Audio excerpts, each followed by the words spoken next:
Alright, good afternoon everybody. Give me a minute here to make sure things are working. So they don't like to always work right off the bat. I think I might have to reboot Starlink. For some reason Starlink's not coming online. I think it needs a reboot, so we're gonna reboot Starlink, so the connection might be kind of crappy for a minute.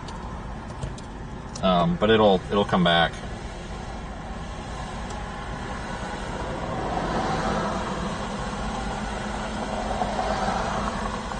We're down here in Creston, Iowa, and let's make sure you got... Alright, we're working.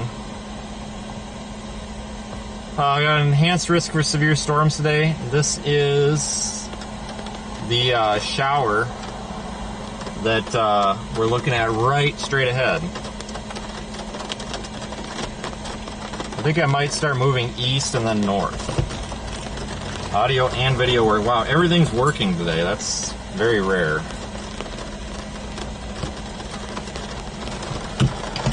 Alright, so like I said, give me a couple of minutes here. Sometimes for some reason Starlink, it just like has a seizure and just decides to not connect. Like when you turn it on and then you just turn it off and on and then it's fine. So we'll give that a few minutes here. So we're only operating on AT&T right now. So we'll give it a few minutes. It should sort itself out. It usually takes it like 10 minutes to actually like work.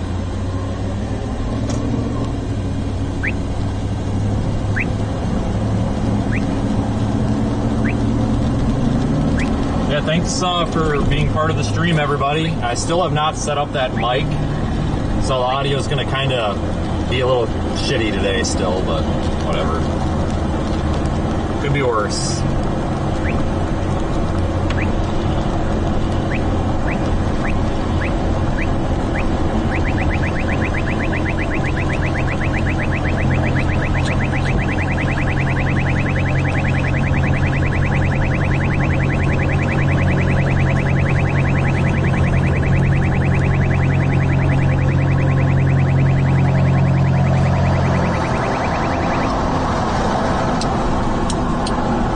This camera sorted out so that it rotates everywhere we want it to.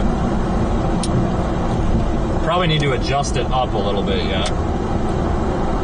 But at least we can spin the damn thing.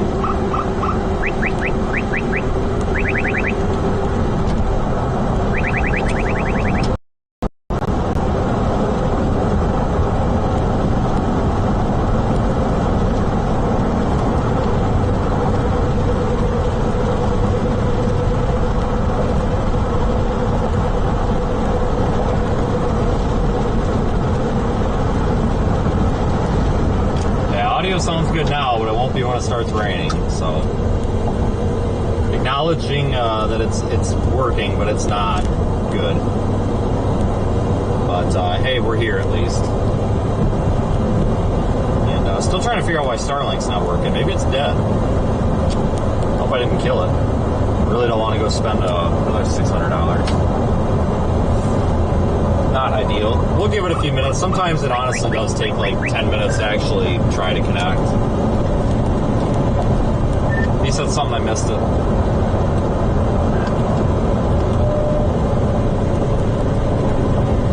Oh, I think it's doing a software update. Yeah, I think that's what it's doing. Yeah, I think it's trying to handle a software update, which means it's not going to let us use the connection for a while.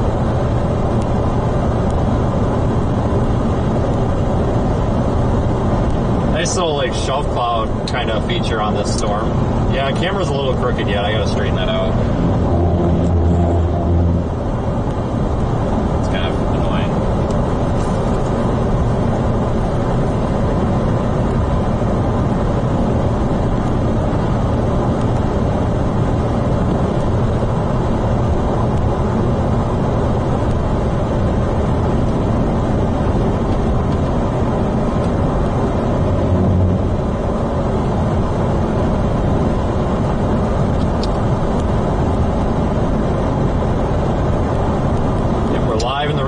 app again, folks, and here's a look at radar omega. See that kind of this linear type thunder shower developing, and that's what we're monitoring there on the live camera.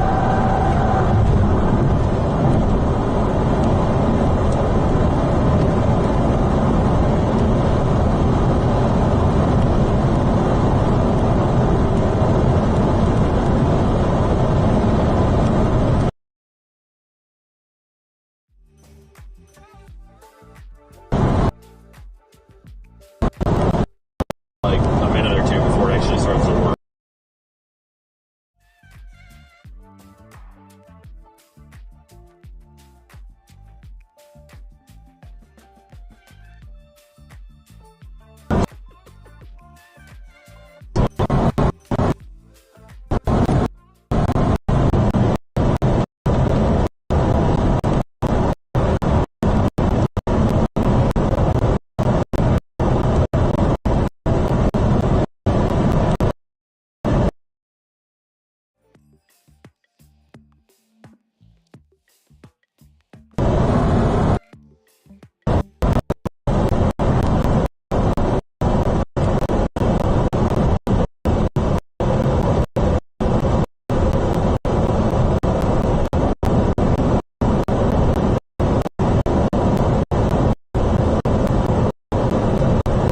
Starting to stabilize.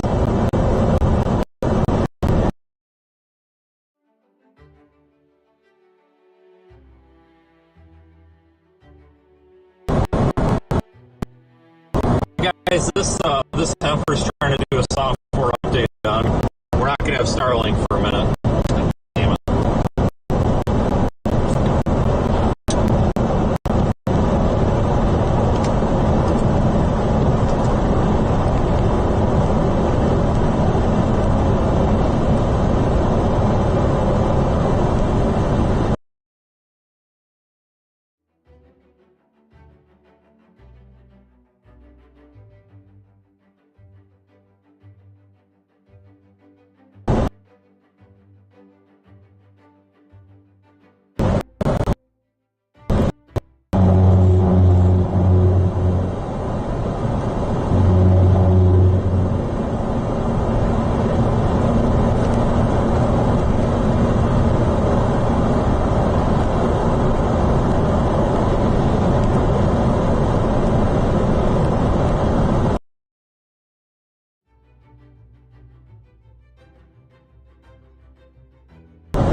Getting signal again.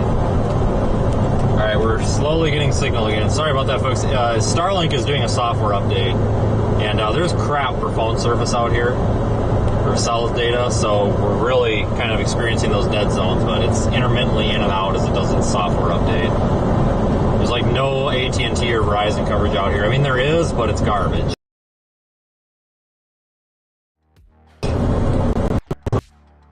It'll improve if it's done doing the stinking software update.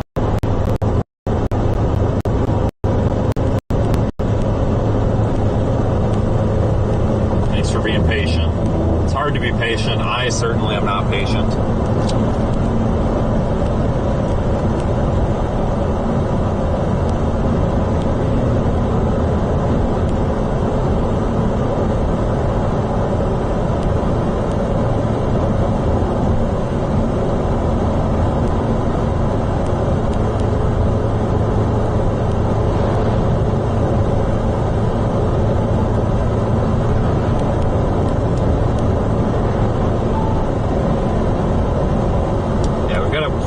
low tornado risk today, but you never know. Might get some nice structure like yesterday. That would be fantastic.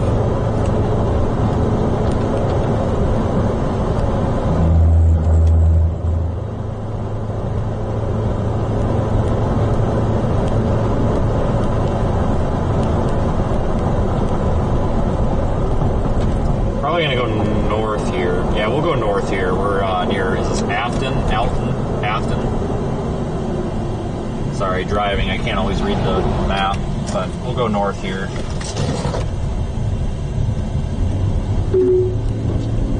In a quarter of a mile. Shut up.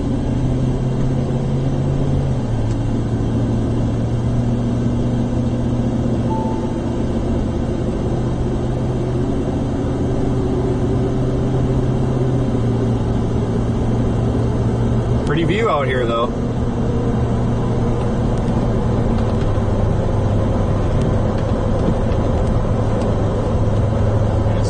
We're going to lose Starlink for a minute here. Looks like it's going to do another reboot.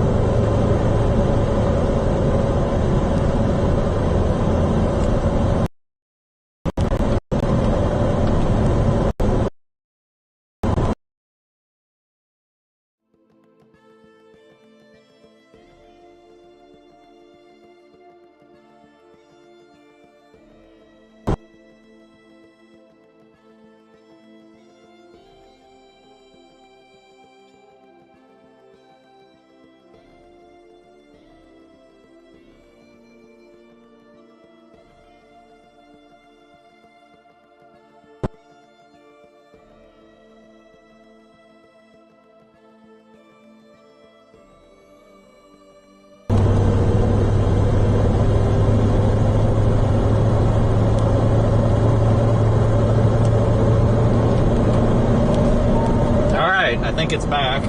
Looks like it says it's got one more reboot to do, but at least it's back now. Elon, if you're listening, I really need you to make it so that Starlink doesn't do these stupid forced updates. I need to be able to like pause the update until a later date, because this is really killing me here. It's like this thing wants to do an update every other day. It's always right in the middle of a chase. Storm Wolf has a super chat. Thanks, appreciate it. Thanks for helping keep us on the road here.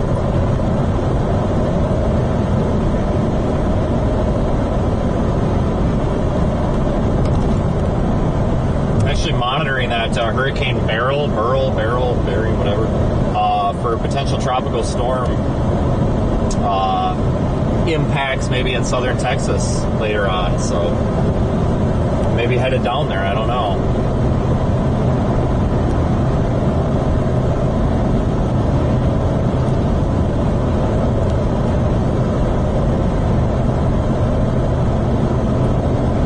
I think we should get Elon to ride along with us so he can understand how important it is to not have this thing forcing software updates.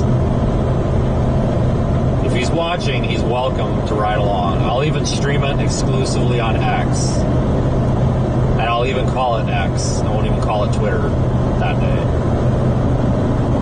Come on, Elon. Pony up. Let's go.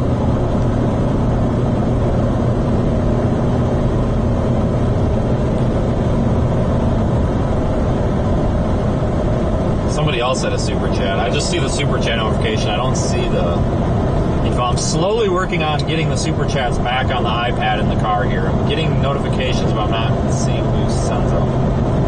But they're appreciated, folks. They don't go unnoticed. I do read them at the end of the stream. Got the roof camera sorted. Just need to get it level.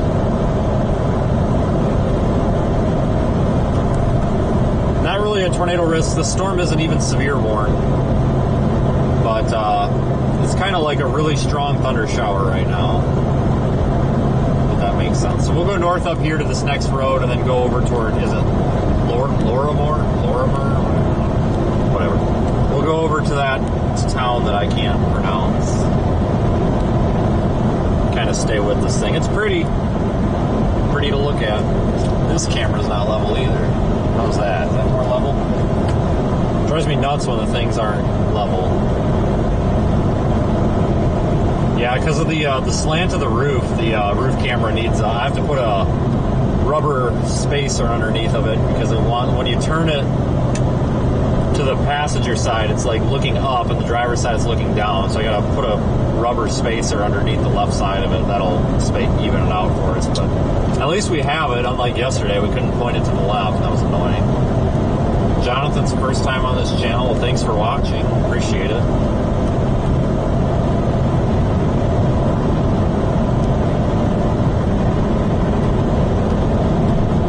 We're also live in the Radar Omega app, folks. You all know that, though. Don't have to remind you. Everybody knows that.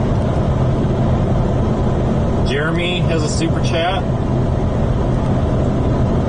Thanks, Jeremy. I'm actually seeing a couple of these come in. That's a first. So here's a look at Radar Omega, and we're looking at this part of the storm up here that I'm circling in blue. This little shower here is going to bump into it and probably clear out of the way. But right now, just a wind and hail risk. I don't see any tornado risk forming here. At least not right now. We're almost up here to our east option. I think it's the next road.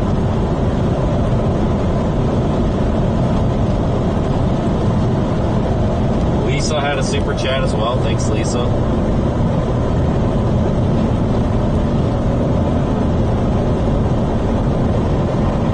Oh yeah, it's this next road. We're about to start getting rained on too.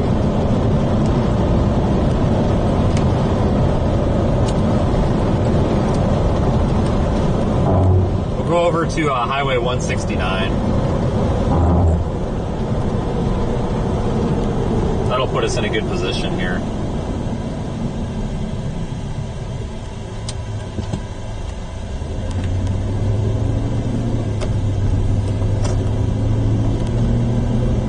Point you to the north here. Hold on, I gotta get you spun around.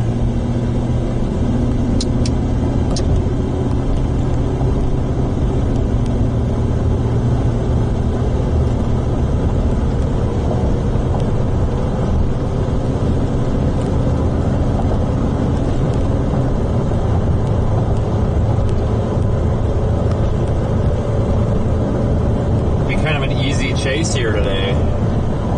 Kind of just happen to find ourselves right underneath the storm to start off. Kind of nice. Don't have to run around like an idiot for once. That's always cool.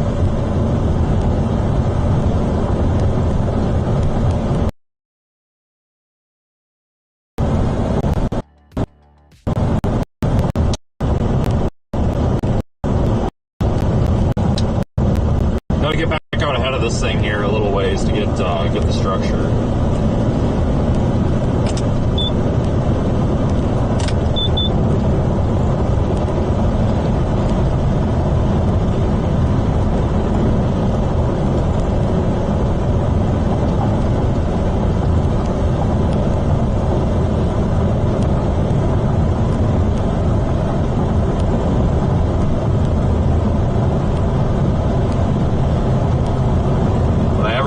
Stormcat 5. Yeah, we kind of sort of chased together. Sort of.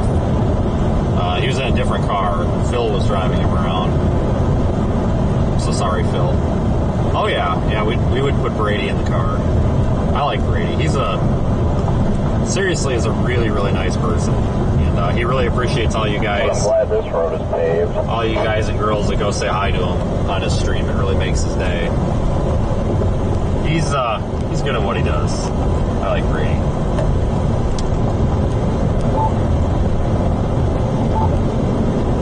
Yeah, I know it.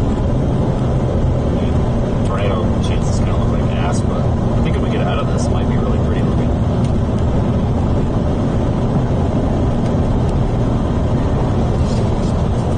Yeah, I think this is the one that's going to be the one to watch today. We got that one that fired out ahead of it. Chest, that one might have a little bit more of a chance. It was pretty elongated. Yeah, nothing on the radar map right now looks too spectacular. Which is a good thing for anybody that lives in this area.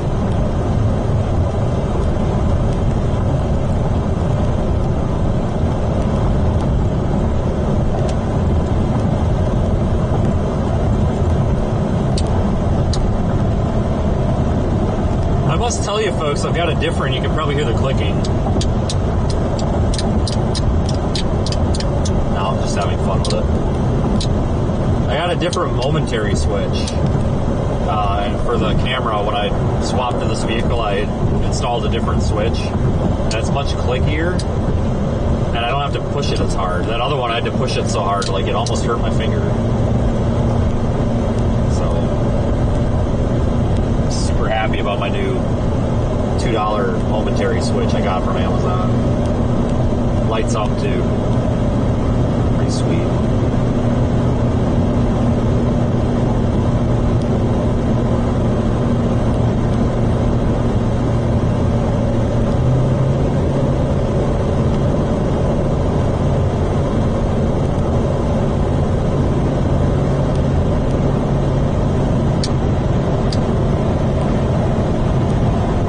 Cloud action going on up there. Yeah, nothing really to write home about, but I mean, I could lie to you and start telling you there's a great big wedge tornado up in there and get a bajillion views, but that would not be cool. There's really nothing to be concerned about with the storm. I don't even see a special weather statement on it. I'm actually a little surprised about that, but there's no severe warnings on it. I think this is going to be the storm to stick with, though.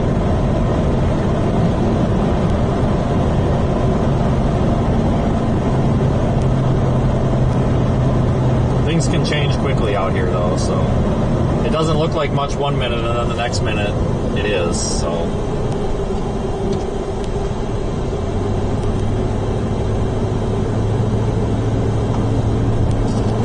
That is a hell of a curve that I was not expecting.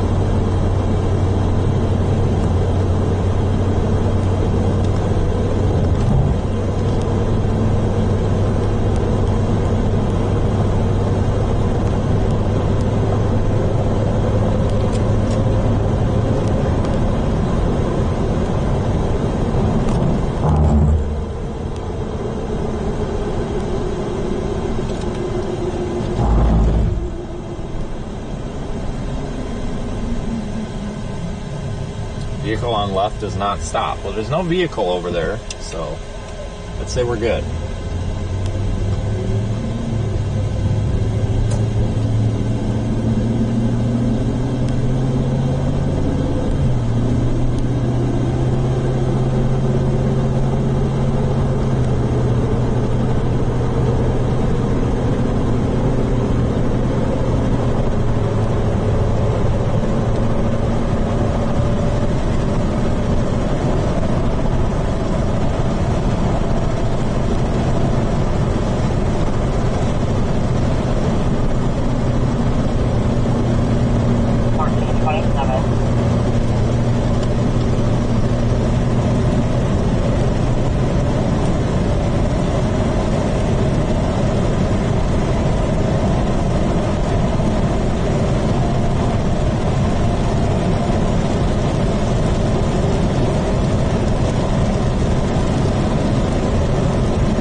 rain on a little bit here, so I think what I want to do is go to 169 and north, and then probably east at some point. Where is this? I don't know. Hell, I have no idea where we are.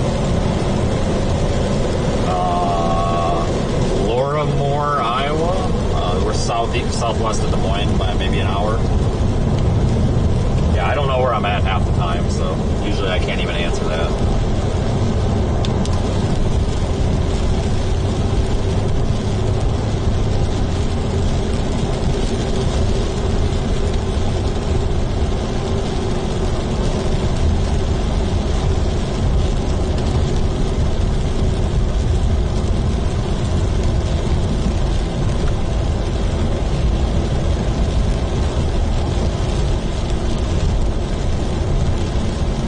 Actually, I'm going to keep moving east.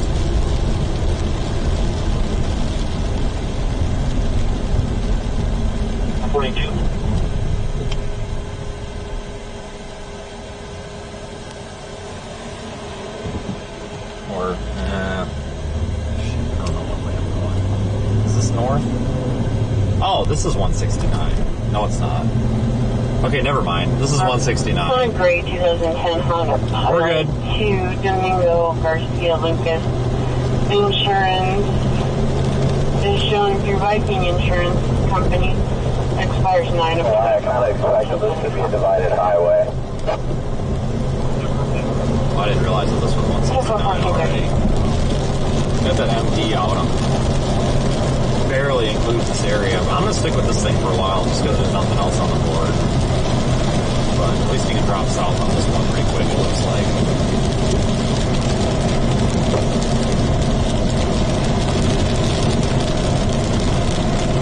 Go ahead for 16.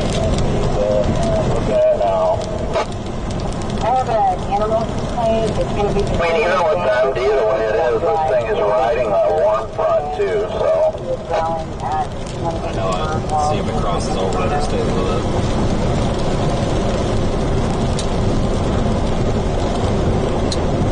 Oh, for Pete's sakes. How do we always end up behind the slowest car on the road? I mean, like, it's a dump truck, so I totally get it, but it seems like no matter what we do, we end up behind the slowest vehicle in the whole freaking highway.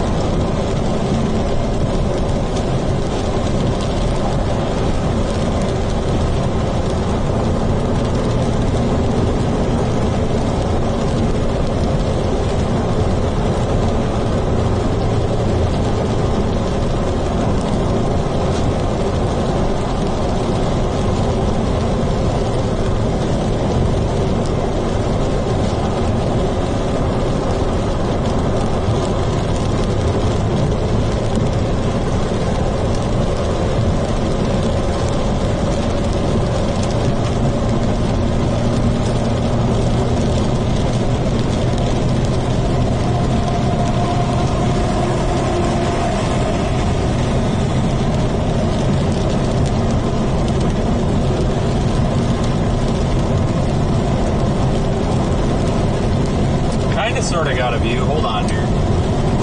It just spun around. Maybe we can see it up on the roof camera. Past these trees.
seeing a little bit better of a view up there. I'm going to try and get a visual on this thing here.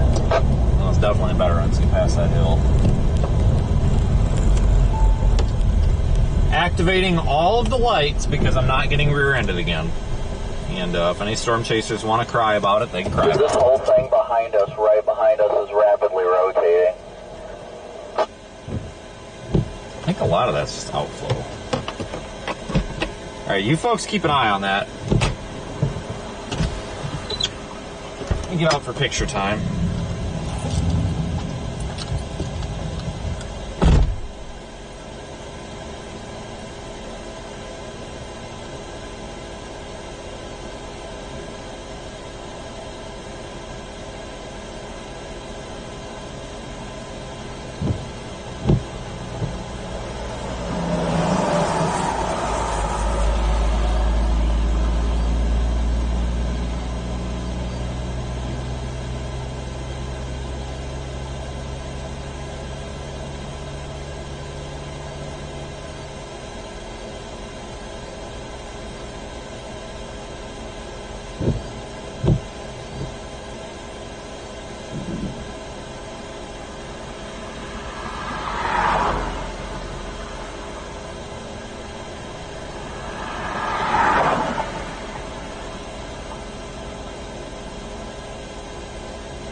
Yeah, I don't think this is like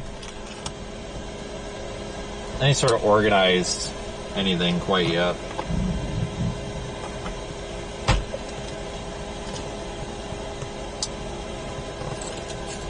Probably getting ready to go northeast.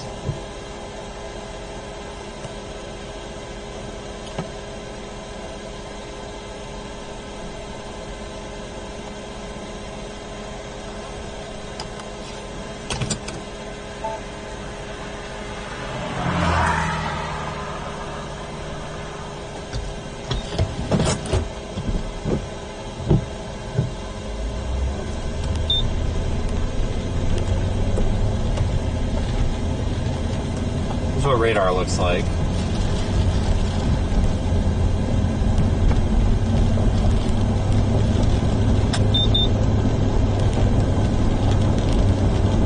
Probably head up this way.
Right now,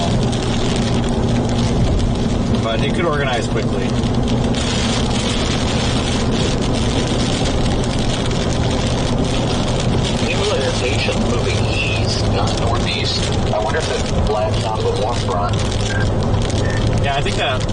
southeast flank is taking over. I'm trying to zigzag around here to an east option.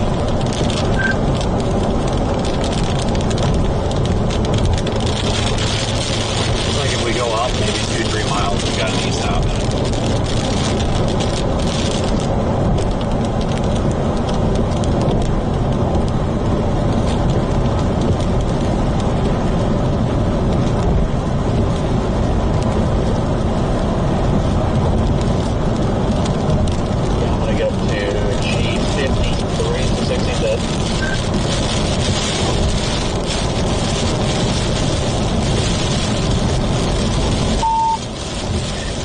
I was going to go to 48 or whatever that is south of it. So, same thing, I guess.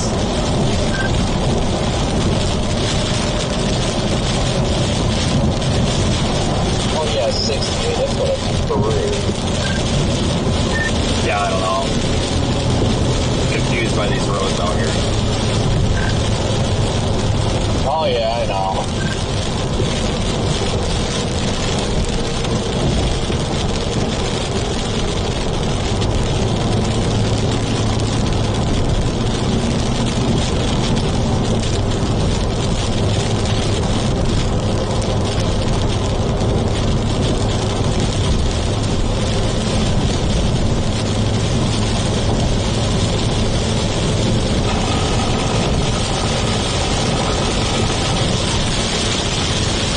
Severe warning on this yet.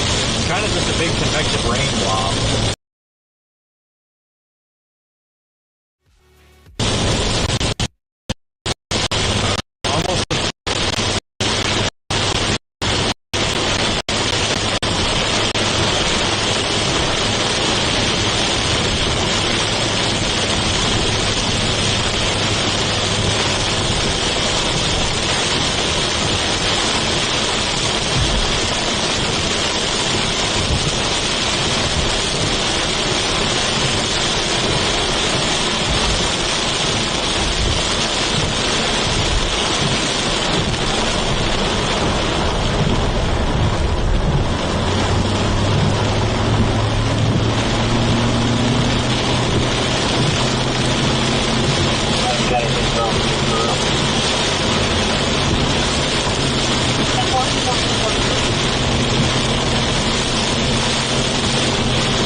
Of excessive rainfall today. This is kind of why. We could see some flash flooding issues out here.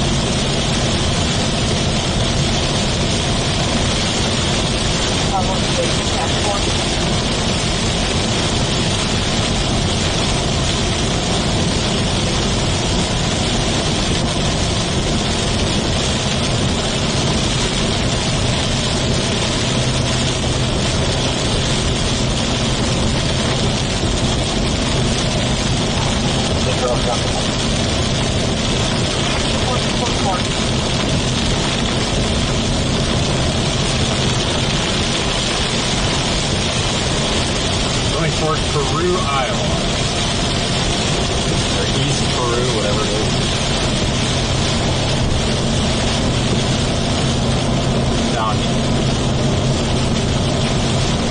Down here. I think this big blob, let me zoom out. Using radar Omega here. I think this large blob is going to turn into one storm and track off to the east-northeast.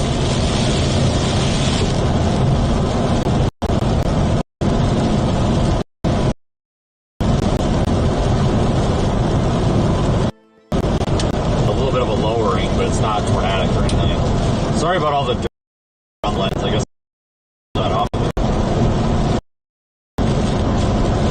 But it's all hazy looking.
action going on here. Might actually just be a lowering though, I'm not sure, hard to tell. The storm on radar is a mess, and visually it's also a mess. Storms in from Winterset, sitting up to Norwalk, moving at about 45 miles an hour. These storms are going to be increasing and continuing as they move into the southern parts of the metro area. There are other storms back to the west that will also potentially be affecting the metro area. But initially, the concern is the storms and the trend is they're just going to get started. So we're going to be in the weather here for the next couple of hours in the metro.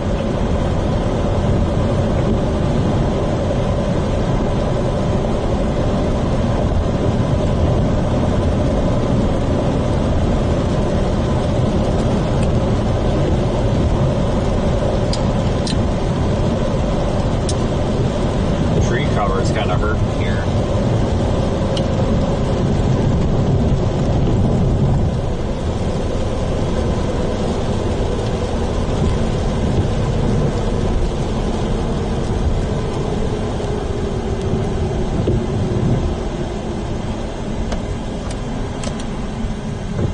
East Peru, Iowa. Alright, never been here before, I don't think. So I just go the wrong freaking way. Son of a bitch. I did. Went the wrong way.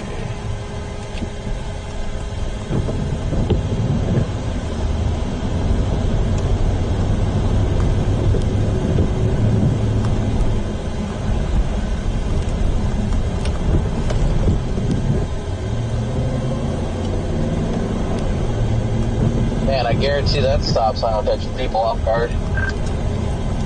I think I know which one you're at.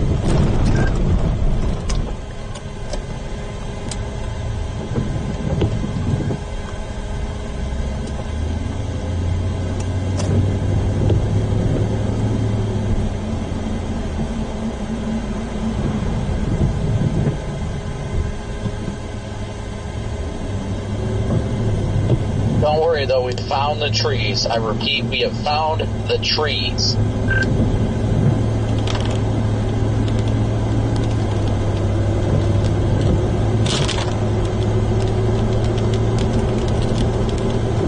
I had to go through a little tour through that town there, because I thought you had to keep right, but I guess not.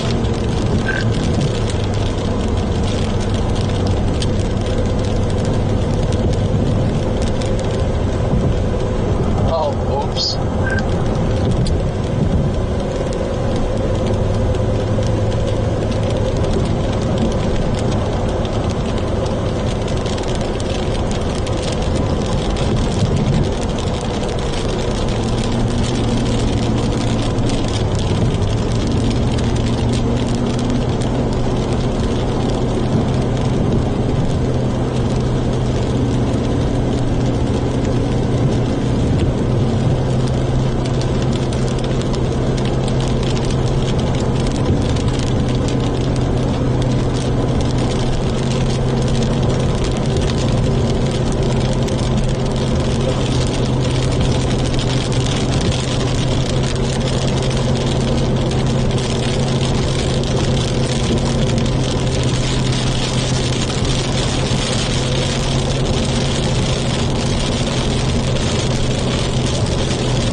Kind of a mess, isn't it?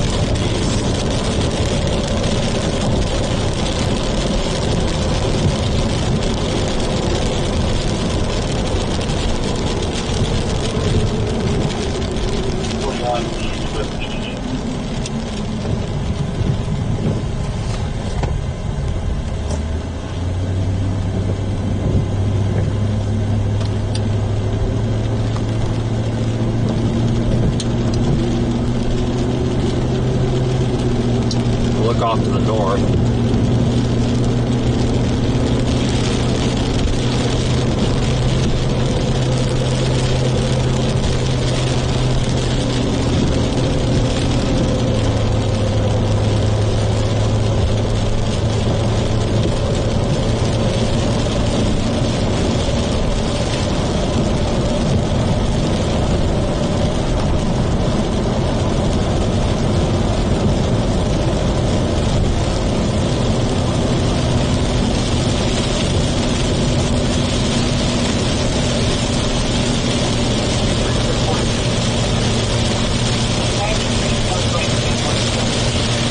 folks are new here, please consider subscribing to the channel and liking the video. It's an easy and free way to help us out. Of course, you can share with your friends.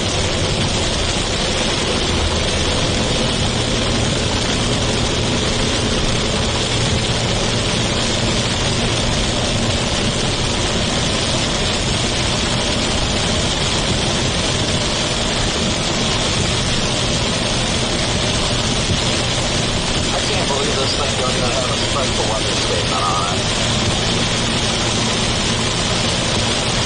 I know, I tell you what, I'm out to go.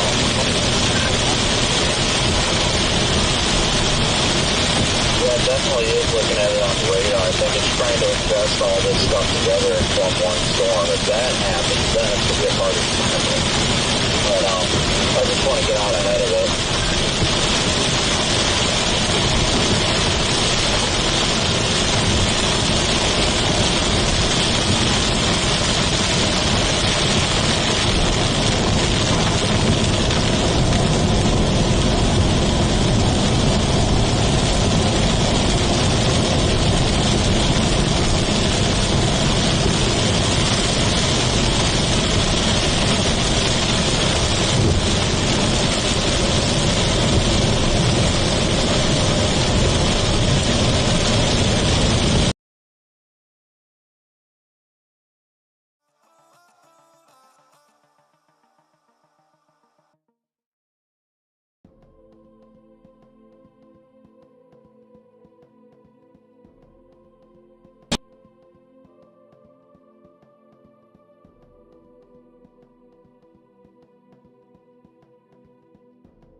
Say just severe warned it. The National Weather Service in Des Moines has issued a severe thunderstorm warning for Southern Fulton County in central Iowa, Madison County in south central Iowa, northwestern Marion County in south central Iowa, southeastern Dallas County in central Iowa, Warren County in south central Iowa, until 3:45 p.m. At 2:52 p.m., a severe thunderstorm was located over Madison, or 7 miles east of Worcester, moving northeast at 45 miles per hour. Expected hazards include 60 miles per hour with gusts and quarter-size hail. This is a radar-indicated threat. If the following effects are expected, hail damage to vehicles is expected. Wind damage to roofs, siding, and trees.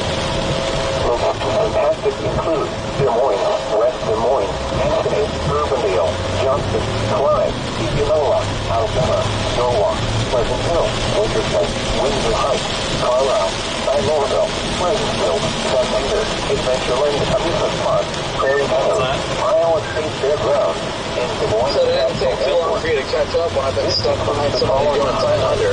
35 to 3-mile markers, 47 and 72, and a 3-mile marker, 57 and 93. We're only on 4 or 5 miles away from 35, so mile marker, I think we can go on it. 45, that's a 4-mile marker to get up there. 143. Yeah, 35 to 3-mile marker,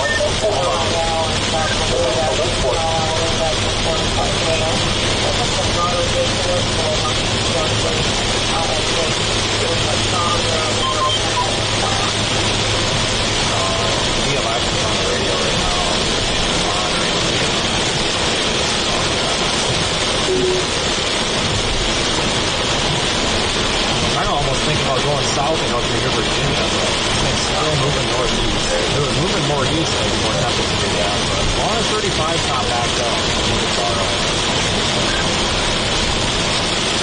Yeah, and it's sort of a northeast. It's kind of a pretty sick, unfortunately. And we're stuck behind another car going a bit slower, so.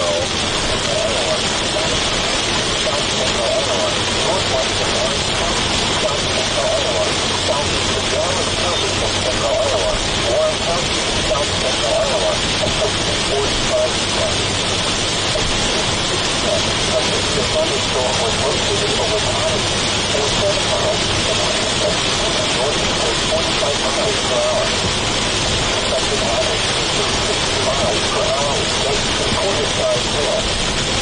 for the Rerouting spread. The following steps are expected to be taken Try to get over the interstate and either shoot south a little bit and go east, or more likely go north and east. I'm afraid of going south. I don't want to get I don't want to be stuck behind it. I'll probably just drive through the rain. Not too worried about hail. Maybe up to 1 inch, but that's not bad.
pretty much what we need at this point. But also I'm just like screw it, I'll go up to 92 and open the stuff the range on 92. Just gotta drive through it perhaps.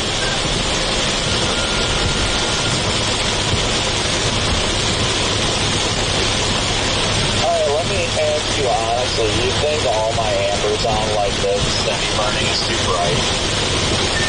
No. People want to drive out of hell. His rear end is not good. Yeah, I just didn't know if it was like too bright for the person behind me. It doesn't really bother me that much. I'm just pretty large, but I'm just kind of curious. I'm not all 100%, so. Oh, I can barely see your tail light when I'm on your ass.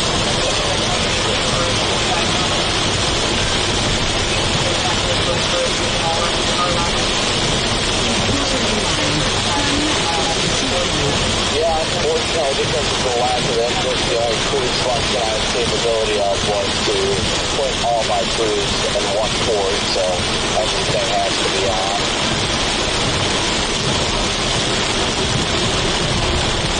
You know what? You go north, there's actually a, I was going to say there's an east-west road up here. No way. Turn left onto the slip road. We're going to go on north, guys. I'm afraid going south is going to take enough time that we're going to end up behind it. I'd rather be too far, with the storm motion being northeast, I would rather be too far northeast than too far south. Looks like another storm is trying to fire into the southern flank of this thing. I know. Well, a U-turn is possible.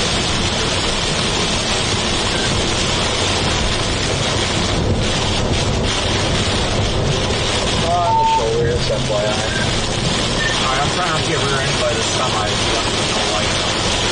Oh wait, there's two of them with no lights on. What the hell?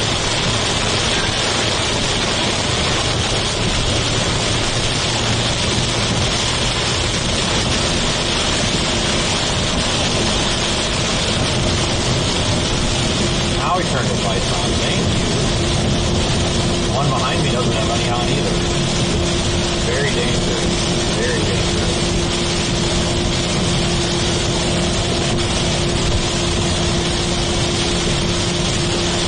I guess I'm only 8 miles south of that state highway. Yeah, we're doing alright, guys. We're in good shape.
There's literally an exit, like right here.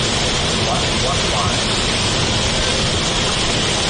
Yeah, I don't know, but it's pretty good eventual random drivers, that's all I know.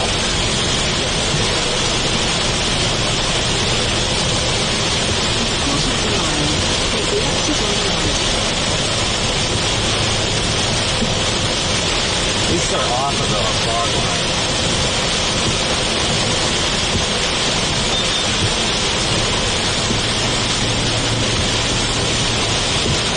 Whoa, this guy's just stopping. What the frick, bud?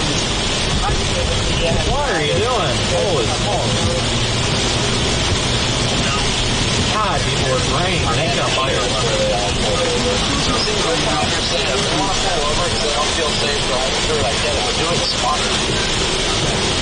This is gonna sound really mean, but if you can't drive in a light rain shower, don't be driving. I'm sorry. I know that sounds ridiculous, but come on. When I took my driver's test, it was in the middle of a severe thunderstorm warning for tennis ball size hail. And we also had a flash flood warning in effect for the county. And it was just dumping. And my mom was just throwing a fit. You're not going to be driving that, blah, blah, blah. We were sitting at the DMV, and the lady behind the counter is like, well, he's going to have to learn to drive in the rain someday. And I'm like, yeah, exactly. So if the DMV can make me take my driver's test and a flash flood warning and a severe thunderstorm warning for like 2-inch hail, I'm pretty sure people can drive in a moderate rain shower. I don't think that's too ridiculous to ask.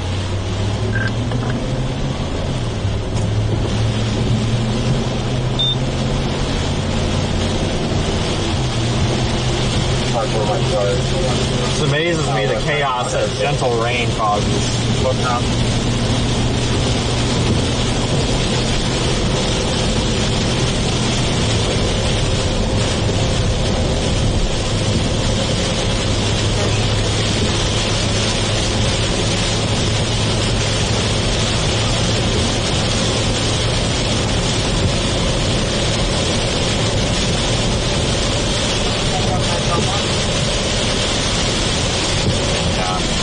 I always get nervous driving in the rain because it's like people just act crazy for some reason. I don't know why.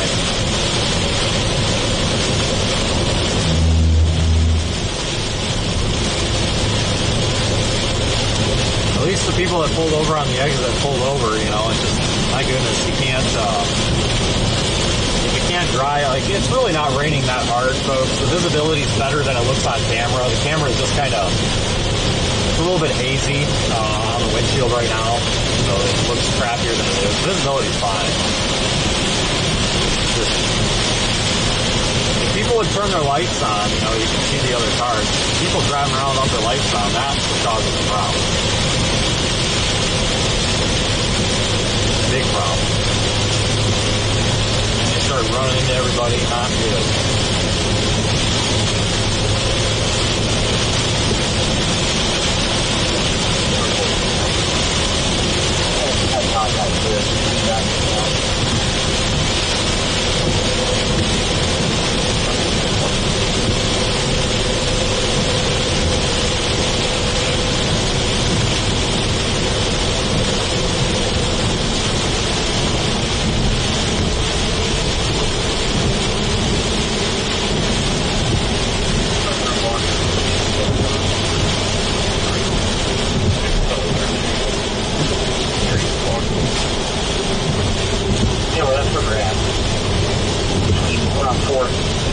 I wouldn't be surprised if we start seeing some flooding concerns by low water crossings or low-lying areas, water crossings, stuff like that.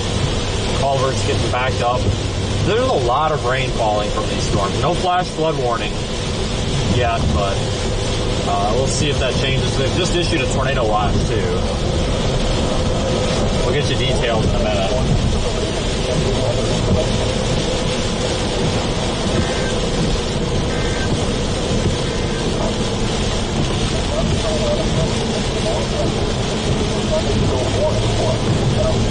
Either it's taking forever for us to get going, which is probably a high probability of this thing through 145.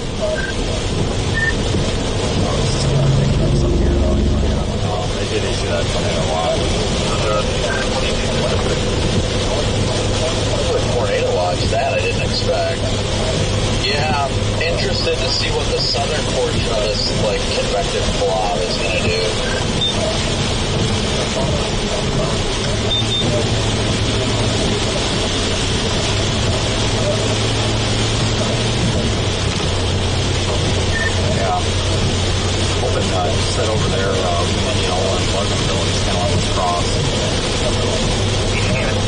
hopefully we'll get there this year.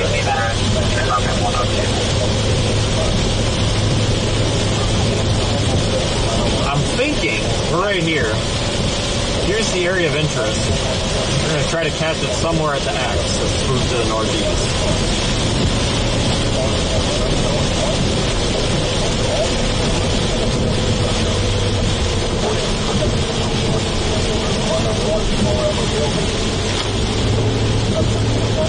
They issued the tornado warning. I believe it's until 9 p.m.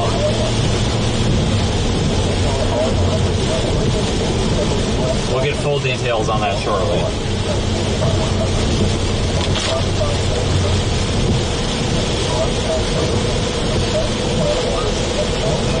The water's coming in should get over the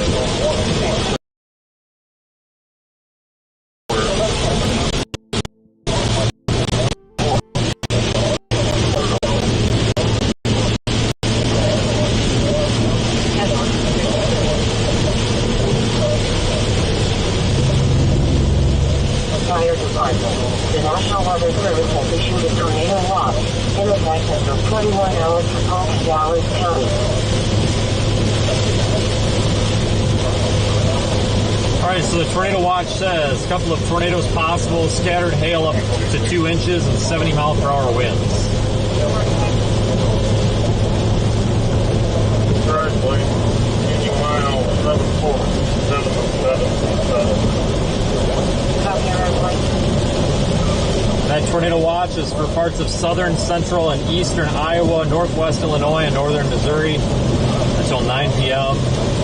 Again, a couple of tornadoes, scattered, damaging wind gusts to 70 miles per hour, large hail up to 2 inches.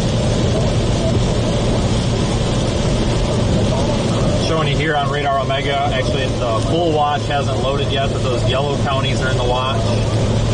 It also includes these counties here that I'm kind of highlighting in blue. Those will fill in momentarily. The data just hasn't come in yet.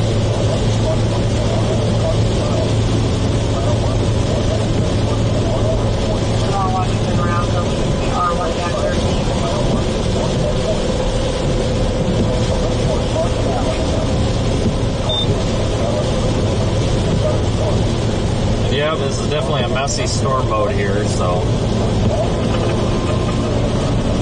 I had a feeling this was going to be the case.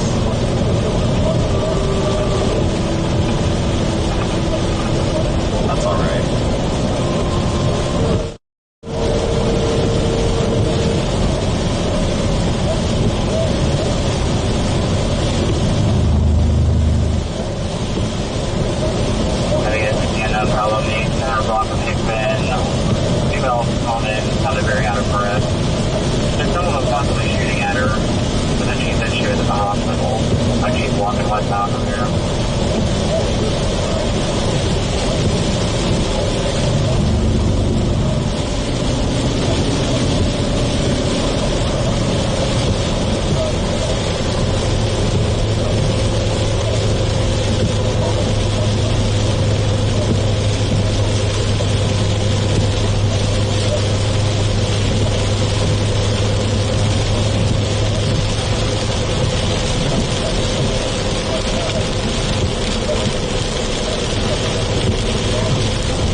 On Indianola, so this puts us in a decent position here to catch this coming northeast.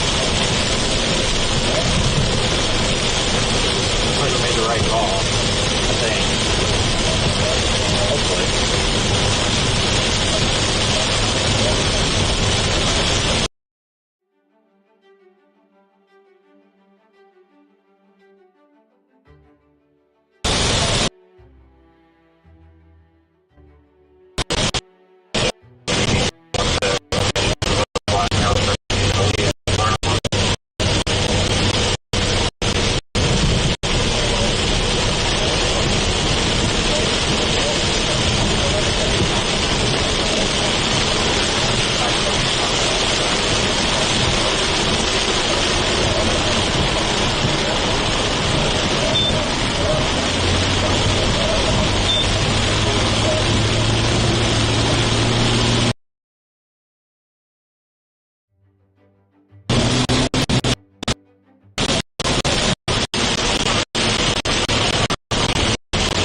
traffic gets moving here. Good lord.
Indianola right now.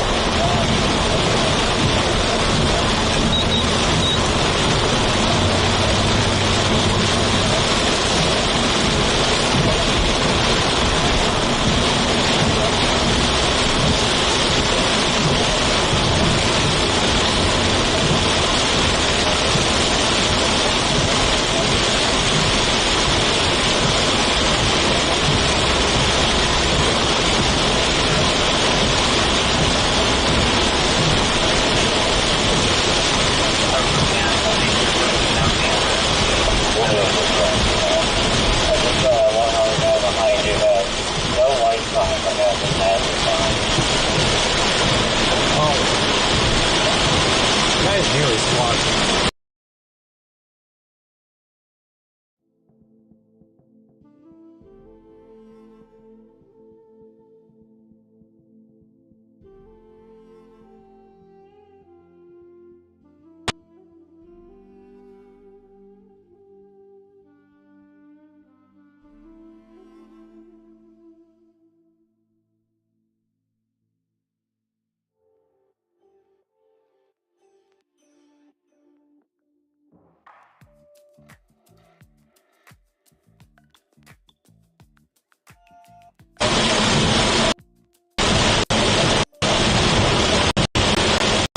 some minor to moderate street. Oh shit.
Definitely some urban flooding.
Indianola is getting drenched here apparently.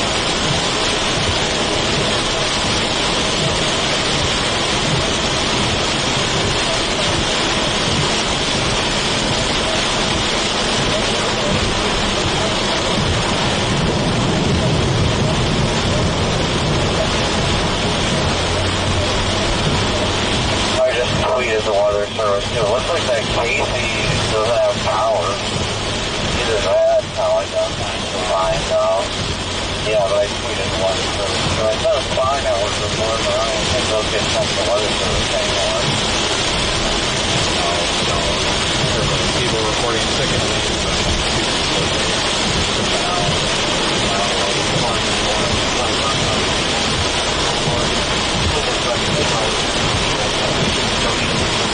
Look at that, a green light. Wow, incredible.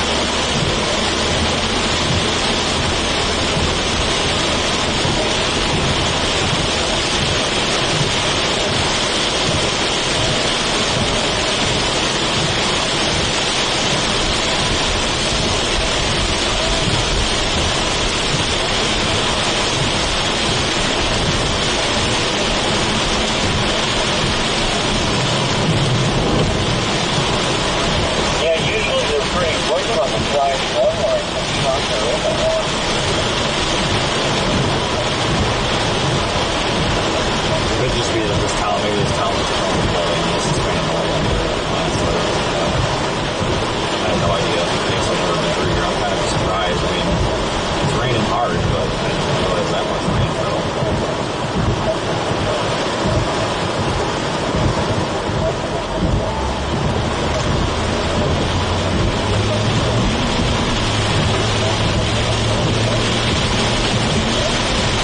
Gotta keep with this storm, guys, because if it does decide to do anything interesting, we'll be on it.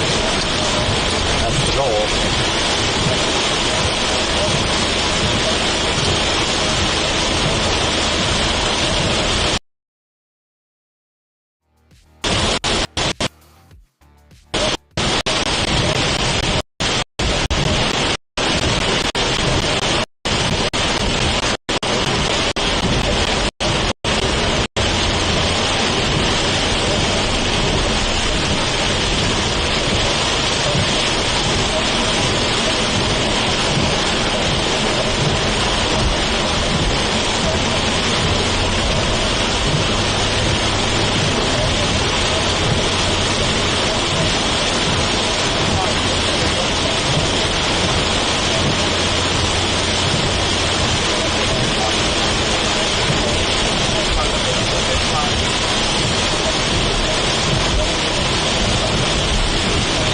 if they do put out a flash flood warning for this area, I would not be surprised.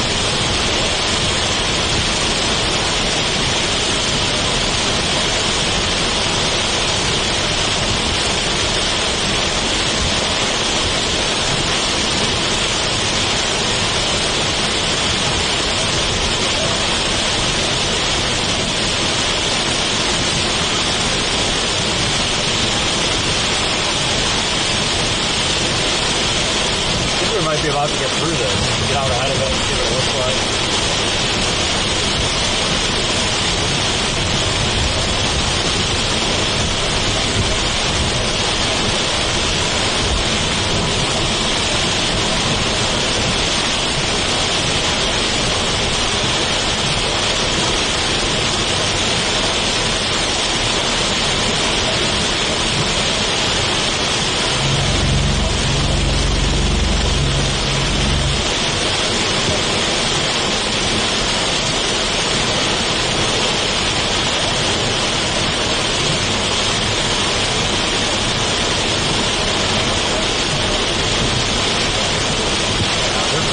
Issuing a flood warning here, I would imagine. This is insane.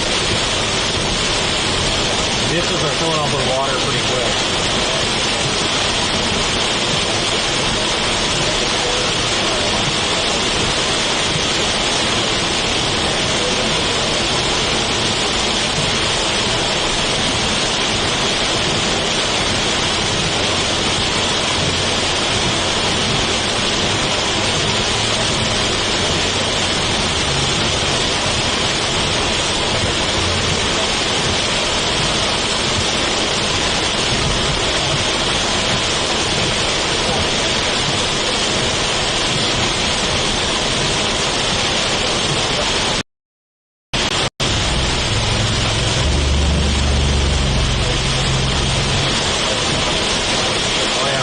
Ditches and yards are filling up with water. I know camera doesn't show it very well, but holy crap.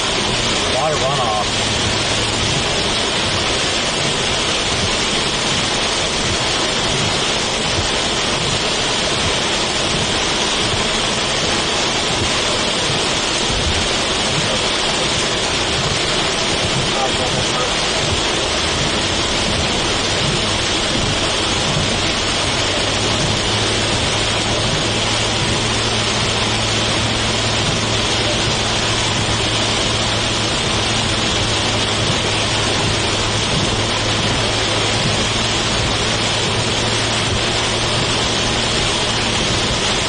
Possibly interested here in this area to the south on radar Omega.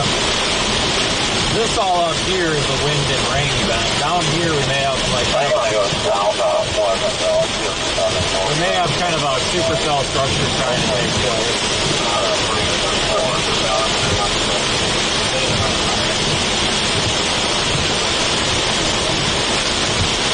Oh, there he was talking over the guys.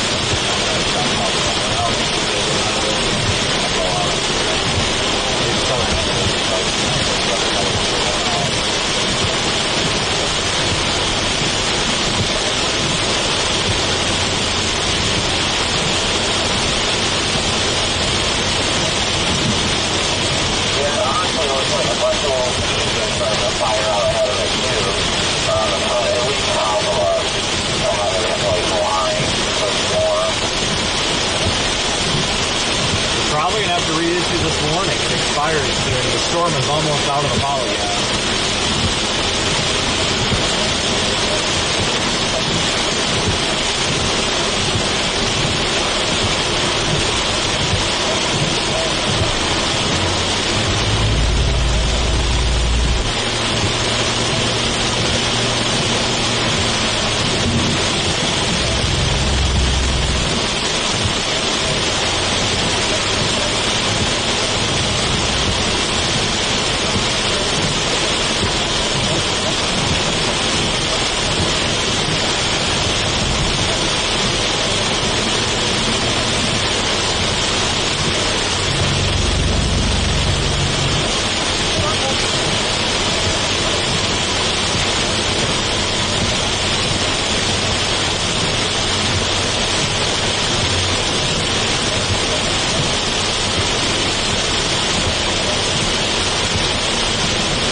will not be taking any dirt roads today, that's for sure.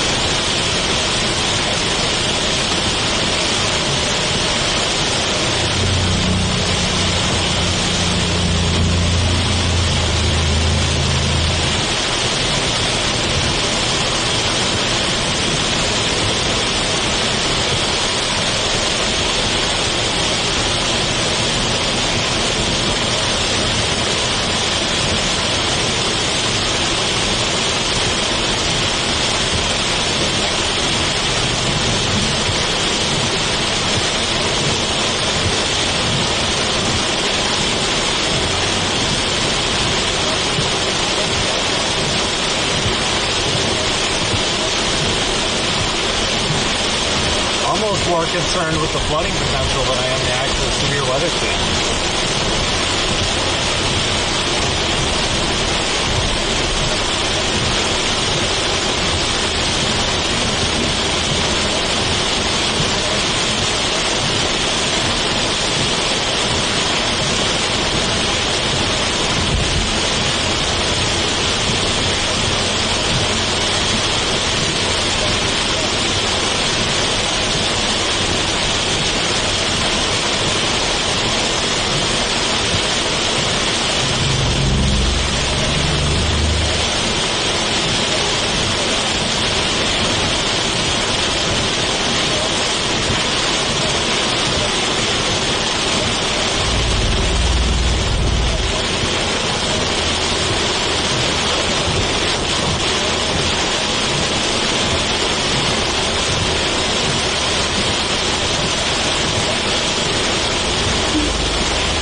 So if we look at radar omega,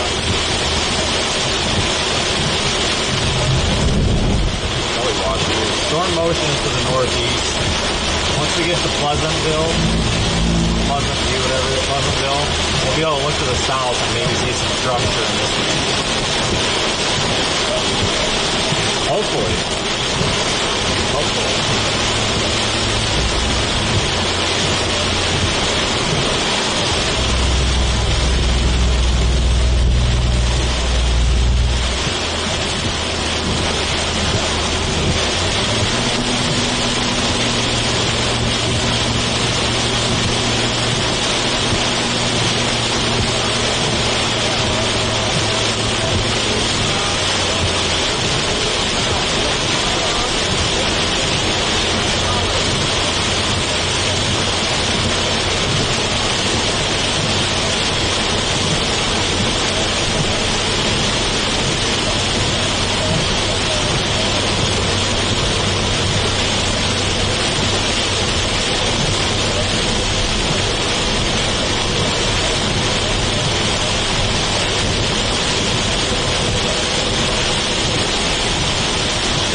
Almost through this rain. Once we get through the rain, I'm hoping we can see some storm structure.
out the new severe warning right now.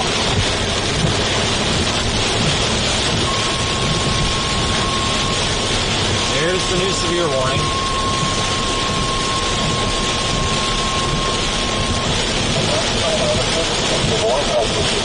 Thunderstorm warning for Marion County in south central Iowa, southeastern Jasper County in central Iowa, eastern Warren County in south central Iowa until 4:30 p.m.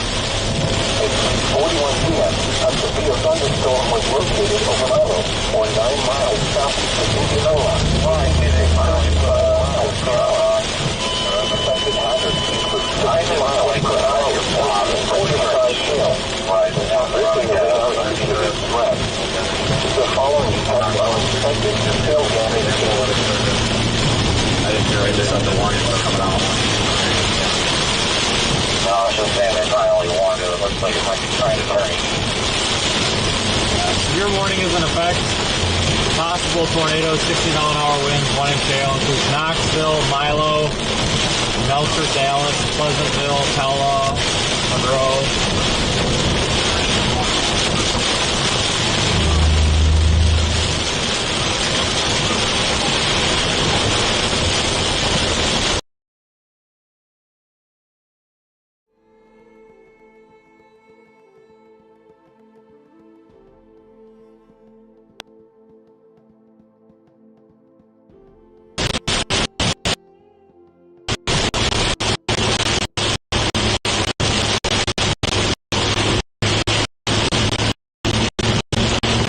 Position where we can look to the south and maybe see something. Maybe about 5 minutes.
Puddles coming up to the road are actually pretty deep. So I'm sure the back roads are in pretty bad shape.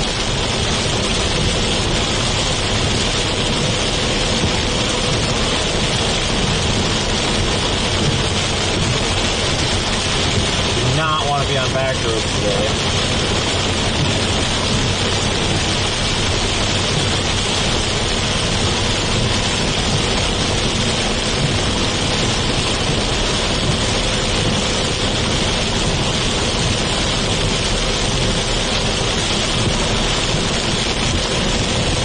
We're on the only severe warning in Iowa right now.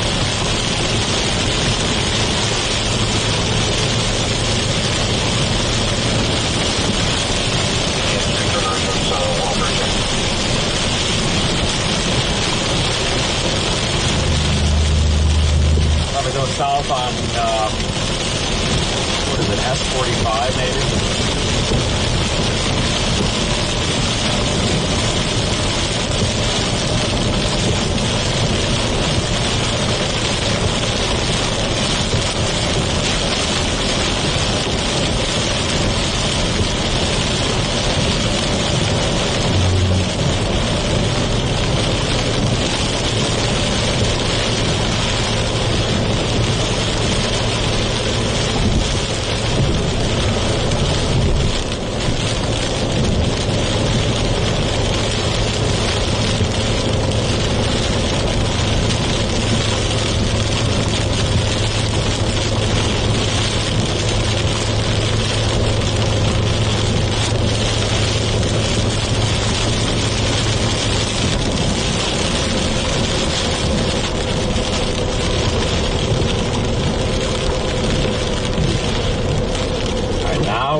get to the point here where we can see some, hopefully.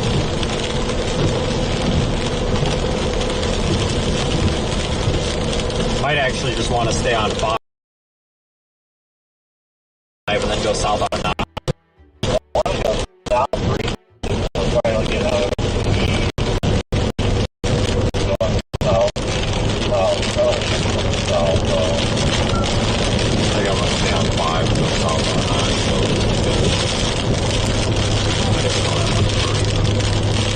Tell you what, I might base it on which direction this car goes.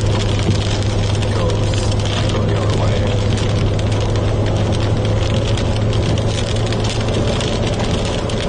Yeah, that's kind of why I'm leaning cars so long.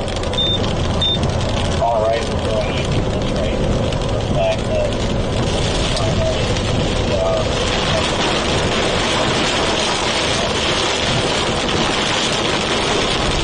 turn the roof camera to the front there and see if we can get some rain to wash that off.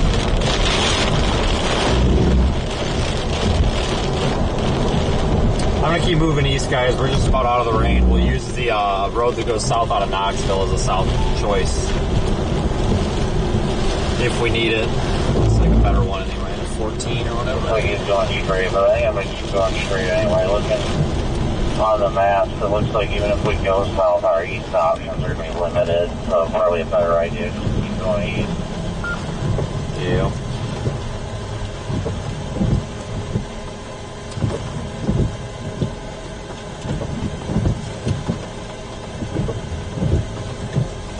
Surprising amount of traffic right now. Oh my gosh. Wow.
If we end up with some flash flood warnings on the board here pretty soon. There's a look just off to the south.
get off to the right of this person that was driving slow. And then sure enough, partially in the slow lane, I'm like, well, great, now I gotta slow down and cram next to this guy.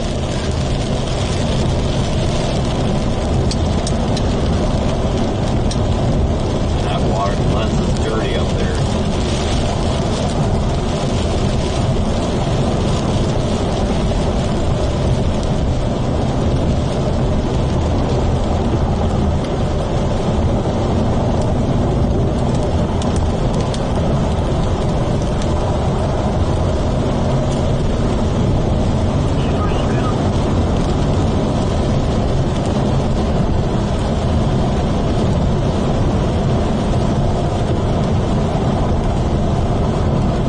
Attention now, folks, unless it starts doing something, are these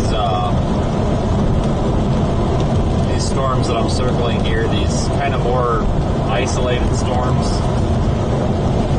The secondary concern is going to be flooding in this area here over the next hour or so.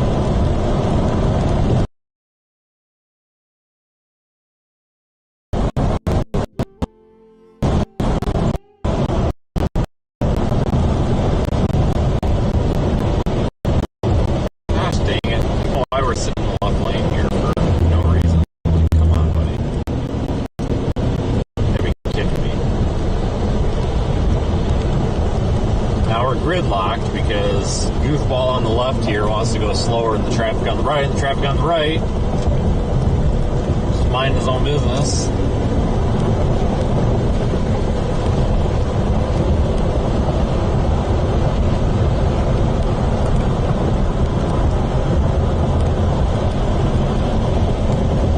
Really? She's got her phone so close to her nose, I'm surprised she can see anything.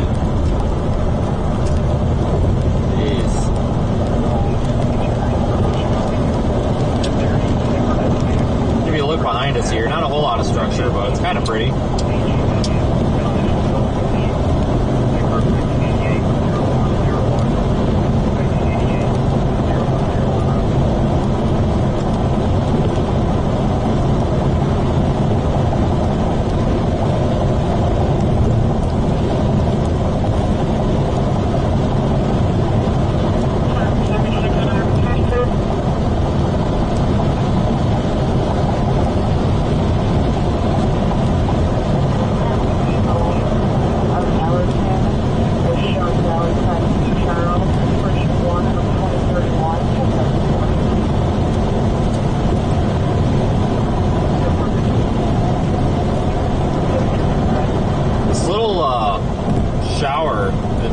Coming up from the south.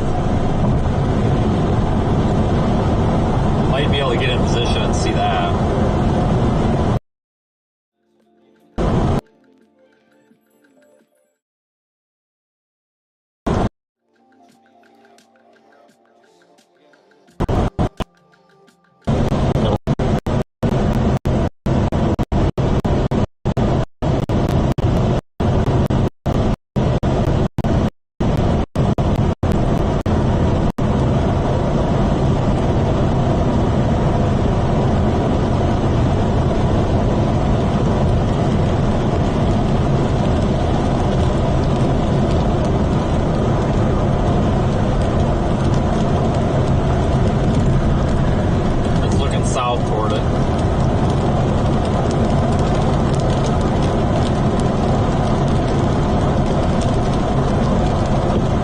Southeast out of Knoxville. Might not be a bad play.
northeast out of town.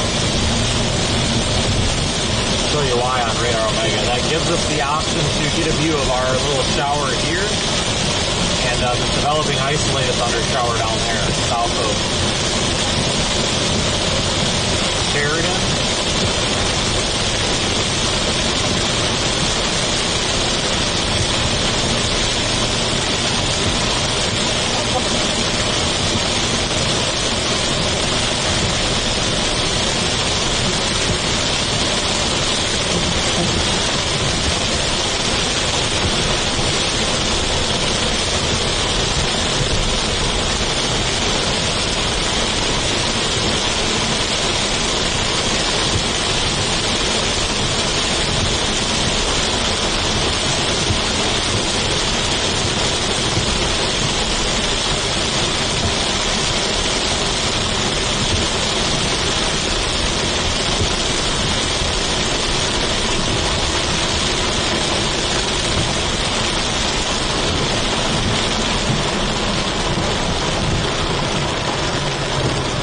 This guy doesn't turn right. He's not using his blinkers. He's kind of oh, there he goes.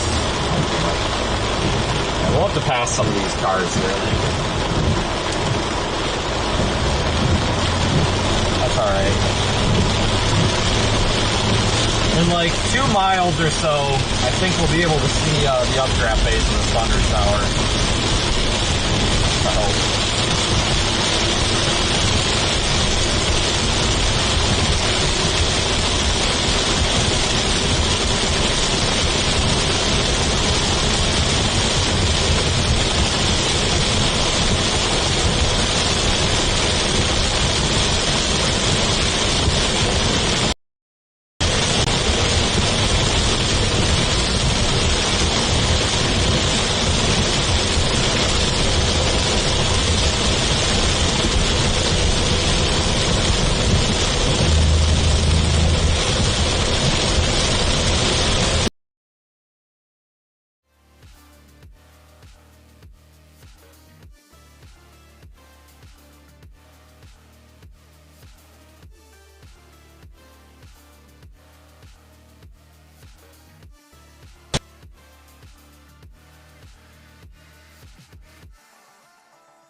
Start looking off that direction once we get out of the rain.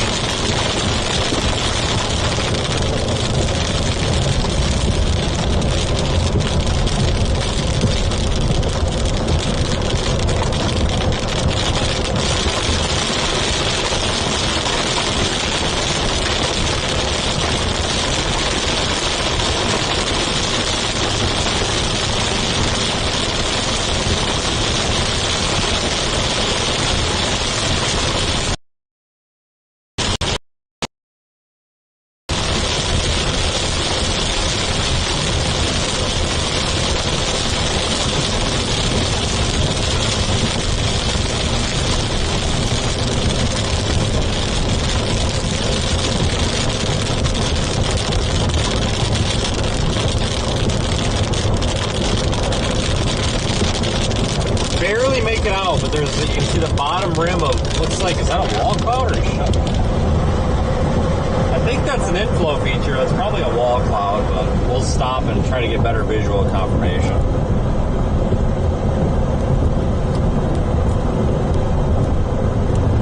Try to get some of this water to blow off the lens.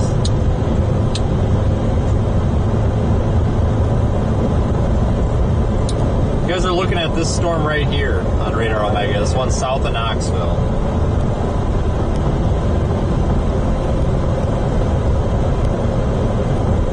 Here, we have a road down here, we'll take it.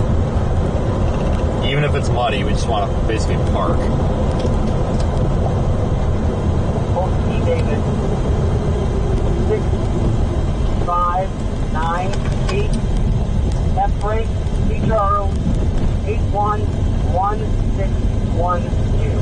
Can they repeat it?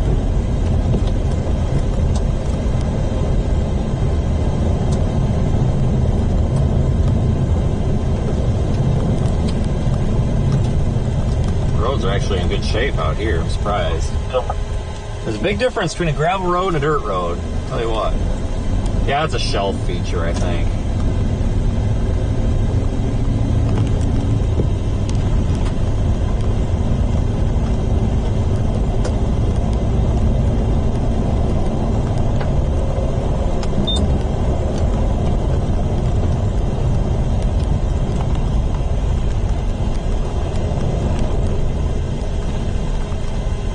Maybe I'll take a picture.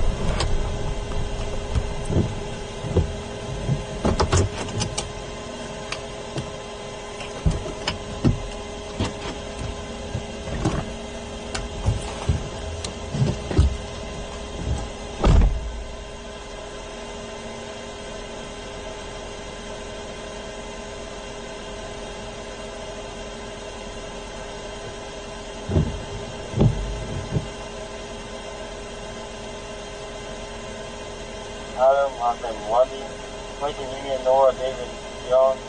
Date of birth is going to be 060398. 060398.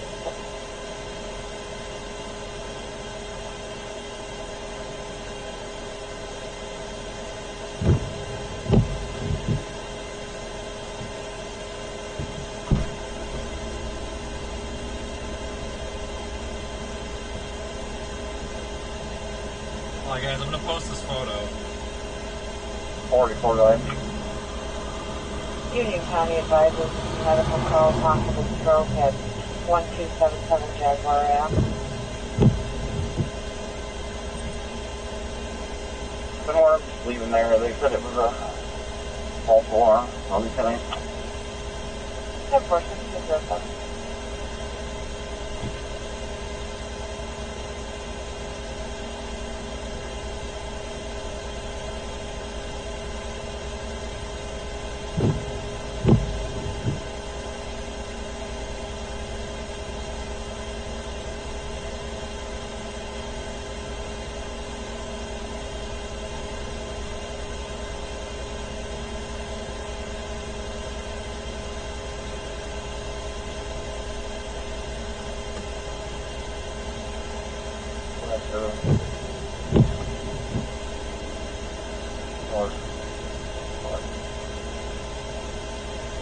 Don't.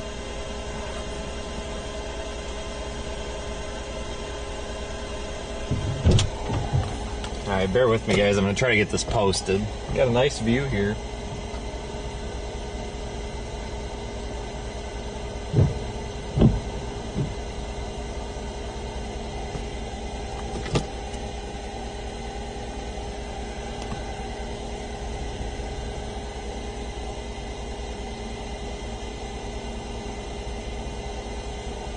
Alright, I have to retake it, give me a second.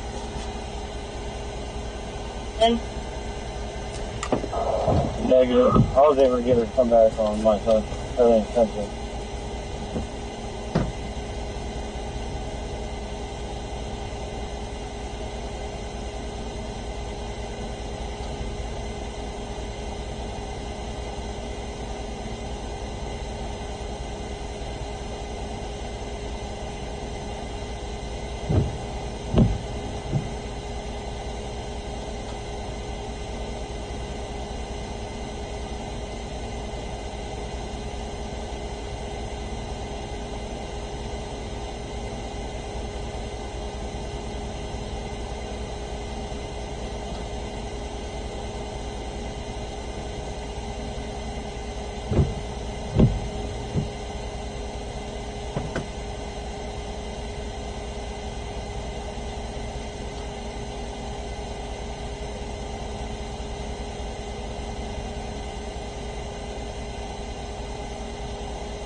Alright, sorry guys, I'm having some technical problems with my phone. Just enjoy the view for a few minutes here.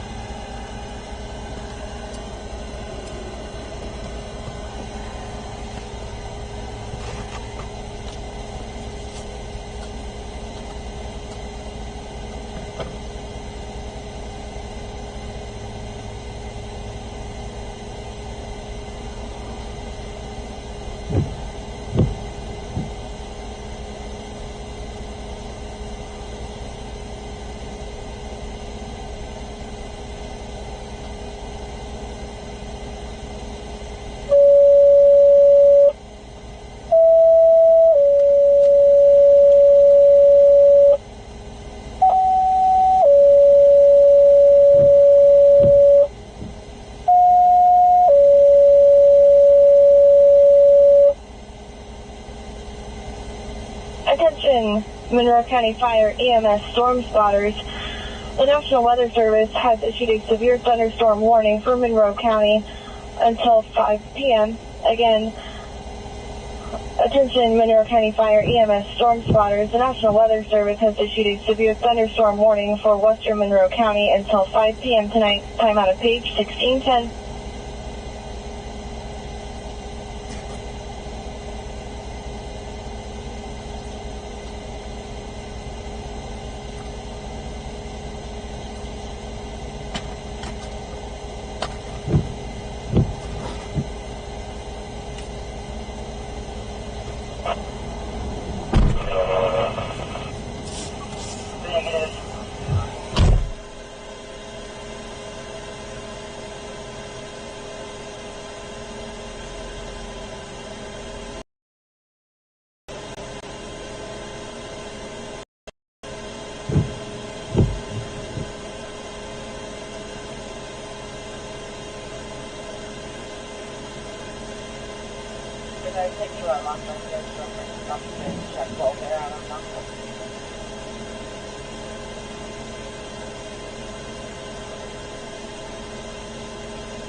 Alright.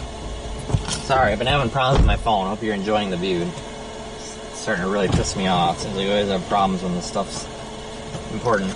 But they have severe warning of the storm to the south. I'll give you an update on that in a second. I don't see really anything tornadic with this. This is just all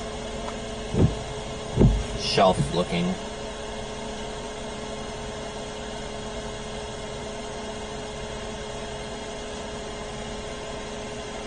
Alright, let me get this posted now.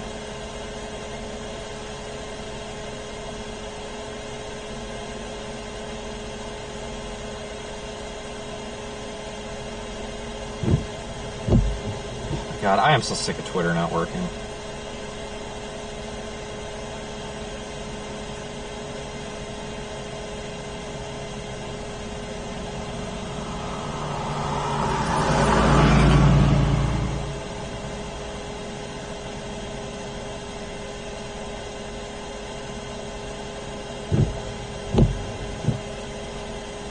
Okay, there it went. Finally think it posted. Jesus Christ, what a freaking sham.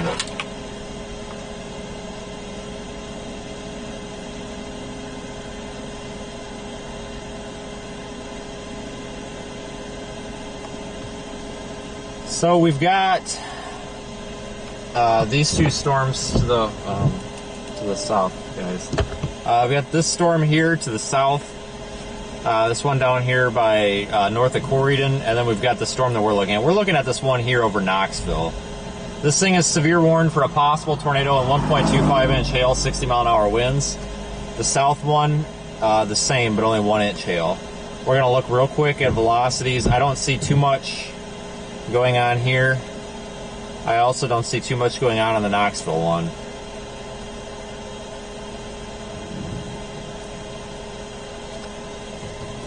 I think we're just gonna head east through Bussey, and then that keeps both of these storms in play here, which I think that's the smart thing to do. Hopefully I'm right, but I think it's a smart thing to do.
Weather service on this issue.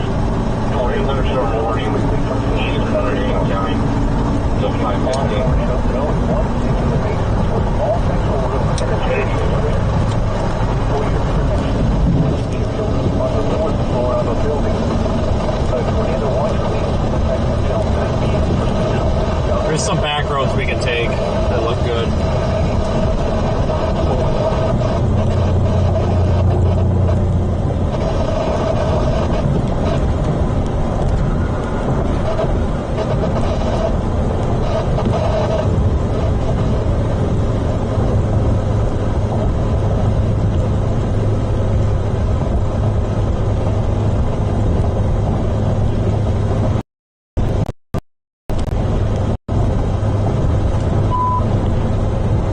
East will make sure that we have a view of this for a while. The National Weather Service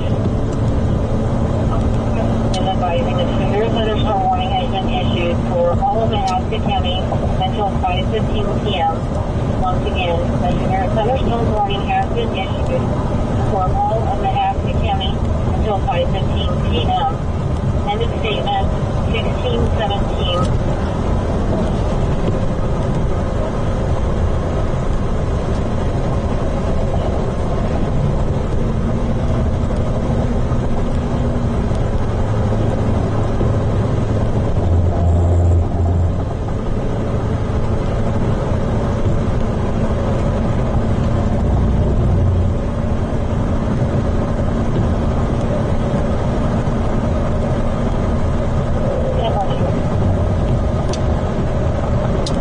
Shelf cloud going on here, guys.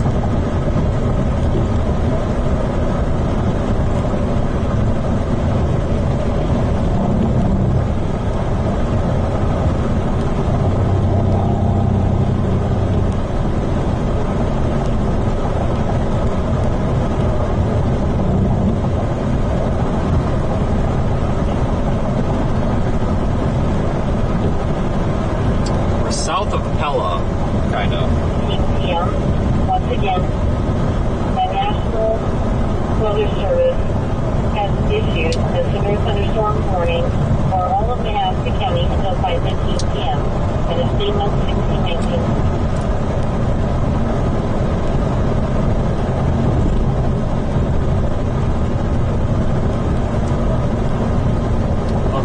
We'll go east toward Bussey. That keeps both of these storms in play. Which is what we want to do. Ambulance, your request for 811 apartment 309 North D. David, apartment 102. 309 North D. David, apartment 102. For a female that is taking medication so that she can urinate. Her bladder is hurting really bad and it's hard. 309 North D. David, apartment 102 p.m.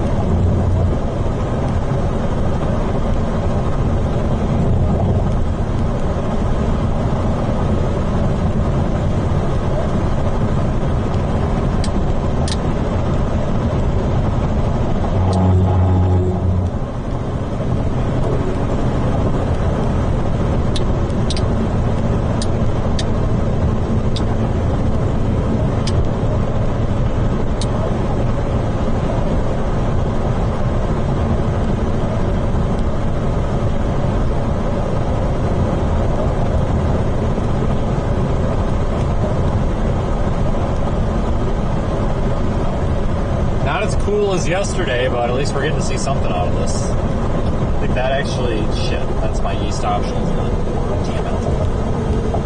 Alright, we gotta turn around because that's my east option.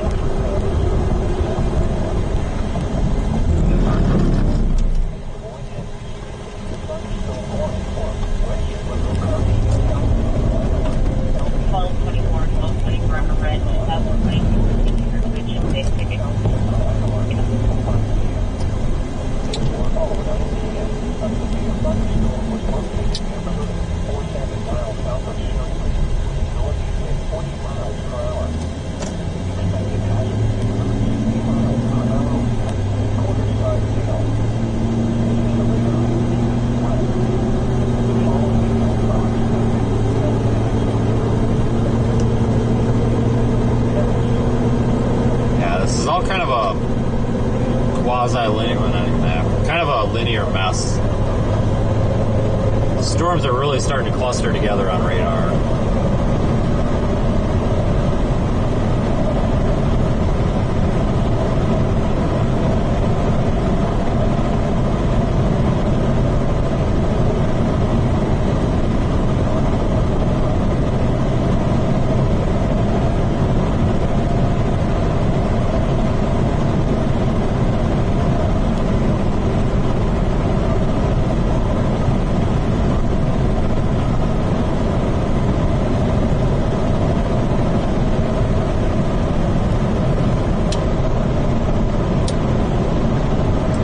Looking north.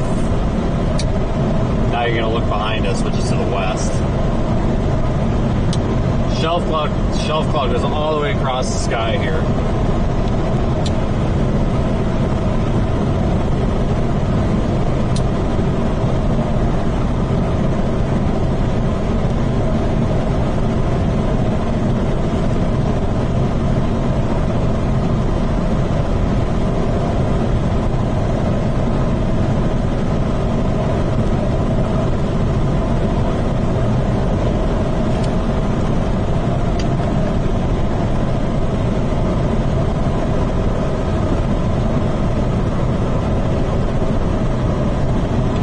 We have found a paved road here.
Just about to our turn. Oh, we gotta go through Bussey, I guess. And then we can go east. Keep up with this thing. Pretty little storm, though. It's not doing much, but it's pretty. The one to the south is just part of a line now. See it, the evolution there on radar Omega.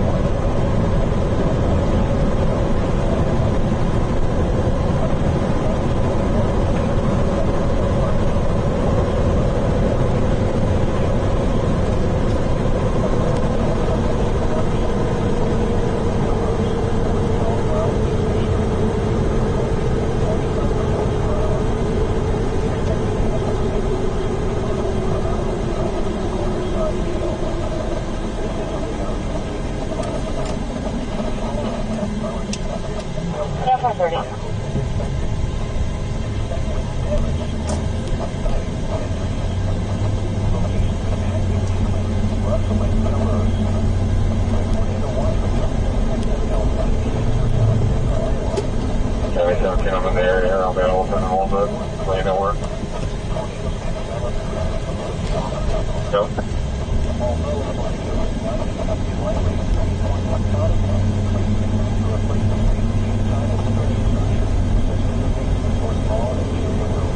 Alright, so this is Bussey. I've never been here either. Once we get out of this little town, we'll have our nice shelf cloud back.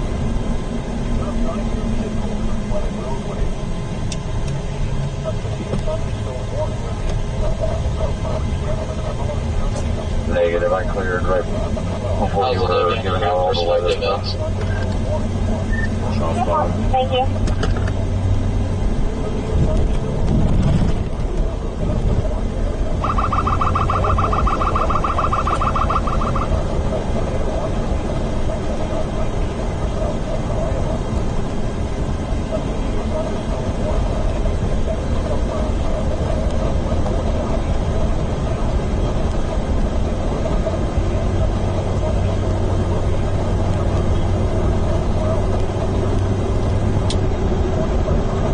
See if we can get a view here. There it is.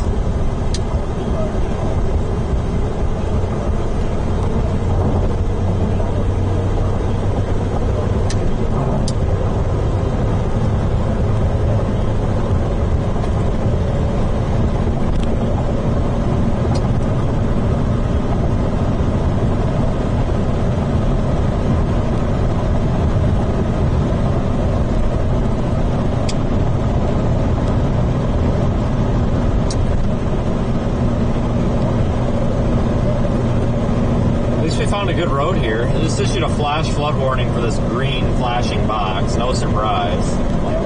One road, one below and green.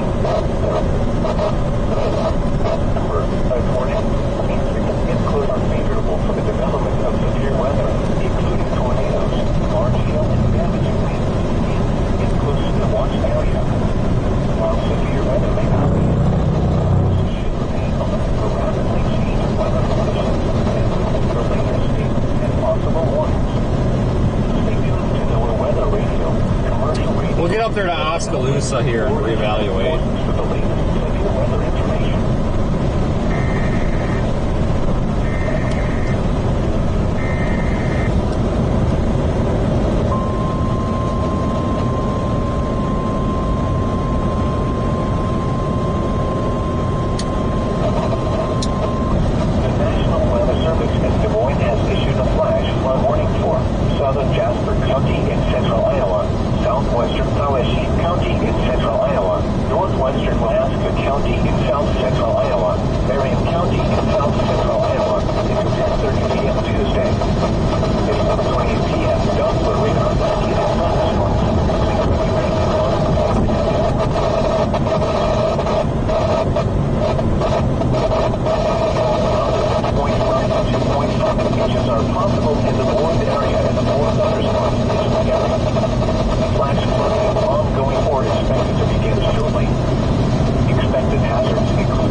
Places that you go and telling them it's your birthday.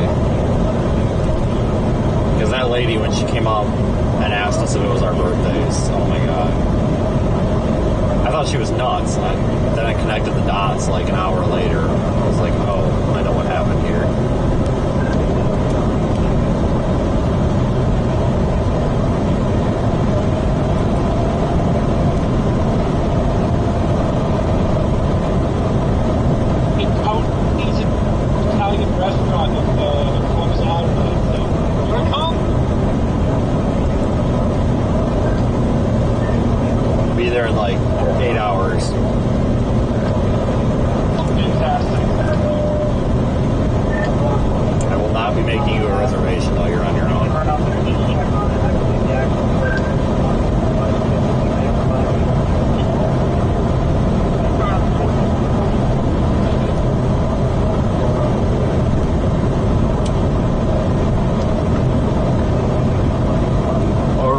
our view here. I'm gonna go north on 63.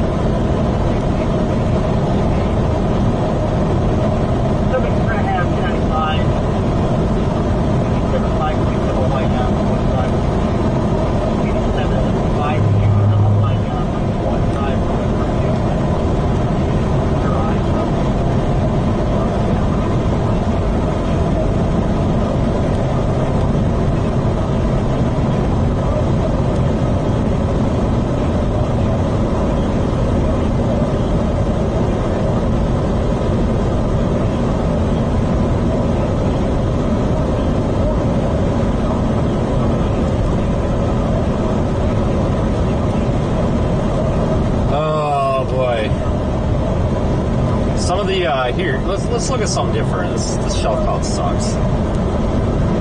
There is a Hurricane Beryl. Good old Beryl. Beryl, what the fuck? Oh, they're moving. I think this guy was just pissing in the middle of the road and just like jumped back in his car really fast and got out of the way. I thought, what the frick? Anyway, Beryl is down here. You don't see it because I have radar loaded right now. It's down here, south of Dominican. It could go anywhere in this red cone. Now remember, this is not forecasting the center of the... I'm sorry, it is forecasting. This is forecasting the center of the storm, not the size of the storm. The center of that storm, that hurricane, could go anywhere in that red cone. Or maybe even outside of it. It could go down here and stay in Mexico. It could go up here. If it takes this northern track, we could see some impacts in the Texas coast.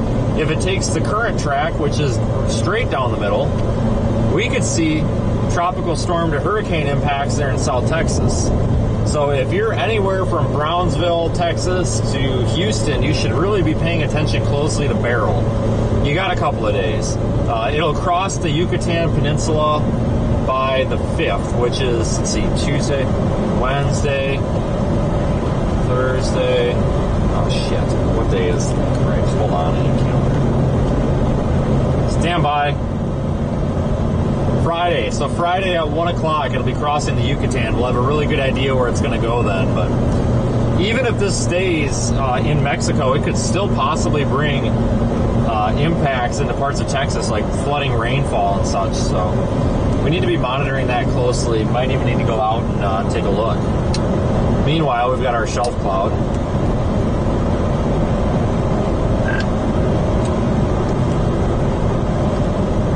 You said something that didn't go through. Good radio. No, didn't say anything.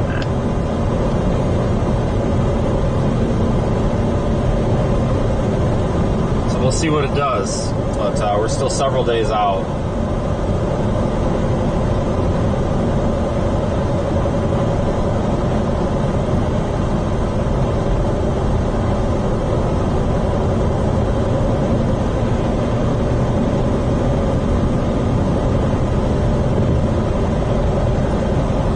It's not going to be, it's a Category 4 storm right now. It's not going to be a Category 4 storm if it approaches the U.S. I can promise you that, most likely. I mean, this thing's going to weaken. I mean, we'd be looking at probably, best guess, I would be imagining tropical storm statuses. That would be my guess.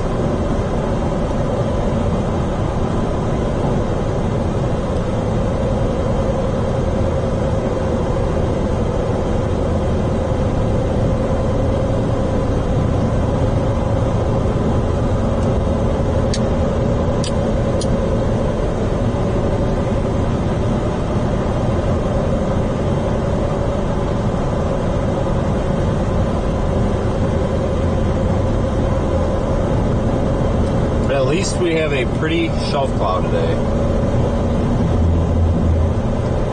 And again, a big thank you to all of our supporters, whether you're super chatters, PayPalers on the website, channel members, all that stuff. We appreciate you. And if you are new here, definitely consider subscribing to the channel. It seems like we can't get any subscribers lately, so please click the subscribe button. It does help. That way you can see our videos, or live streams rather. and use the little thumbs up button. And then, of course, you can go to seethestorm.net to find all of our social media links as well.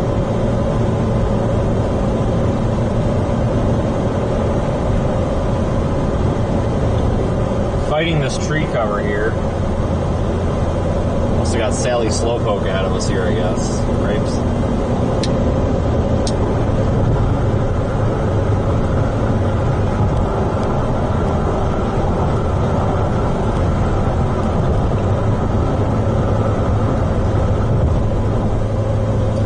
Really wanted to make it to Oskaloosa before it starts dumping rain, but it appears that that's not going to happen.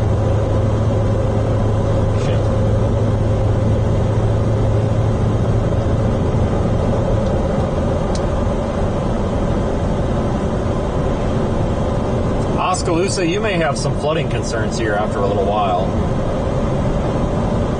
So you need to be kind of vigilant as well as these thunderstorms come through the area. Alright, road rage is about to kick in, so we're going to have to pass this dude. We are doing 45 miles an hour and a 55. You've got to be kidding me right now. So we're going to go around this guy. Oh, well, wait a minute here. I think we're about to come up on 63, so maybe not. I hope this guy doesn't go north.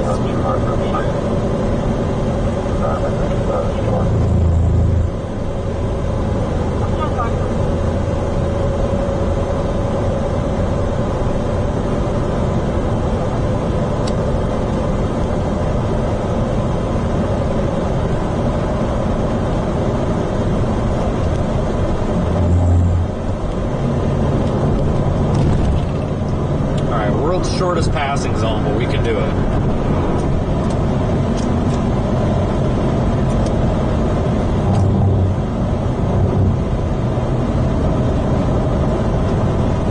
Definitely needed to get around because my luck, that person's probably turning north.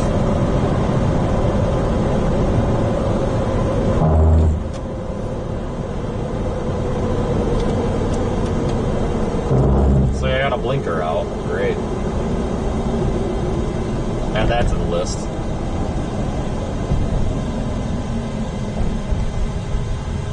Oh my God, where did all this traffic come from?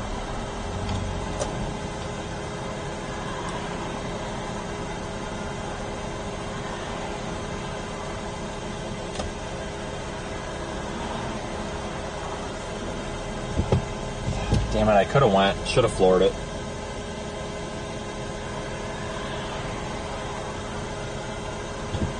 We can at least get halfway across.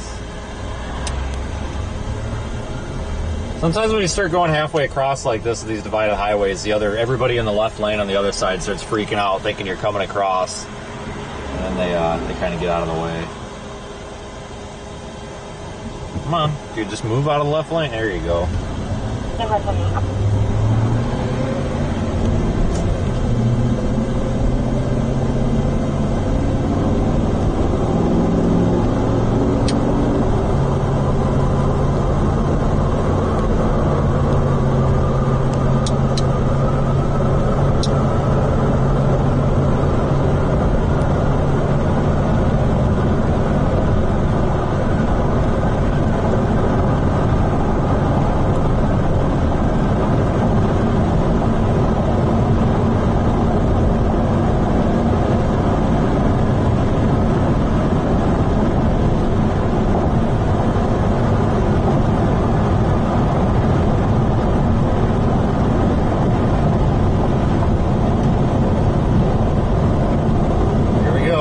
Shelf cloud.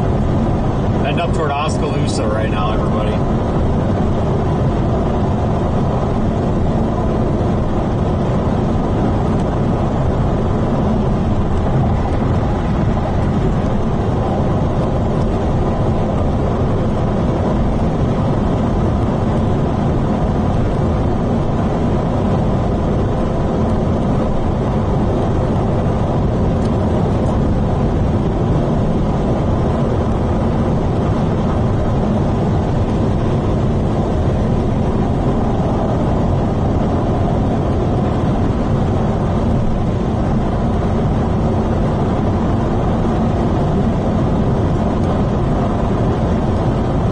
everybody slows down when they see the scary clouds. I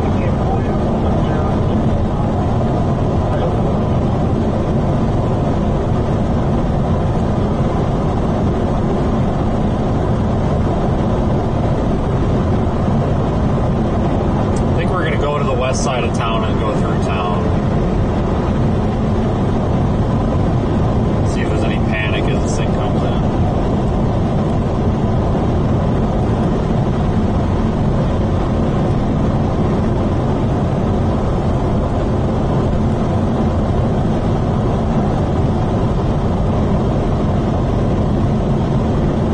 Plus, it'll be interesting to be in town as this comes through with all the wind to see if anything gets blown around.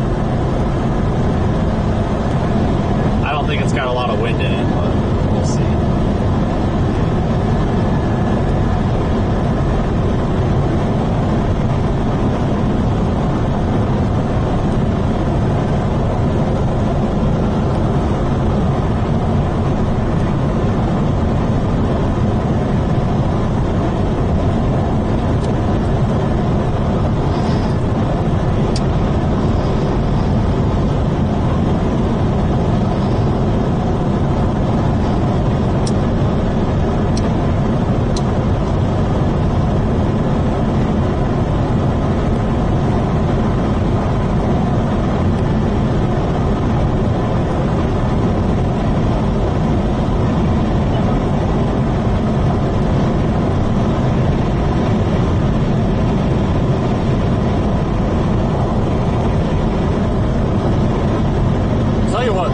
Drives really nice, that's for sure.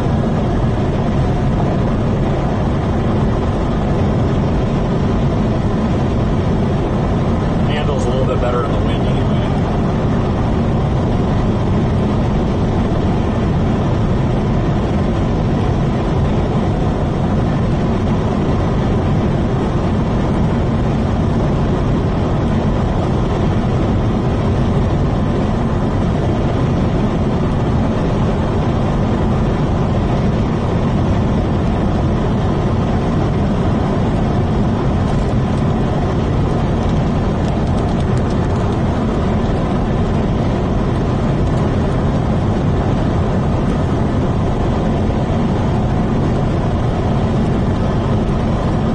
Back up here to 92 in about a mile, and then we'll head into Oskaloosa and go through it.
At Radar Omega for the area. It's just a big blob now.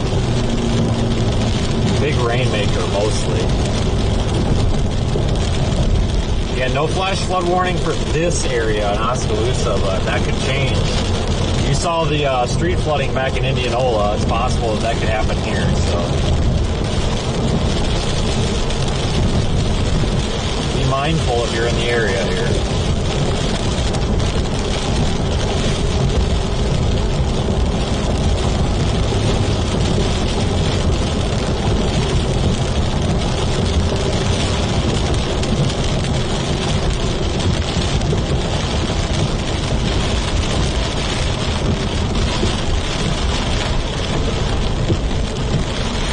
I'm going to slide into Casey's very briefly here and just get something to eat and hopefully not stir up a panic.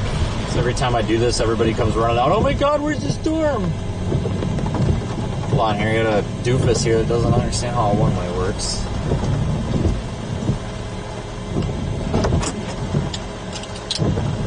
Give me a second, folks. Be right back.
I tell you, I can't park by the doors. These people see what I walk out of. There's a tornado warning in the north. I see it. And, oh my God, just freaking chaos. Walk in, and as I said, the first thing out of somebody's mouth, where's the storm? And I said, well, it's right here. Duh. As there's tornado sirens going off. And I go up to the counter, like, I'm running to get something. I go up to the counter, would you like one of our cookies? They're really good. And I said, no, I'm okay, just in a hurry. Why? Like, seriously? I said, I just gotta keep moving. Oh, you're the storm chaser. Shelly, this is the storm chaser out front. And I'm just like, oh my God. And I'm standing there, I'm like, getting antsy, like, I gotta go. And she's like, you don't have rewards? I'm like, no, I don't have rewards. Do you want to sign up? You can earn points. She's like, no, I really don't. Tornado warning. I just looked at her and said, ma'am, I gotta go. Oh, where are you headed? I'm just like, oh my God. This is why I'm friends with people that are, military and paramilitary, because brevity is good. Brevity is good. Yeah, I'm stopped at a green light right now. I don't get it. I've been trying to get out ahead of this, and I have been stuck behind people doing about 15 under right now, so it's fantastic. I'm almost into Oskaloosa. Yep, don't go to the Casey's. Trust me. But, yeah, they're sounding sirens for whatever reason. Tornado warning. I think it's Purple box, Montezuma. Well, yeah, let's go. It's going all the way. I know, but a lot of these old siren systems go by the same county, and it activates all the county. Pretty dumb. Not true.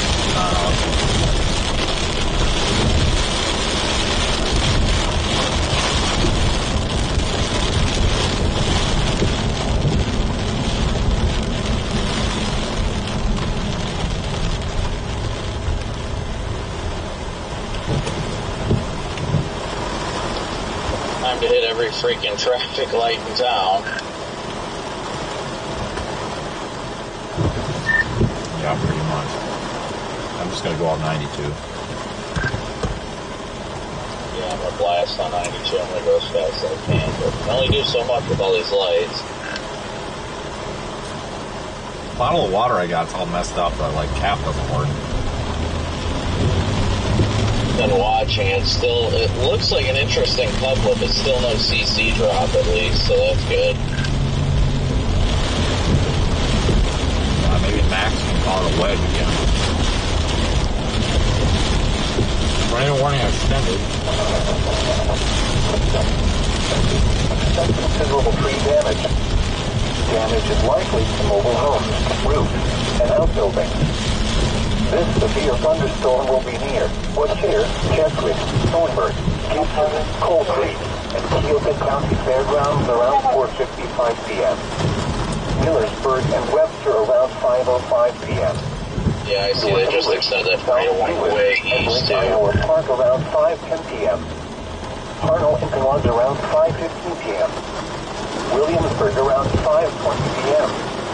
Other locations impacted by the severe thunderstorm include Webster, Holbrook, Thornburg, Keokuk County Fairgrounds, Lake Iowa Park, Coal Creek. Possible tornado near Montezuma trying to develop. Monster. In Iowa between mile markers 218 and 229.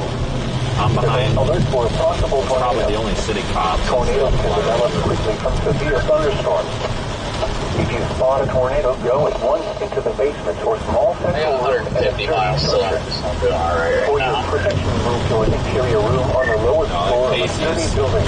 Walked in there to get something to eat. They're trying to sell me cookies, and I said, no, I'm just in a hurry, not right now. And she's like, where are you headed? I said, I just gotta get going. She's like, oh, you're the storm chaser. Shelly, this guy's the storm chaser out front. I'm just like, oh my God, lady, I gotta go. And then Shelly comes over, and Shelly's like, oh, you don't have rewards. You know, you can earn points. I said, no, I'm just really in a hurry. Oh, it only takes a second. I'm like, ma'am, I got to go. So yeah, it's not a good place to stop right now. Yeah. Like I said, I got 150 miles, so it should be more than fine. Looks like it's moving due east. A tornado warning for northern Keokuk County in southeastern Iowa, northwestern Washington County in southeastern Iowa, southern Iowa County in east central Iowa until 5:30 p.m. Oh, one of all time, so I'm just freaking Oskaloosa right now. This is going to be over. It takes forever. 7 miles southeast of moving at 40 miles. This is with our Indianola.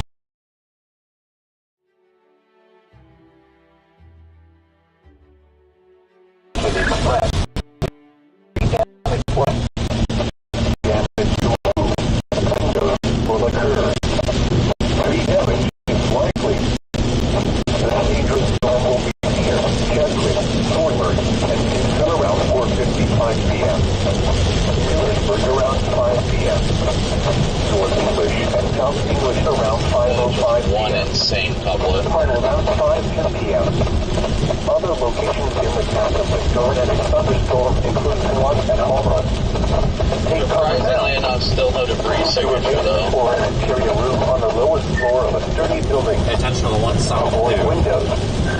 Keep your outdoors. Tornado warning south as well near Yeah, Albia. tornado warned it. Substantial shelter and protect yourself from flying debris. Well, hell, now what? Heavy rainfall may have this tornado. Crap. Do not wait to see or hear the tornado. Take cover now. Torrential rainfall is occurring with this storm and may lead to flash flooding. Do not drive your vehicle through flooded roadways. One to the north has my attention the most right now, at least. I'm gonna just keep blasting east for the time being. Looks like it's got 6-4 potential. Yeah, I agree. One to the south is going to come toward us, so we can always drop south. We can't get northeast anymore.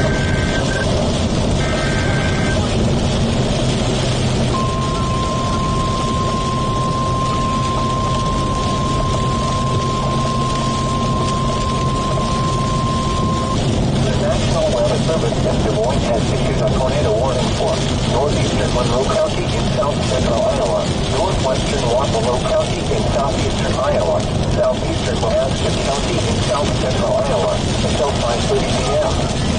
At 4:55 p.m., a severe thunderstorm capable of producing a tornado is located over Albia, moving northeast at 35 miles per hour. Expected hazard, cruise tornado. This is a radar express. The following effects are expected. Flying debris will be Sounded a lot of these good guys have to go on the south. Mobile homes will be damaged or destroyed. Showing, I'm afraid that's Damage to roofs, windows, and vehicles will occur. These damages is significant. Active include Pella, One of the south. The one up here kind of falls into the municipal area. I feel like it could be more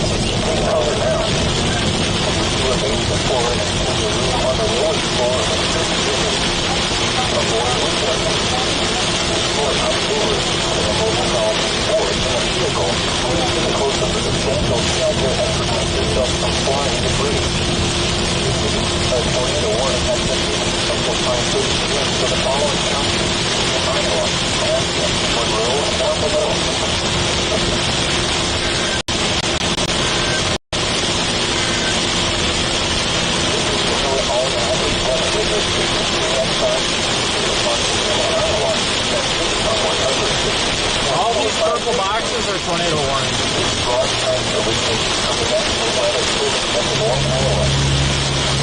The National Weather Service is applied to a tornado warning for northern Georgia counties and southeast Iowa, northwestern Washington counties and southeast Iowa, southern Iowa counties, central Iowa, until 5:30 p.m.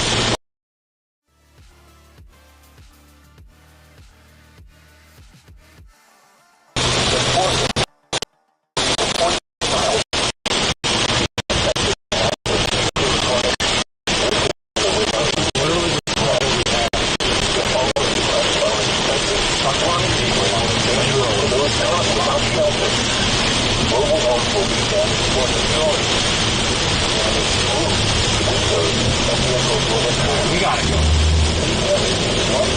Pretty impressive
when I get to this next road, I'm going to go south.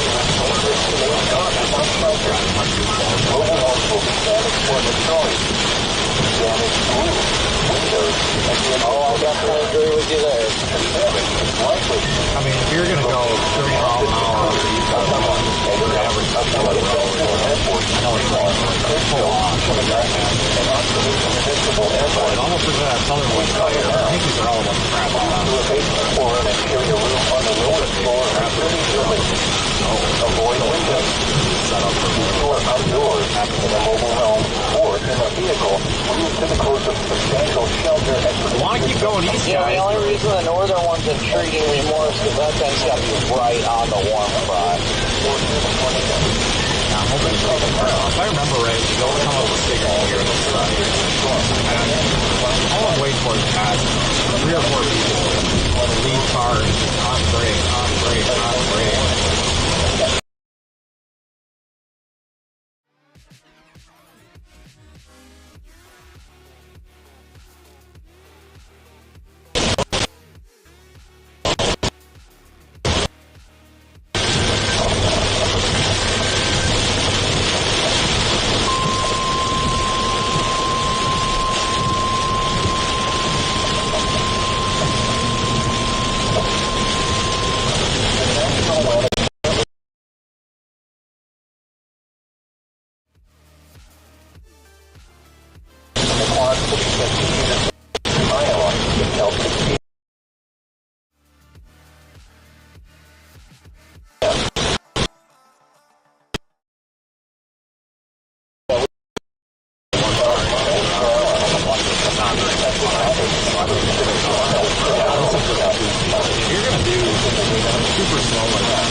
Slow down, pull off the road, let people by.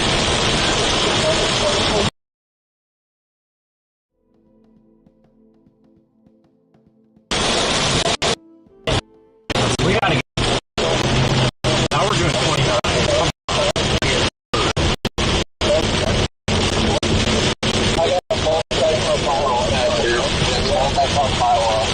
Alright, you want me to turn around? Yeah, we may need assistance. At least 3 or 4 cars involved. Copy that. If the location's correct, I'm probably about 4 or 5 minutes away. I just flipped around and coming in 29.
Bussey, stand by. Do not hang up. Stand by.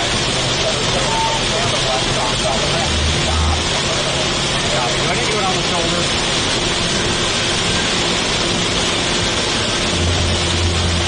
I was trying to have you let my mods know I'm in route to a major accident with ejection here, and I needed somebody to let me know, but I got it now.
Which car has injuries? Medical. Which truck? Right here.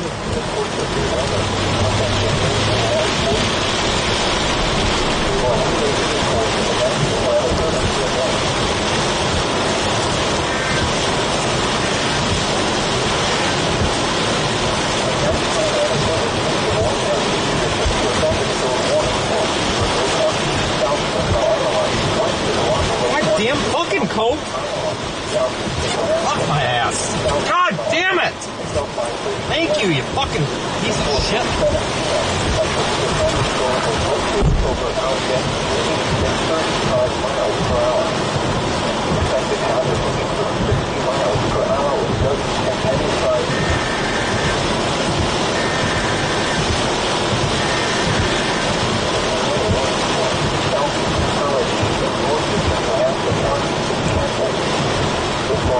Has been canceled. The firm responsive to the warning has moved out of the area.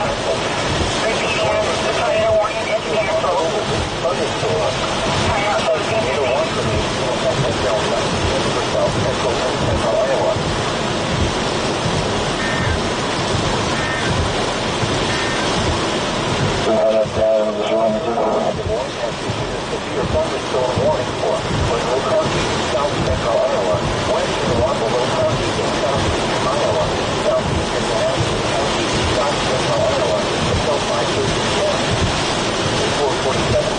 The advised the S-curve is almost completely covered in water in that area. You don't notice it until you get right up on it. It's going to be the S-curve on Highway 63 for New Sharon Fire, use PS3.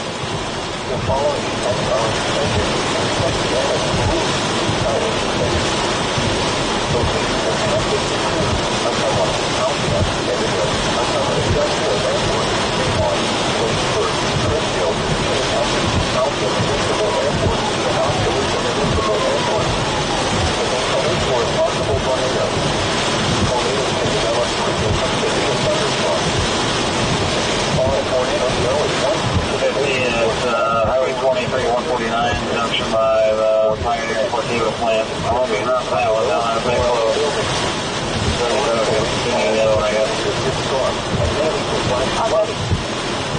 drive your vehicle through flooded roadways. Tornado warning from 9 p.m. for south central to southeastern Iowa. A severe thunderstorm warning has been issued until 5:30 p.m. for the following counties in Iowa, Alaska, Monroe, and Wampanoag. The National Weather Service in Des Moines has issued a flash flood warning for More like I said earlier, trains are on the sea over here. northwestern Charlotte County in central Iowa, northwestern Alaska County in south central Iowa, Marion County in south central Iowa, at 10:30 p.m. Tuesday. At 4:28 p.m. Repeating, the tornado warning has been canceled. Title 1718. Warned area. Between 2 and 3 inches of rainfall planned. Additional rainfall amount of 1.5 to 45 inches are possible in the warned area and more thunderstorms enter the area. Flooding caused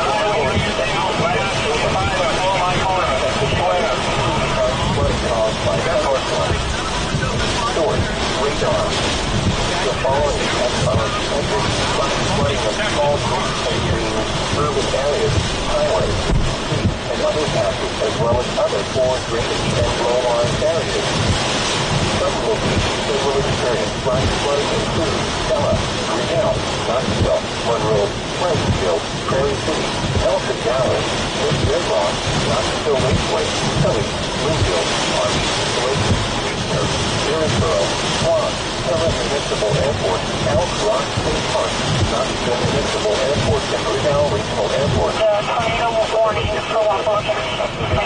Tornado warning for Wampanoag County has been canceled. 1719. Turn around. Don't drown like a cat. Wampanoag County, 708. What's correct? Deploy gas to current vehicles. The tornado warning for northeastern Monroe, northwestern Wampanoag, and southeastern Alaska counties has been canceled. The storm has prompted the warning has moved out of the area. Therefore, the warning...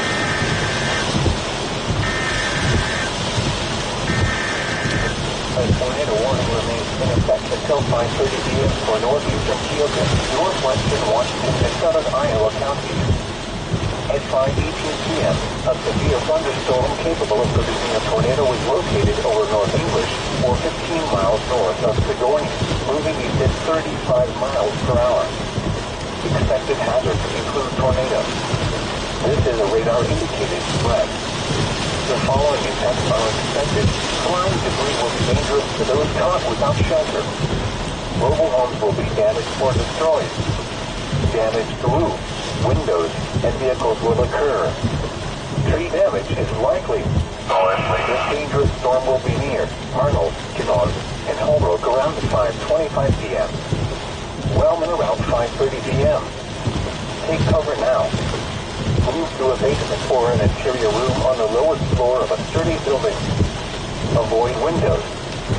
If you are outdoors, in a mobile home, or in a vehicle, move to the closest substantial shelter and protect yourself from flying debris.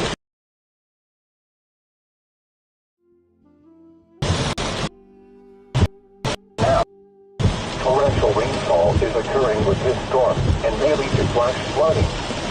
Do not drive your vehicle through flooded roadways. Repeating, a tornado warning remains in effect until 5:30 p.m. for the following counties in Iowa, and Keokuk.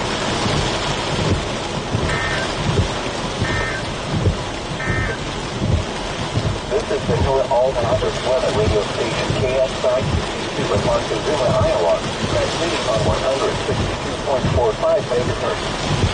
This broadcast originates from the National Weather Service at Des Moines, Iowa. The National Weather Service in the Quad Cities has issued a severe thunderstorm warning for Keokuk County in southeastern Iowa, southwestern Washington County in southeastern Iowa until 6 p.m. At 5:06 p.m., severe thunderstorms were located along a line extending from near Cold Creek to near Pella Industrial Airport, moving east at 35 miles per hour. Expected hazards include 60 miles per hour wind gusts. This is a radar-indicated threat. The following effects are expected. Expect damage to roofs, siding, and trees. Severe thunderstorms will be near Cedar, Cedar, Delta, and Keokuk County Fairgrounds around 5:10 p.m. Cedar, Martinsburg, Hayesville, and Peru County Park around 5:15 p.m. Lancaster, Lake Deer Park, and Keokuk County Expo around 5:20 p.m. Pekin around 5:25 p.m. Parker and Ollie around 5:30 p.m. Richland, Coda, and Calumet around 5:40 p.m. Lake Darling State Park and Brookfield around 5:45 p.m.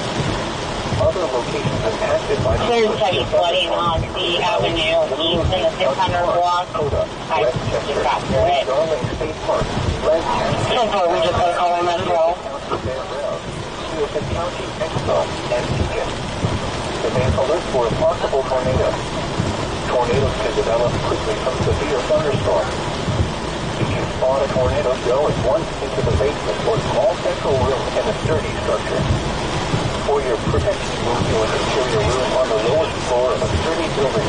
He says it's A just tornado for watch running the airbag thing. until 9 p.m. for southeastern Iowa. A severe thunderstorm warning has been issued until 6 p.m. in following counties, Cedar, Iowa. A severe thunderstorm warning remains in effect until 5:30 p.m. for northern Cedar, northwestern Washington, and southern Iowa counties. At 5:09 p.m., a severe thunderstorm was located over Check Creek, or 11 miles north of Cedar, moving east at 35 miles per hour. Expected hazard increased 70 miles per hour itself. This is a radar indicating threat. The following effects are expected considerable tree damage. Damage is likely to mobile homes, roofs, and outbuildings. This severe storm will be near Fort English, South English, Millersburg, and Webster around 5:15 p.m. George around 5:20 p.m. Hartle around 5:25 p.m. Holbrook around 5:30 p.m. Other locations affected by the severe thunderstorm include Holbrook, Webster, Thornburg, and Lake Iowa Park. This includes Interstate 80 in Iowa, the 18-mile mark is 218 and 229. A tornado watch remains in effect until 5 p.m. for southeast and central Iowa. Remain alert for a possible tornado. Tornadoes can develop quickly from severe thunderstorms.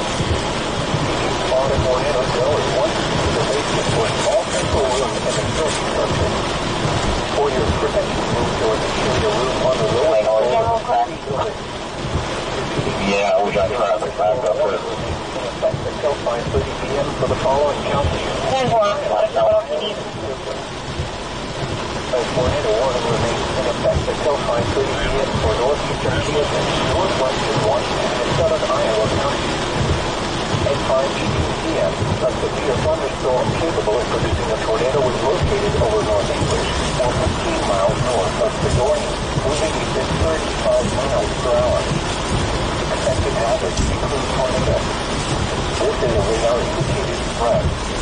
The following effects are expected. Flying debris will be dangerous to those caught without shelter. Mobile homes will be damaged or destroyed. Damaged roofs, windows, and vehicles will occur. Tree damage is likely. This dangerous storm will be near Arnold, Cedar, and Holbrook around 5:25 p.m. Wellman around 5:30 p.m. Take cover now. Move to a basement or an interior room on the lowest floor of a sturdy building. Avoid windows. If you are outdoors, in a mobile home, or in a vehicle, move to the closest substantial shelter and protect yourself from flying debris. Heavy rainfall may have this tornado. Do not wait to be near the tornado. Take cover now. Okay. Torrential rainfall is occurring with this storm and may lead to flash flooding. Do not drive your All right, we're gonna clear out. flooded roadways. Repeating, a tornado warning remains in effect until 5:30 p.m. for the following counties in Iowa, and Keokuk. The National Weather Service in Des Moines has issued a severe thunderstorm warning for. I'm gonna come down by you and look around so it's over. Once you finish that whole fire, but even the time out here. I need to change stuff really. Yeah. No. Had I think Wellman or Kelowna's going to case it or something.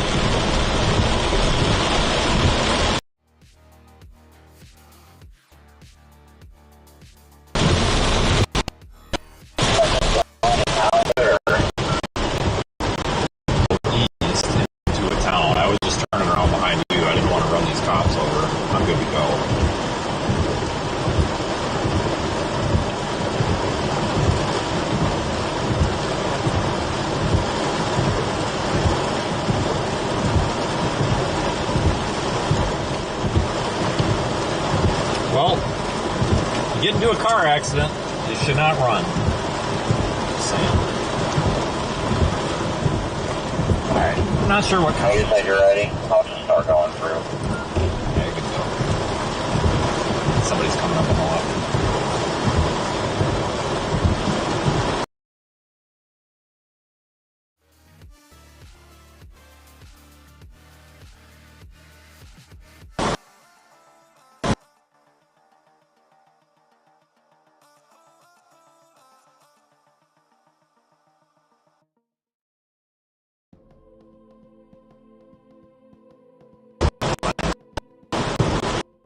He's blocking the road. He's trying, but we go around. Okay. I think he's actually trying to. I thought he was trying to back up.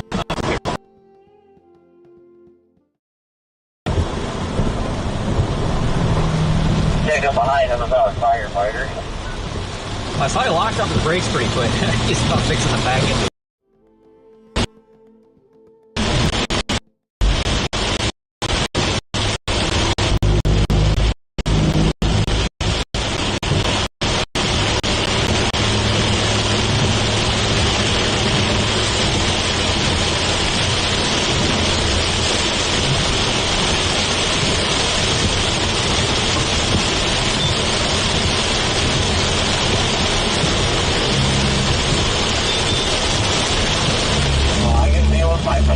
This shirt, my goodness. Yeah, and then you end up soaking the hell out of your Oh, yeah, that's fire. I think we'll look into it. We'll look at it across the cornfield somewhere, but it is looking. There is a third vehicle. That thing is push control wind at 95, push control wind at 95. I'll leave that here behind my. Oh, I know I didn't see that one. I saw two of them. I didn't see a third, but it might have got yeeted off. No kidding. Yeah, I'm pretty sure that truck went over. You're right. I don't. That vehicle wasn't tall enough to do that. The truck looks pretty good for going up there.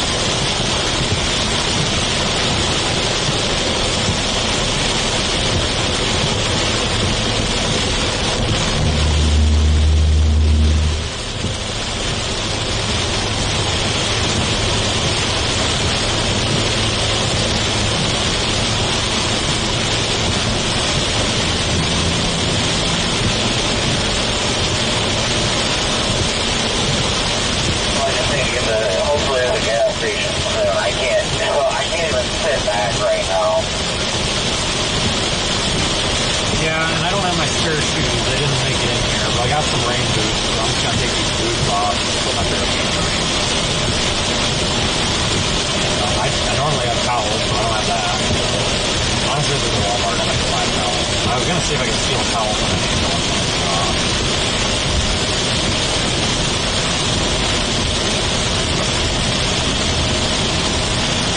Let's see what we can do now, guys.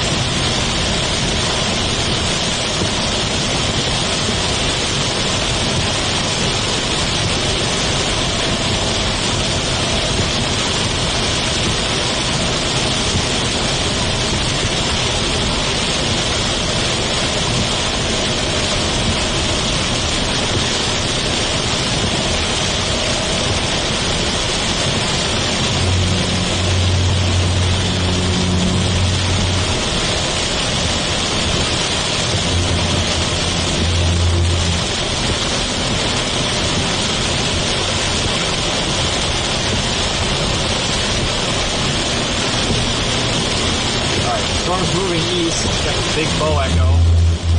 Big wind risk now, mainly.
like there's anything on the ground at least, so that was good.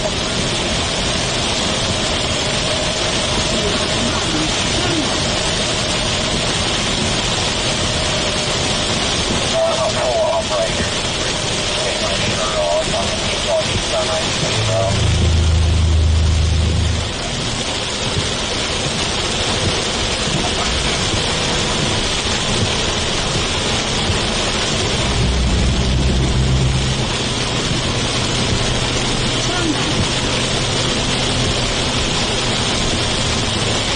All right, to the next gas station.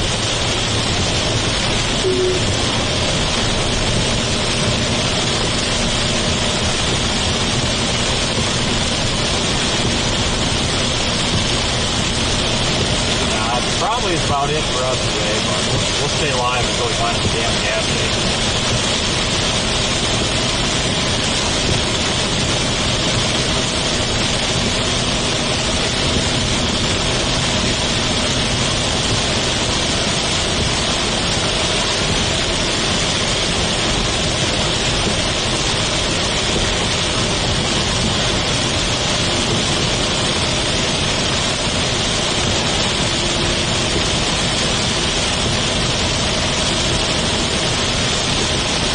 Come across some flooding on the way here with the way it's raining. Oh my God. That's crazy.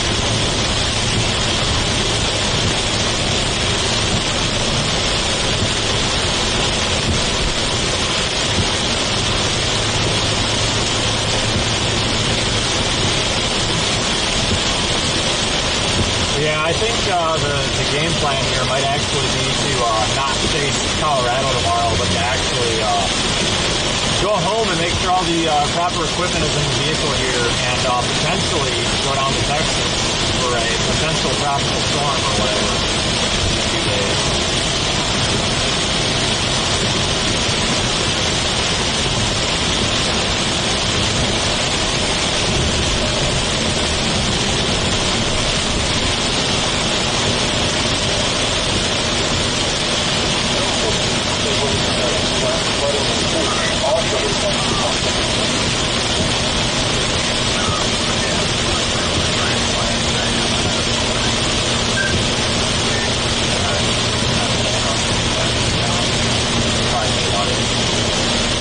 I don't want to go to Colorado, but we updated that cone at like 1 ago. And it's just ever so slightly away. I'm set on that.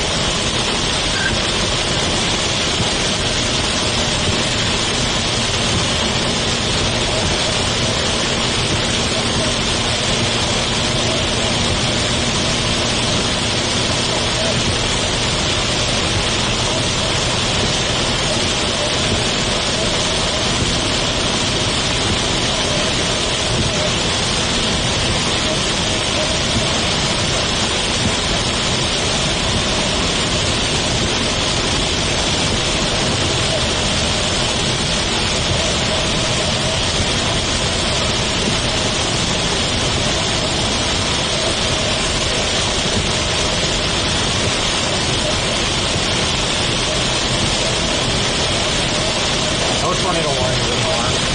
That's good.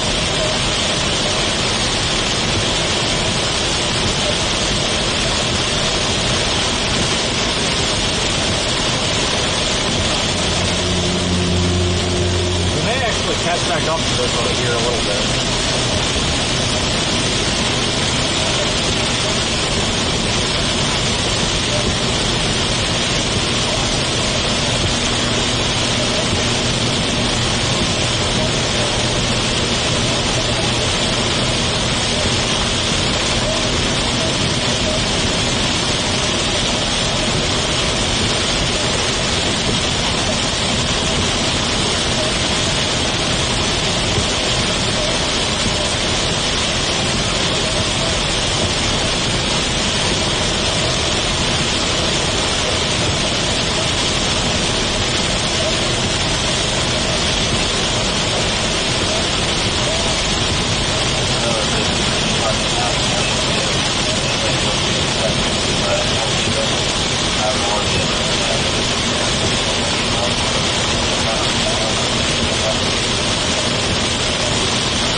just raining on Pella. Wouldn't be surprised to see flash flood warnings in the wake of this.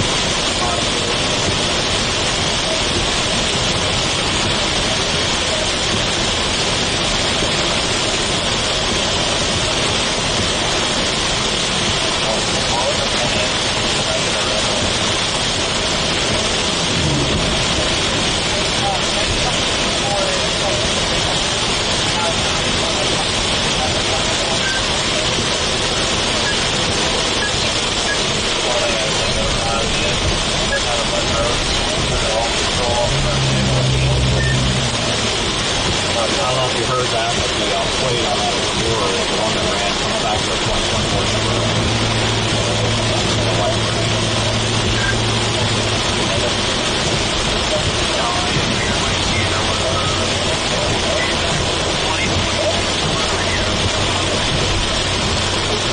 Yeah, probably the plate. That's maybe as hell. Or you like got a warrant maybe took someone else's plate, I don't know.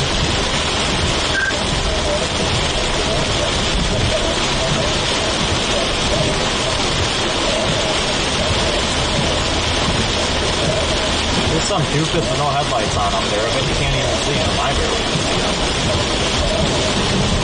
Sure.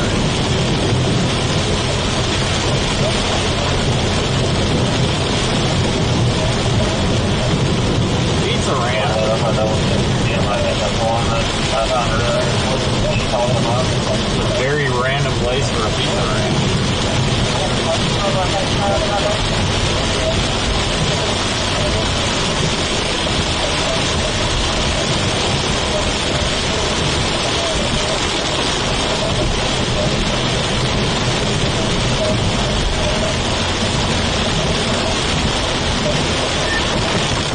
There's a pizza up here.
out of the car, zipping them up, zippers stuck. It's like, you gotta be freaking kidding me. Of all time, you know?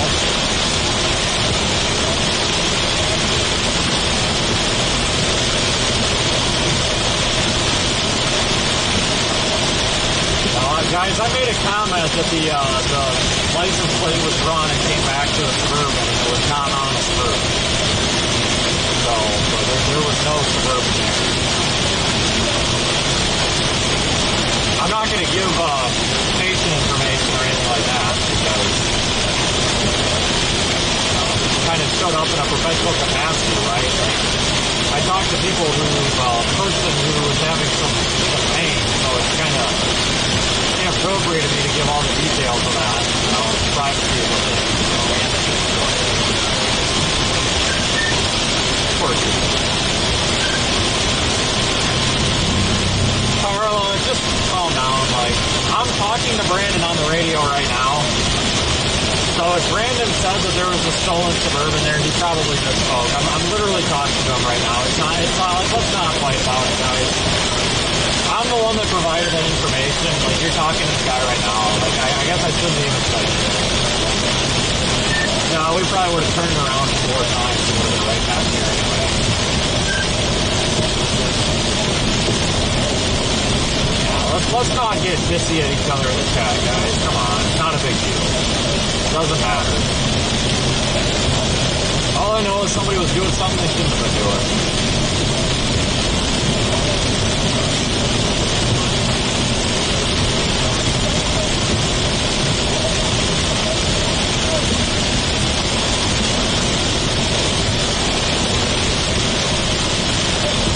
Tornado warning now for the Iowa City storm. That's the purple box. Okay, right. You won't be called a liar. That's fine, Carla. Just everybody calm down. I don't think anybody's being called a liar. This is YouTube. It's not that serious. Let's calm down, guys. It's literally a fucking chat room on YouTube. Calm down.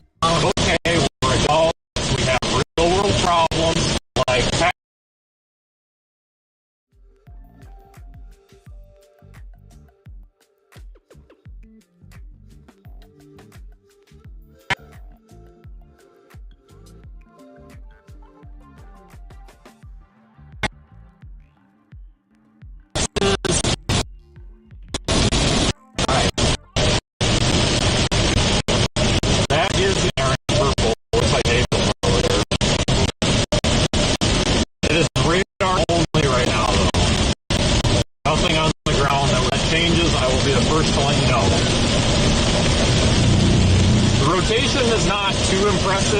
it's obviously enough to prompt a tornado warning, but it's nothing too insane.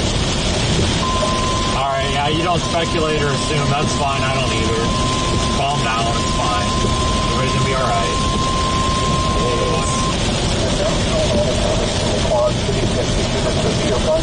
Bacon's way too serious to holy smokes. I had to start putting the children into the peanut gallery and time out here. My goodness.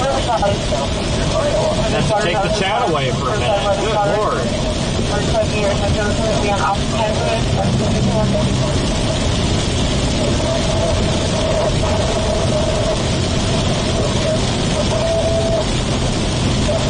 They're sending out severe warnings like crazy. These orange boxes are severe warnings for wind and hail, possibly. Those green boxes, those are for flooding. The purple box, that's for a possible tornado that could form. That's near Iowa City. Actually, let's change radar sites here to Quad Cities. There you go.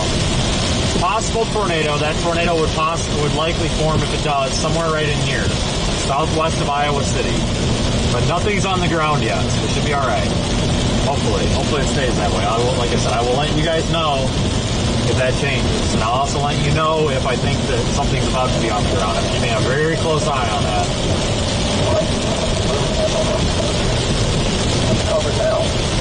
I've also got the weather radio on in the background, so we'll catch the severe or the tornado warnings or any updates very, very quickly.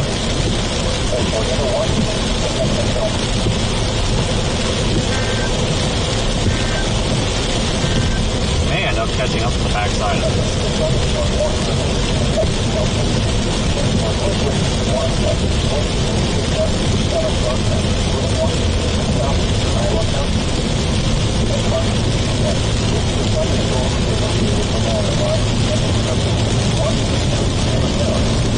Yeah, there's a lot of rain falling from these storms, so yeah, the flooding risk is real. We're not going to end up, just because of the terrain out here, we're not going to end up with like cataclysmic flooding or anything, or biblical flooding, but you still can end up with My radio is making a weird noise.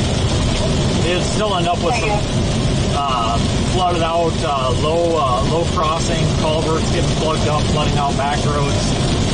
Especially when it starts getting dark out, that's really dangerous because you'll get people going 60 miles an hour down the road. They don't know that there's a washout, and then they hit it and they hydroplane into a tree or something. So you got to take it kind of seriously to a point, you know.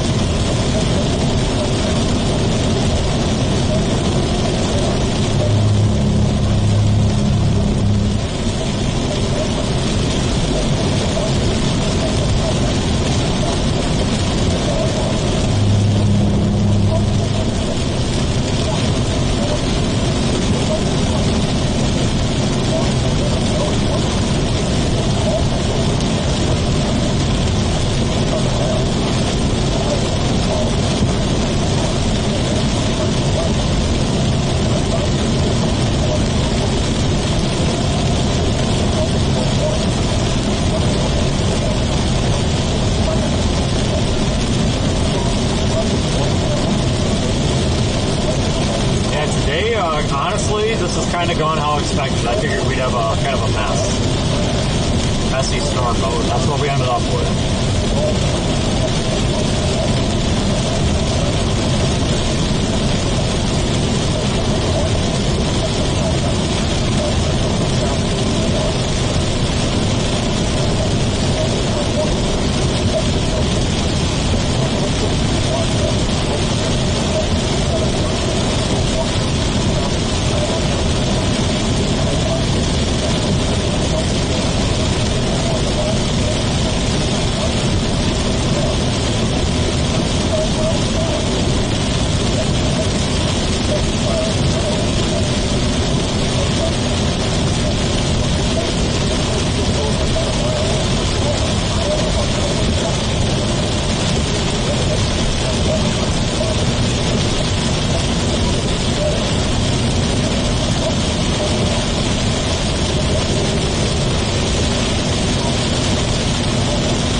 Tornadoes that have actually formed yet today on any of these. I could be wrong. I've been a little bit out of touch, but I don't know of any confirmed tornadoes yet.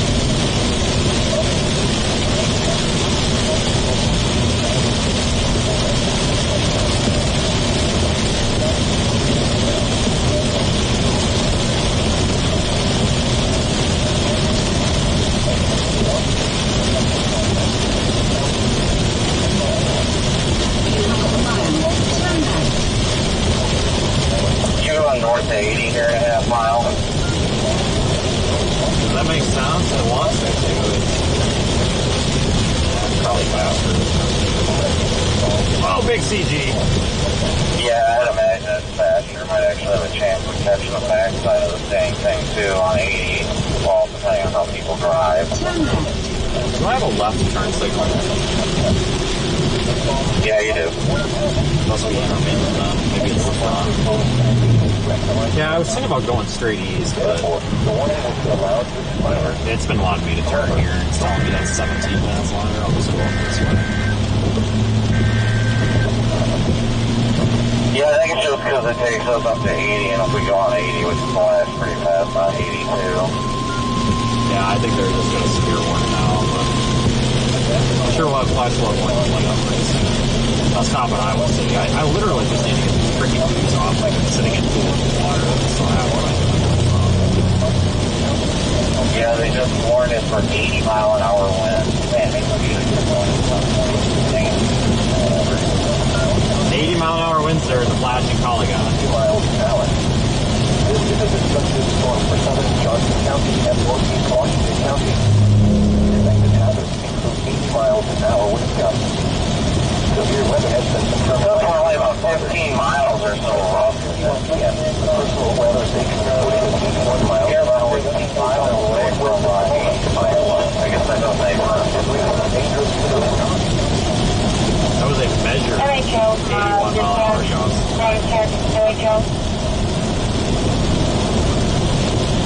You said what measured an 81 mile an hour gust? The storm is warned because of the measured 81, not the radar indicator. That is a measured 80 mile an hour gust.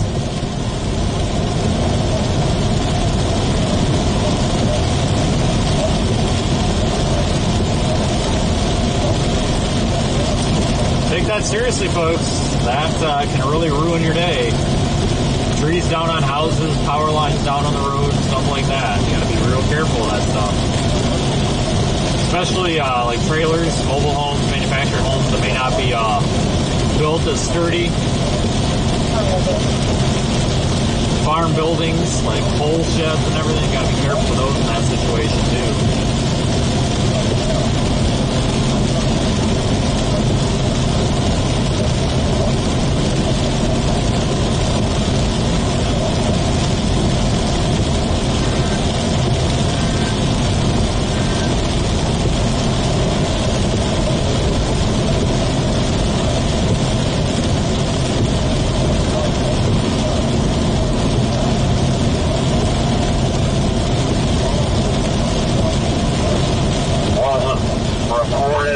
The trailer got flipped over a mile west of Kelowna on Highway 22. Maybe it's a good thing we didn't go that way. That'd be something to get all the way over there that gets stuck and can't go across the road.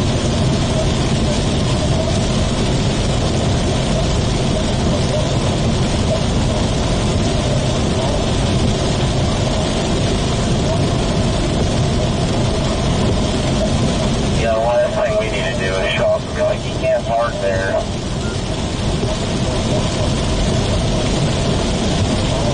But you should have told that guy and ran away.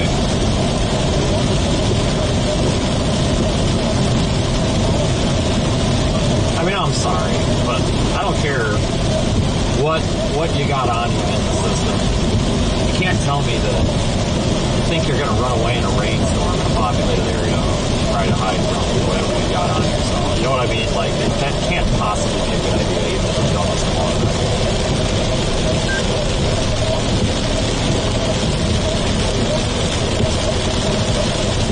Oh yeah, we got lots of lightning.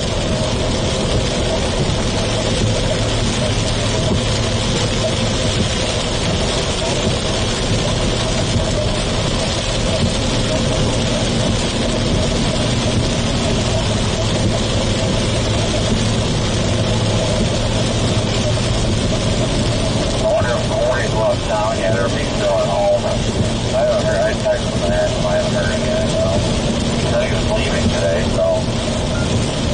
For what? Colorado? I don't know. He said he was going to make his way west, so he said he was making it up. He had for Texas. I got no idea. Yeah, I think I'm gonna go down there because you look at it this way: like if something comes up, like even if that becomes a dud, I'm sure there will be something. So the SPC is even talking about like day 5, 6, 7, 8 or 6, 7, 8, whatever, possibly having needing 15% risk, something like Nebraska, North Dakota, after 15. So if Texas doesn't come to something, it's not like it's gonna be bad. I know there's gonna be something. So this storm totally tanks out. You know, something to go after.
someday we'll get Google Maps back to doing that. Maybe someday.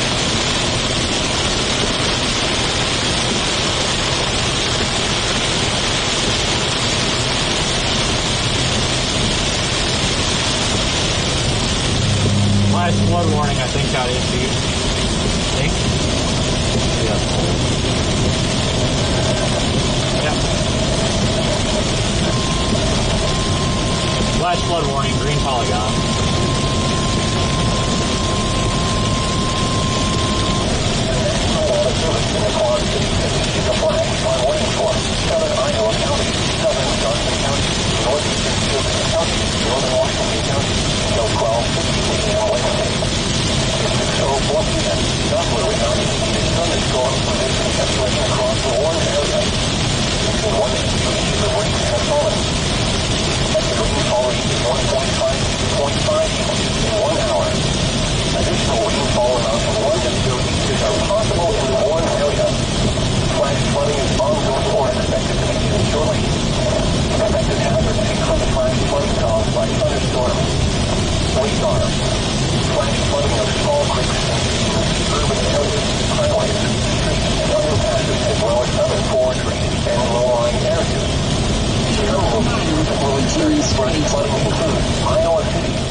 There should have been a stop sign there, but there wasn't.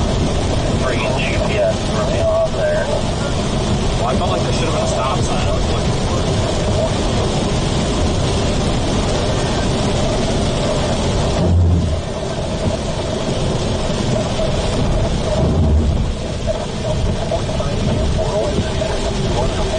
This guy nearly T-boned me yesterday, and now I'm real paranoid at the intersection.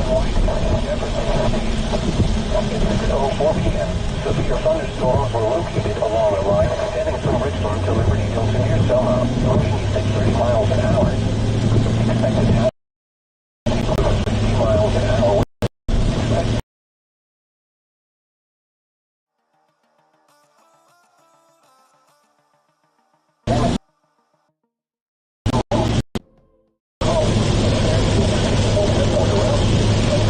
Oh boy.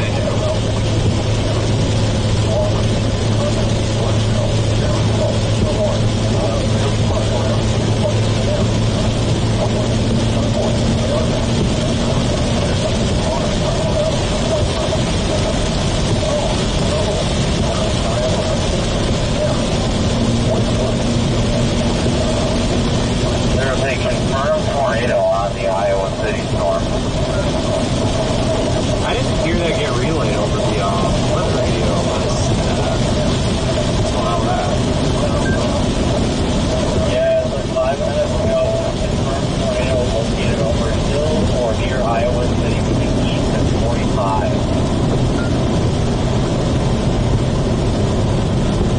It says weather spotters confirmed. That did not get relayed over the weather radio.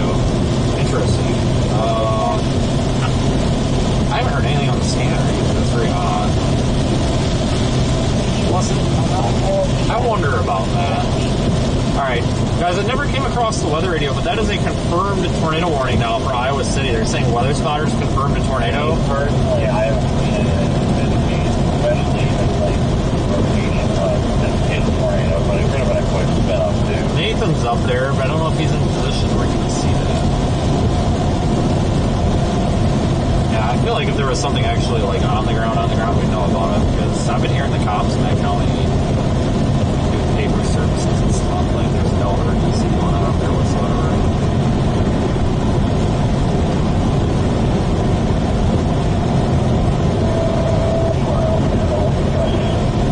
Severe weather has been confirmed by terrain spotters. Flying debris will be dangerous to those caught without shelter. Mobile homes will be heavily damaged.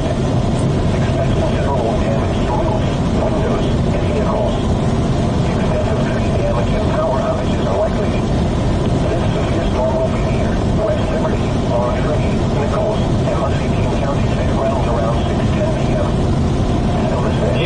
got a view on it, so it looks like just a really big dense rainfall, and it needs to be that rain.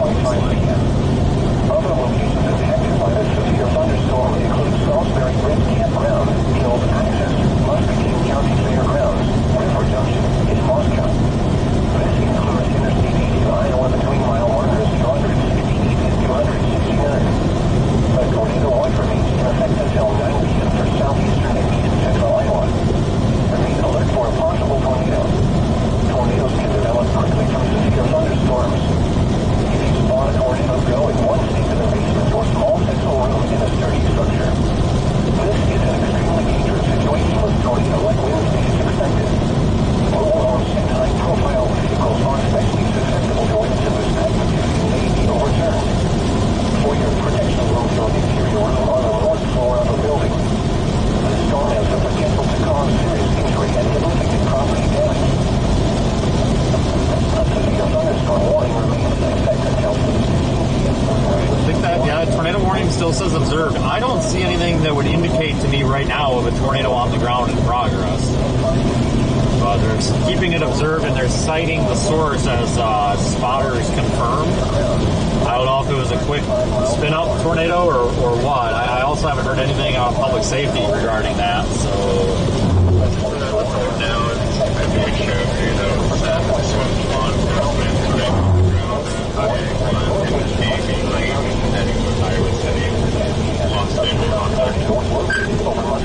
Okay, thanks. Alright, so it sounds like that was one report of a tornado that was relayed from law enforcement. So I'm guessing that's not down, because if it was in progress, we probably would have mass chaos in that area right now. It's a pretty populated vicinity.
This is I think this is the overpass where we saw that tornado on January 2nd last year. I'm 99% sure this is where I saw that wedge tornado out here, like January 2nd, like a year ago or whatever. Pretty sure this is that spot. Yep, I remember that day. I was not out for it. Yeah, I saw it looking over there. It's parked right back there over that road. Here? Oh, that's west. And somebody was like, "Oh, why are you so far away?" Yeah, maybe we did have to turn there. "Oh, why are you so far away?" And I'm like, "Well, there's trees. You know, you can't just drive through a field."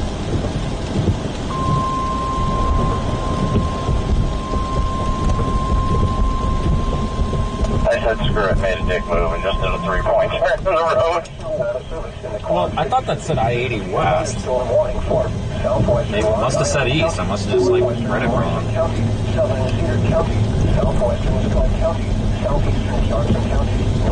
In 800 feet, turn right onto the slip road. Turn right onto the slip road. Expected hazards include 70 miles an hour wind gusts. Expect considerable tree damage. Damage is likely to mobile homes, roofs, and outbuildings. This severe thunderstorm will be near Muscatine, Fruitland, Lex, Martin, Muscatine Municipal Airport,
folks. We'll continue east on 80, see if we come across any wind damage or flooding or anything in the wake of all this mess.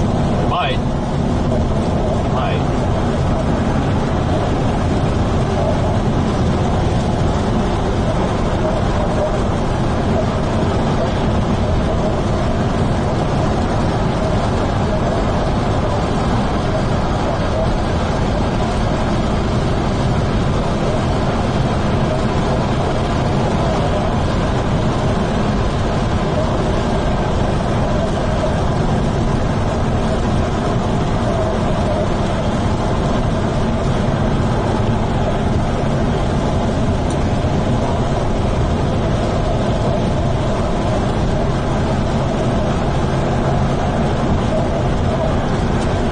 Traffic's moving. I was afraid it was going to be gridlock with the rain.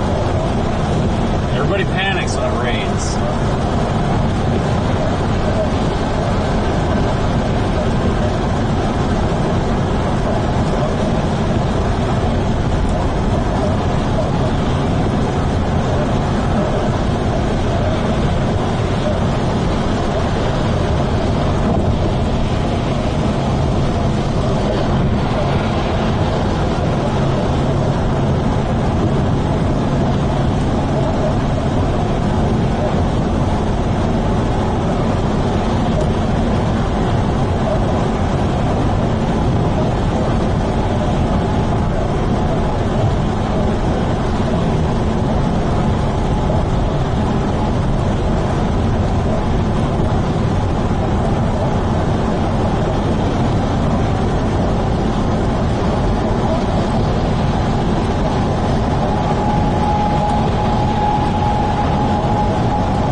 Like on Radar Omega with these storms kind of pushing toward the Mississippi River. Davenport, you'll be impacted probably within the hour. Well, yeah, probably by 7 o'clock or so.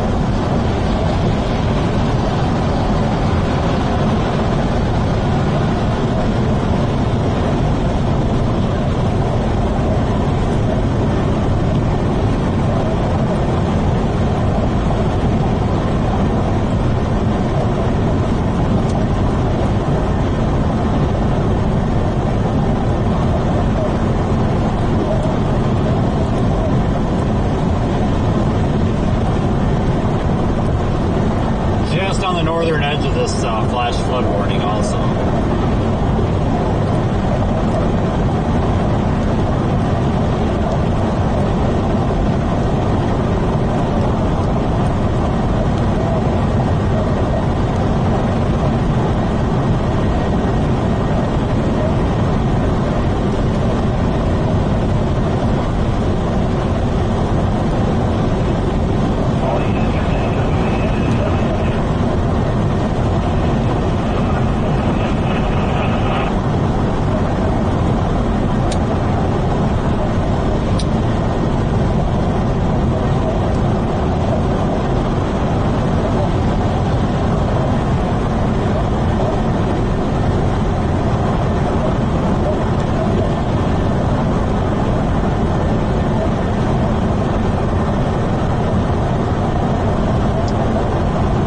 I have a mic.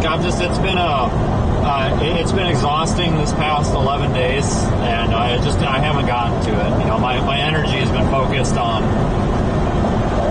trying to survive and not be tired and miserable. So it hasn't gotten checked off the list, guys. I promise I'm getting to it. Like you guys know from before, you know, we've had better audio. I just haven't gotten there. There's just not enough time in the day. Not enough hours in the day to get all this stuff done. I'm trying though, folks. I'm really trying. I'm trying to get it done. Just, you know, I'm trying to find time to, you know, shower and go to bed occasionally too. It's just working on it. It hasn't gotten checked off the list yet. It needs to make it from the box of parts into the install, and it just hasn't quite done that yet.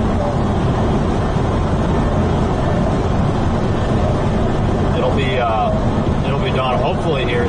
Basically need like a day or two where we're not driving around down because, you know, these down days aren't even down days, guys, because, like, you know, for example, if we were chasing Colorado tomorrow, the entire time from now to tomorrow would be driving. Like, there's so much time that's kind of wasted or misused by just having to drive. You know, sometimes you can drive for 2 days straight, and you can do so much in those 2 days, but you can't because you're driving. It just sucks. But if you don't drive, you can't get to where you gotta go. And if you can't get to where you gotta go, then you're screwed, so. New tornado warning coming out, maybe? Stand by, guys. Big tornado warning, what the hell?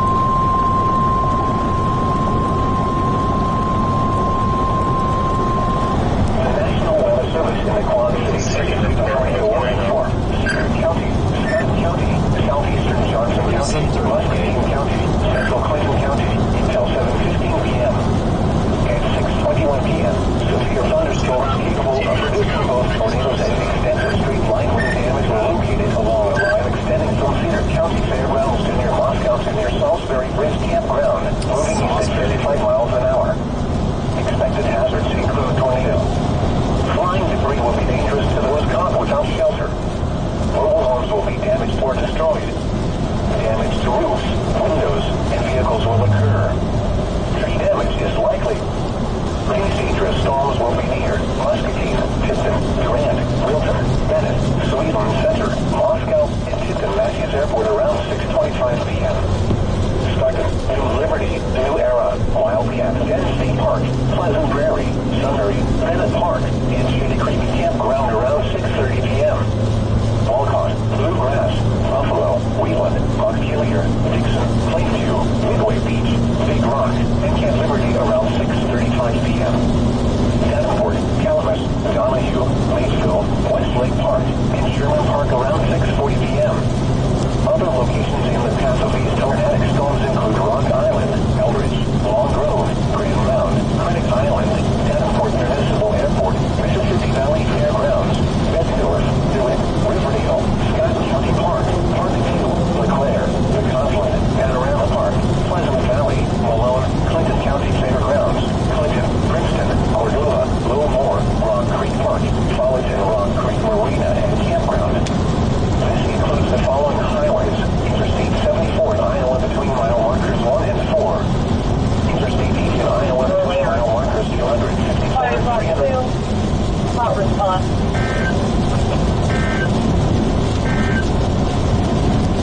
A severe thunderstorm warning remains in effect until 6:45. Alright, that is a large tornado warning in purple there. Includes Davenport. 33, 3. Just issued a very large tornado warning to cover that entire part of that squall line.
Something's happening according to the that just came out. Of course.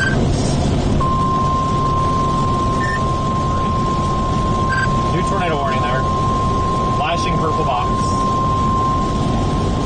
The National Weather Service in the Quad Cities has issued a tornado warning for west central Jackson County, southwestern Dubuque County, northern Jones County, southeastern Delaware County until 7:15 p.m. At 6:24 p.m., a severe thunderstorm capable of producing a tornado was located over Monticello, or 8 miles northeast of Indianola, moving east at 40 miles an hour. Expected hazards include tornado. Flying debris will be dangerous to those caught without shelter. Mobile homes will be damaged or destroyed. Damage to roofs, windows, and vehicles will occur. Tree damage is likely. This dangerous storm will be near Cascade, Camp Courageous, Scotch Grove, Pictured Rocks Wildlife Area, and Temple Hill around 6:30 p.m. Canton around 6:35 p.m. South Gary Owen, Fillmore, and Fillmore Recreation Area around 6:40 p.m. Other locations in the path of this tornadic thunderstorm include Bernard, Crabtown, Emmeline, Washington Mills, Otter Creek, Iron Hills, Sewell, and Fulton. Take cover now. Do not drive your vehicle through flooded roadways. Repeating, a tornado warning has been issued until 7:15 p.m. for the following counties in Iowa, Delaware, and Jones.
Cedar Rapids and head northeast.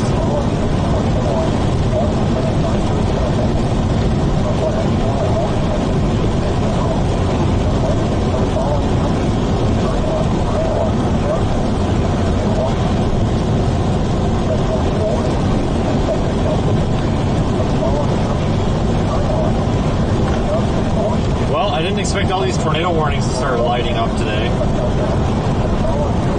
little bit surprised by that.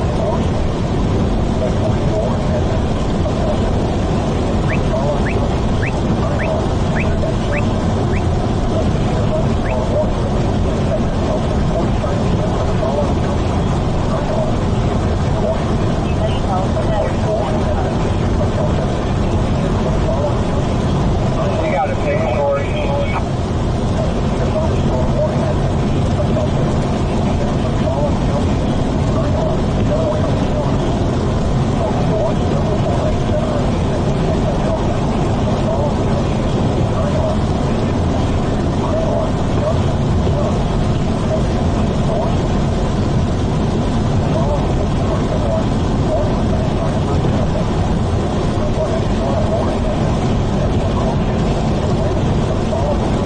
In 2 miles, take the interchange on the right.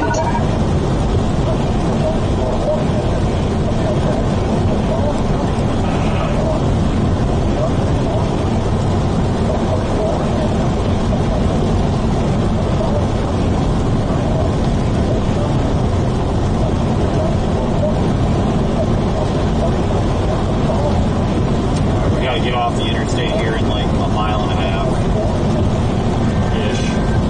Oh my god, now what?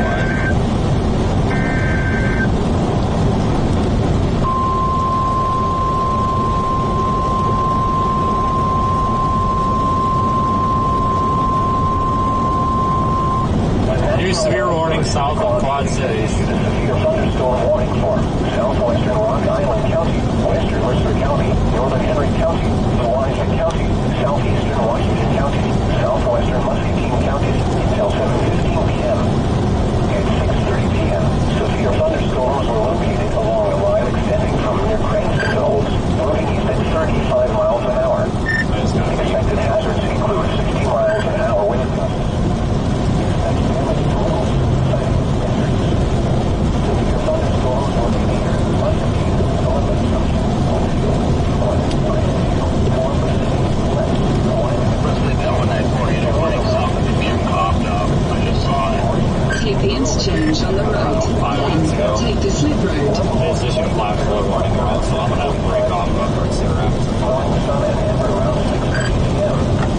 Other locations in the category severe thunderstorms include Louisa, Fresno, Texas, Camp Brown, New Boston, Manning, Hillsborough, Petersville, and Norwood Junction. Remain alert for a possible tornado. Take the slip road. Quickly from severe thunderstorms. If you spot a tornado going once into the basement or small central room in a sturdy structure, take cover now. Torrential rainfall is occurring with these storms and may lead to flash flooding. Do not drive your vehicle through flooded roadways. A tornado watch remains in effect until 9 p.m. for northwestern Illinois and southeastern and east central Iowa.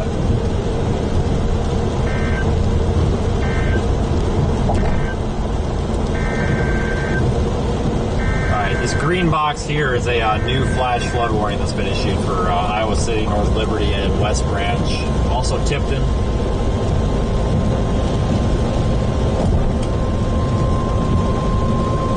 The National Weather Service in the Quad Cities has issued a flash flood warning for southern Cedar County, northeastern Johnson County until 12:45 a.m. Wednesday. At 6:31 p.m., Doppler radar indicated thunderstorms producing heavy rain across the warned area. Between 1 and 2 inches of rain have fallen. The expected rainfall rate is 1.5 to 2.5 inches in 1 hour. Wow. Additional rainfall amounts of 1 to 2 inches are possible in the warned area. Flash flooding is ongoing or expected to begin shortly. Expected hazards include flash flooding caused by thunderstorms, radar, flash flooding of small creeks and streams, urban areas, highways, streets, and other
severe thunderstorm warnings. It goes from basically Dubuque, Iowa, which is right there where Illinois, Wisconsin, and Iowa meet, all the way down to Kansas City. If you look at radar Omega here, it's all those orange boxes, including the purple tornado warnings there.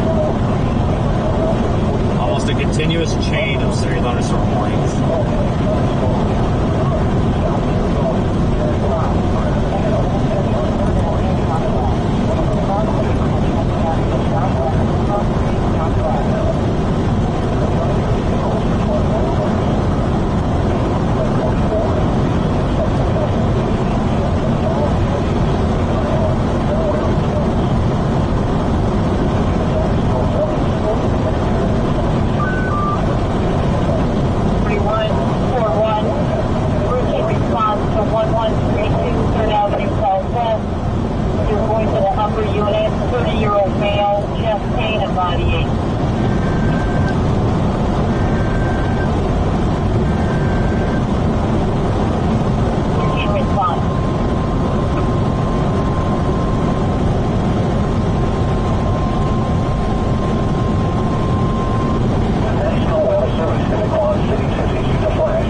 Cedar Rapids, and then we'll start heading up toward Dubuque.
Well, that kind of surprises me.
Today was a little bit on the uneventful side. I appreciate everybody who stuck around.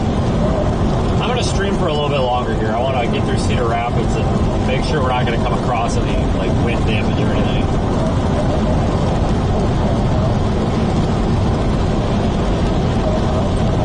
But if it wasn't for our supporters who would be able to be out here doing this, so In big 2 miles, take the interchange on the right. big thank you again, everybody.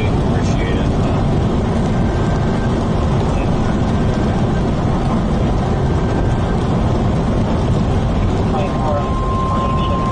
Severe warning for Quad Cities.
Tornado warnings are still radar indicated. I don't see anything that's observed.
get to eastern Colorado tomorrow. I really did. Well, I still do, but it's like 10 and a half hours away, and I don't think I'm going to do it. I guess we probably could drive 6 hours tonight, 4 or 5 tomorrow. But, folks, I am kind of gambling a little bit here on the potential that I feel like we may be needing to go to southern Texas with this hurricane. Now, I'm not expecting a major hurricane as it comes into the Gulf, but once this thing gets across the Yucatan Peninsula of Mexico, we'll have a better idea, but I think that'll be like maybe on Thursday. But we could see a tropical storm, maybe even a weak hurricane, but probably tropical storm. Really close Texas, and that warrants us enough to be kind of minding that.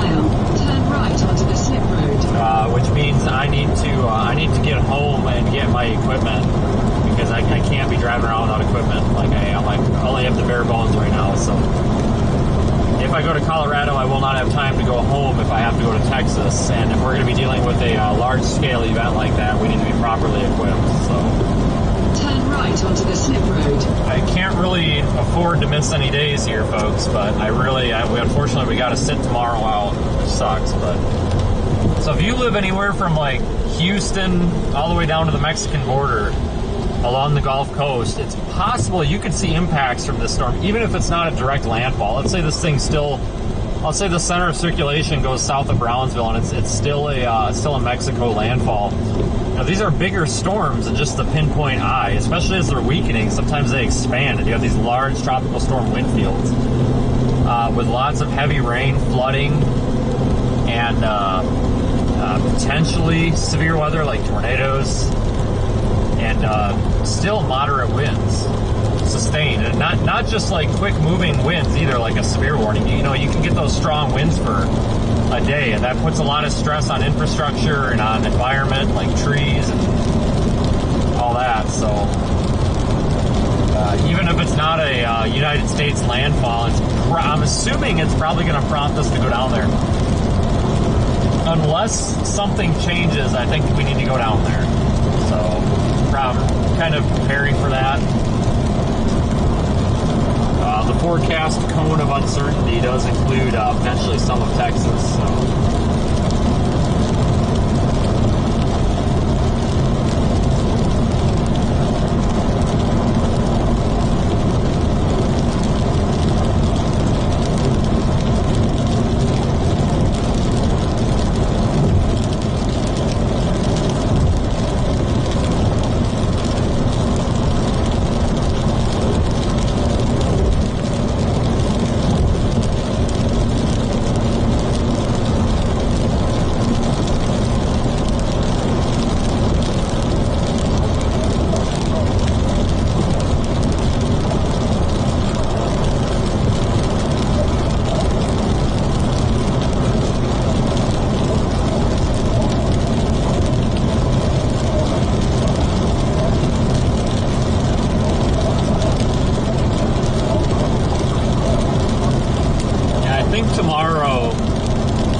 At the 12Z models this morning and the 18Z models this afternoon, the impression that I got, and you know, the HRRR, even when it's good at storm placement and storm mode, sometimes it's off, 2 to 3 hours, sometimes 4 hours in either direction.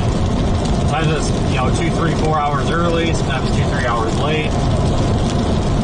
It looked like maybe storms could be beginning in southwest Nebraska, Ogallala, down to like Bankelman, maybe as early as like 3 p.m. Central, and then maybe a bigger, possibly more substantial cluster of storms south of there, down toward Burlington, Colorado, along I-70, maybe.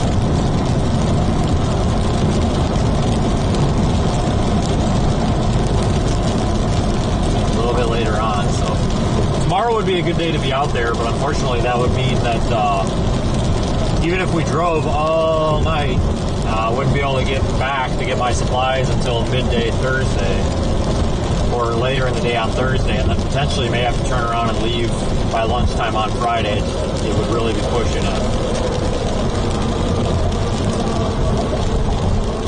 And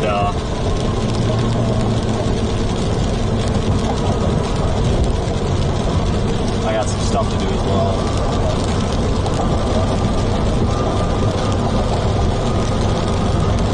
But if this tropical thing kind of shits the bed on us, we will have probably, it looks like a couple of days of severe weather across the Central Plains and Northern Plains this weekend and the next week. So there's going to be something to do. I just don't know what it's going to be. It's going to be either a tropical thing or severe weather. So it's not like we're going into a dead period or anything.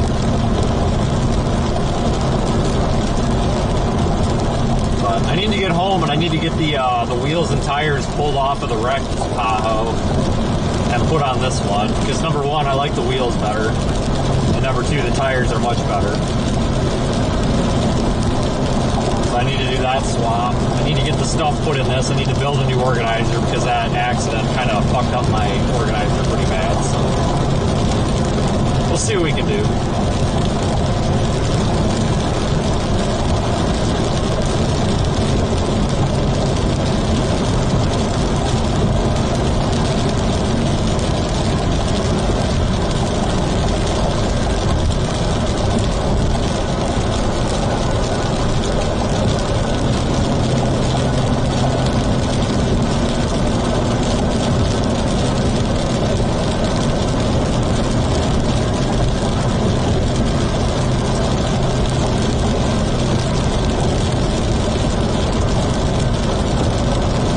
Someday this guy will let us pass. We're doing 55 and 70.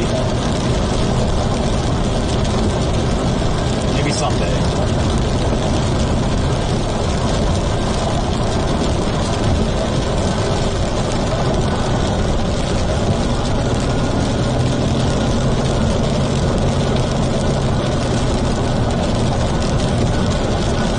Oh, for crying out loud, you gotta be kidding me, dude.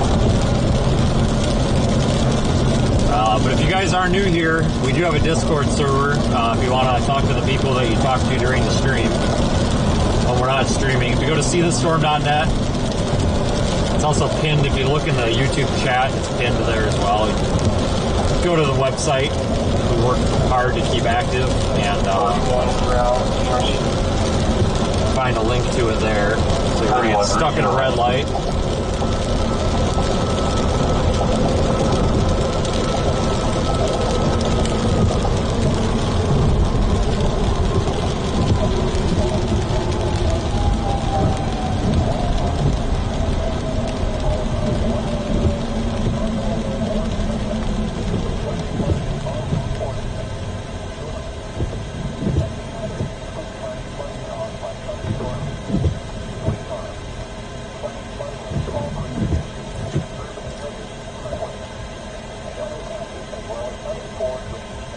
Yeah, it's a good thing I had garbage bags because I am freaking soaked. Put the garbage bags down on the seat, otherwise the seat would be wet for the next 3 months.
Turn right.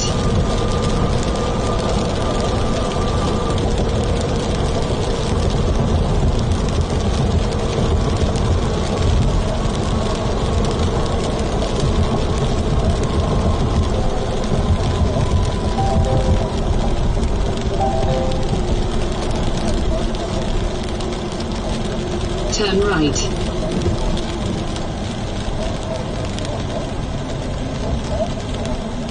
Is building a Holiday Inn over there, or has that always been there? I mean, it's like a Holiday Inn Express. I don't think that's... Has that always been there?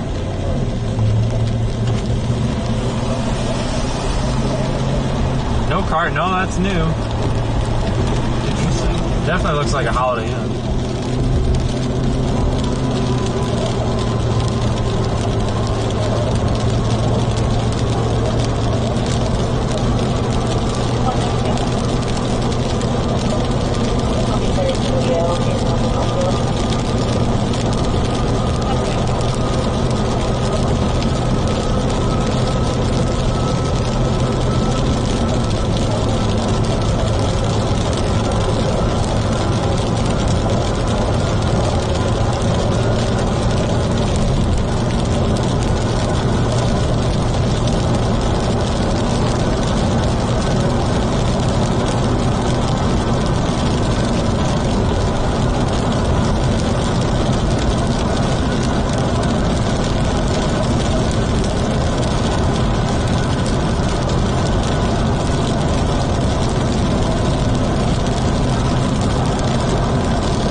Tornado warning that's up the road ahead of us expires in 12 minutes, so we'll give that time to expire before we call it off for the day.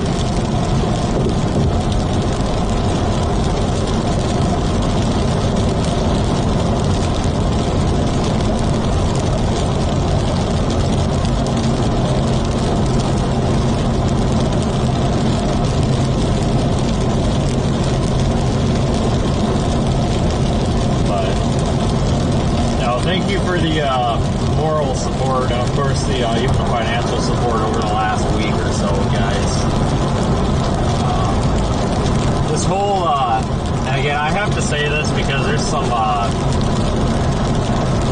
dipshits on Twitter that are saying that accident was my fault because I was driving too fast. This was a not my fault accident. I was rear-ended, and the car that rear-ended me was rear-ended by a car that was going like 80 miles an hour and rear-ended him, so it wasn't his fault. His car rear-ended his. My point is, saying that I was going too fast is horse crap, because technically, if I was going faster, it wouldn't have happened. So, thank the geniuses on Twitter for that. But I've learned a few things when it comes to this stuff. You know, number one, insurance companies are a fucking scam. Sorry for the language, but that's really how I feel about them after this. Jake from State Farm is a jerk and can kiss my butt. Still not making any progress on this. But what I've learned with this industry is, you know, it's good to have good insurance and all that, but it's more important to have liquid cash. Because when something like this happens, the hell with the insurance, they're not going to write you a check until, you know, 10 years from now when they feel comfortable doing it, it seems like. So, and I can't shut my business down for 3 months waiting for State Farm to piddle shit around and write a check. So we gotta be out there and do stuff. So, you know, we did purchase another vehicle that kind of replaced this. This replaced the wrecked Tahoe. This is the old Tahoe that we've had for the past year. And when we replace the wrecked or the new Tahoe and swap all the parts over, this Tahoe is going to be left alone, not taking anything off it, leaving it the way it is. So it's a backup vehicle all the time. That when we get the new Tahoe, whenever that check comes, if it's tomorrow or next year or whatever, hopefully sooner or later, we're going to put new equipment on that, so we have 2 fully equipped vehicles. Instead of just having a vehicle in standby, we've got a vehicle and equipment in standby. And then, so we'll actually end up with 3 vehicles then. But I kind of almost, and after I've driven this thing for the past couple of days, I really realized how much I miss this thing. This thing is fast. It handles like a car. I mean, this thing is solid. I kind of prefer these 2-wheel drives, to be honest with you. But it's possible that I may say to hell with it and buy that new Tahoe and not even chase in it. Maybe we'll just use that for off-roading adventures. I don't know. But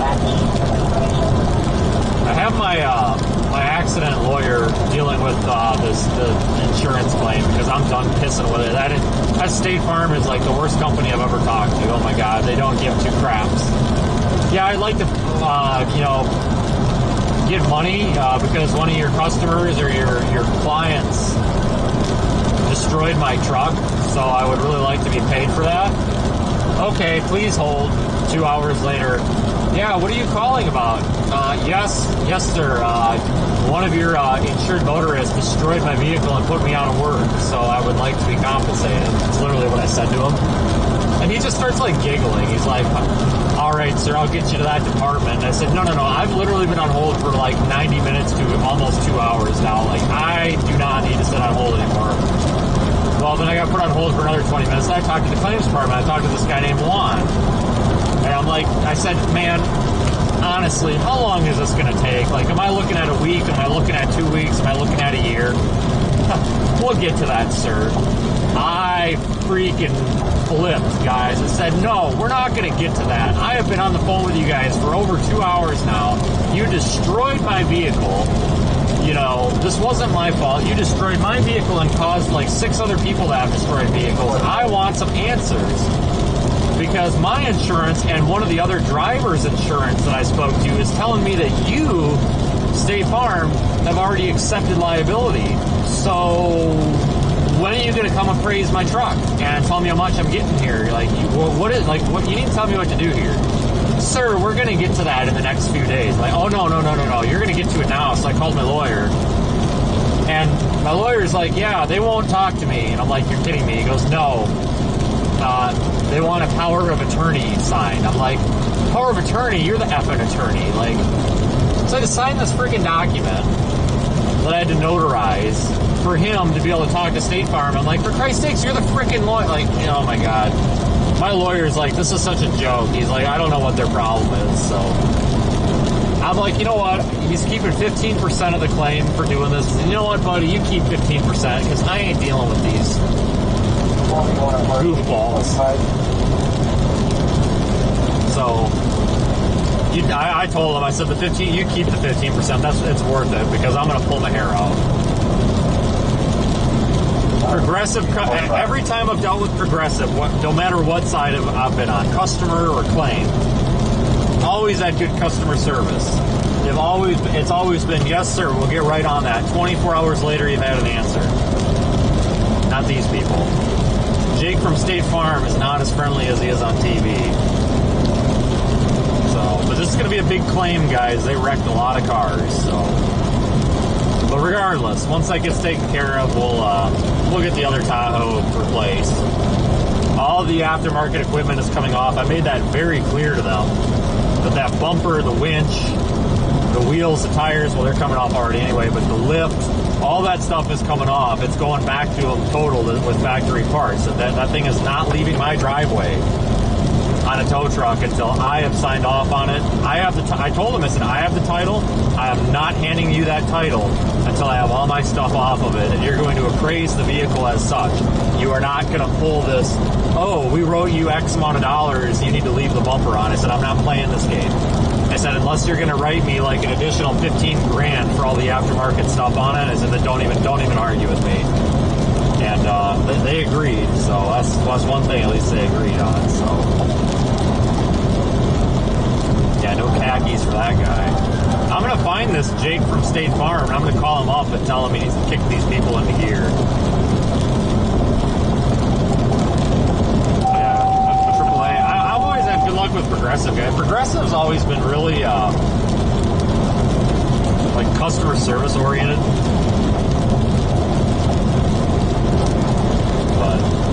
Now, I love this truck, guys.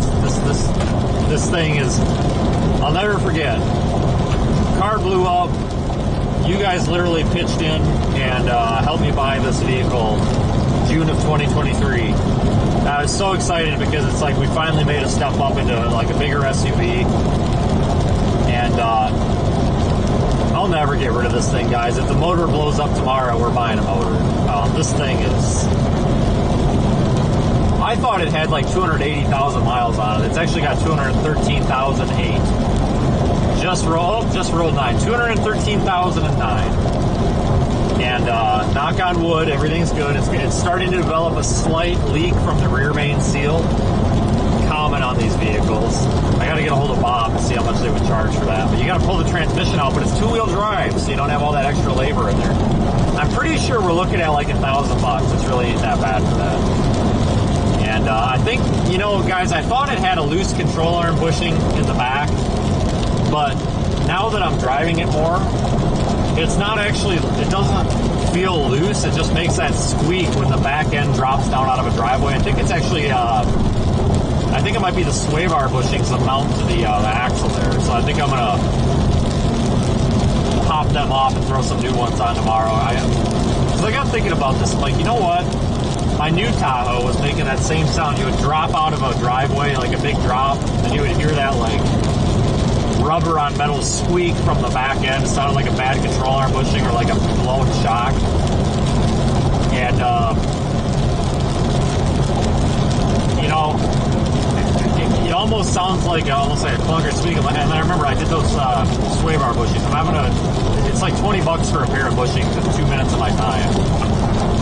So it's a 10 millimeter socket for Pete's sakes. So we're going to switch those out, but otherwise we'll take it into the suspension, the alignment shop, and have them look at it, see if it needs any rear end work. The entire front end of this has been rebuilt recently. I like this truck, guys. These PPVs, or these rear wheel drive police vehicles, they do pretty good off-road. I mean, they have clearance. I have slightly larger tires on it, so it gets it up a little higher. I mean, they're good enough. You can go down dirt roads, mud roads, whatever. As long as you got good tires on them, like KO2s. And they do pretty good in the snow. You know, we got around last winter just fine. There was only a couple of times I had to put tire chains on. You know, because they're heavy. You know, there's a lot of weight over that rear axle. So you can still get around pretty good as long as you're not stupid. And they're fast. I mean, dude, guys, I can take a U-turn at like 35 miles an hour on this and barely know it. This thing is very nimble and quick. I kind of like it. I'm almost tempted to just keep driving this and replace that new Tahoe with another big four-wheel drive one, lift it, put the bumper and winch on it, and just use that for our off-road adventures. Honestly. This is a good chase vehicle for what it is. These things are good. But I bought this thing for like $6,500, guys. Maybe it was $75. I don't know. Bought this thing for $6,500. And let's see, what have I done to it? I've done, well, let's start with the front end. Lower control arms with ball joint, upper control arms with ball joint, front struts. We actually put the civilian struts on it because the police struts are just way too stiff. But put a little bit softer spring on it. Inner tie rod ends, outer tie rod ends twice because we had a couple of bad parts. Both front wheel bearings. It's got a new passenger side steering knuckle because the wheel bearing was so seized in the knuckle I couldn't get it out.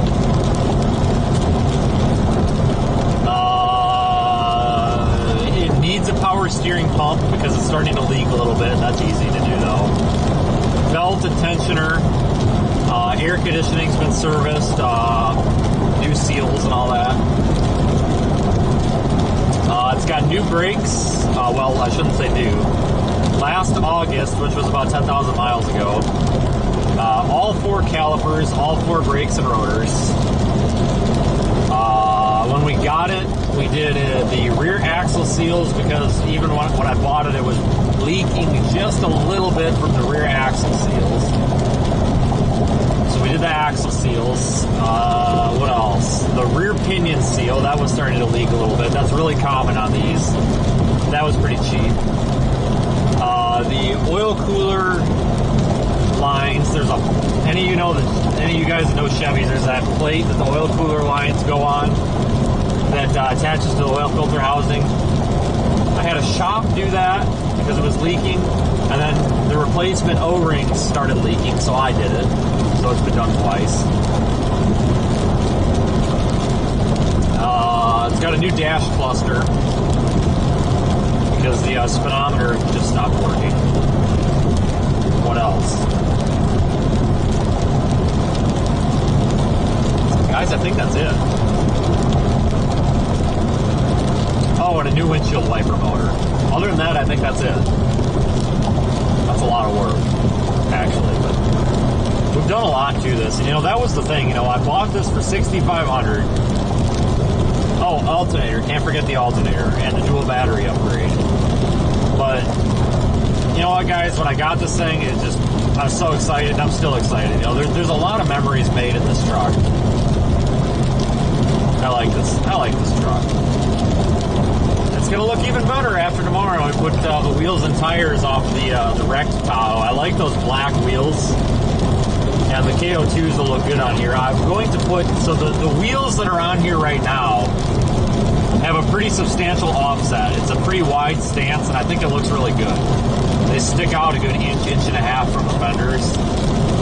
Those black Rhino wheels that are on the other Tahoe do not have an offset at all. They do not stick out. They're pretty flush. So I've got inch and a half wheel spacers. Good wheel spacers, hub-centric ones, not those shitty lug-centric ones from eBay. Good quality rough country wheel spacers that we're going to put on here. And I know a lot of people are like, oh, don't use wheel spacers, they kill your suspension. Freaking hot shit. I mean, yeah, in theory, they can run, wear things out quicker or whatever. But here's the deal, guys. I drive 100,000 miles a year. The shit's going to wear out anyway. I'm willing to replace a wheel bearing or two here and there to have it look a little bit nicer.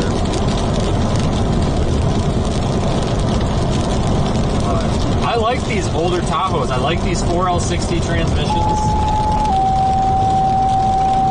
I like these older 5.3s.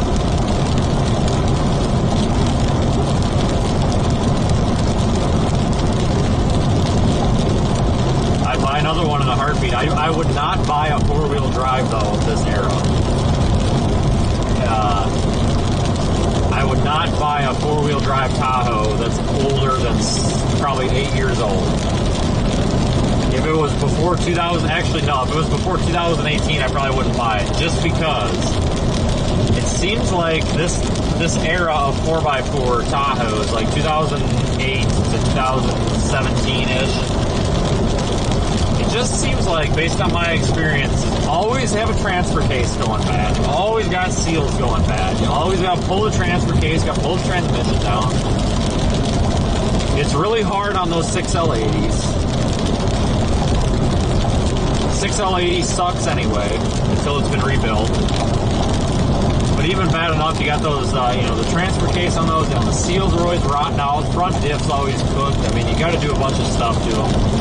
I wouldn't do it. Personally, I mean, if it's taken care of, fine, but I personally wouldn't do it. The rear-wheel drive, the advantage of the rear-wheel drive platform, like on this, is, you know, it's less labor, it's less parts to go wrong, lighter vehicle, better fuel mileage. I don't need four-wheel drive to chase. You know, we've gotten around just fine without it. Four-wheel drive is for the off-road stuff, so we got to replace that Tahoe with a big four-wheel drive Tahoe, 2020 or newer, but still, we got to swap those parts over. I do like the old Tahoes, though, you know, like 2000 to 2006 or whatever, those old body styles. If you can find a rust-free one of those, those things run forever. They never die.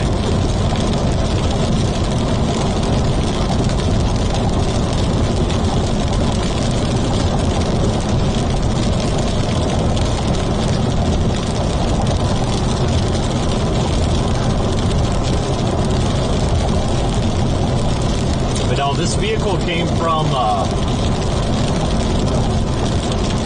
it wasn't like the state cops, it wasn't a sheriff's department, it was some other government agency, but I don't remember which one. It wasn't like Fish and Wildlife either, remember? I don't know. I think I'm wrong, but I want to say it came from like the postal inspectors or something. I don't know, it came from some agency down in Texas. It's pretty clean. It's got a little bit of rust on it, a little bit of surface rust here and there, but it's clean, guys. It's a good truck.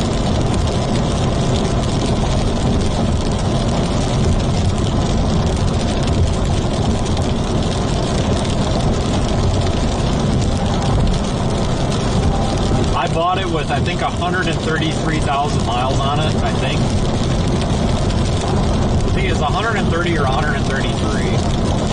We've got 213,019 on it. I almost have 100,000 miles put on this thing in a year. And I haven't even driven it that full year, guys, because remember, we got that new Tahoe at the end of February. So March, April, May, part of June, most of June, so 4.5 months or whatever. But yeah, so in like 8 months, we put like 80,000 miles on this thing.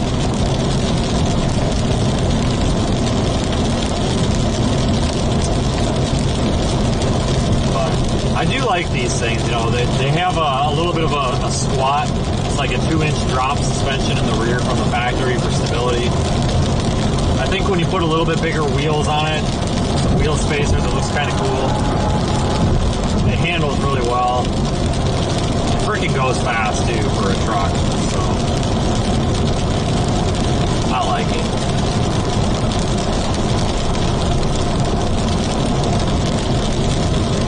Hopefully those black wheels look good on it.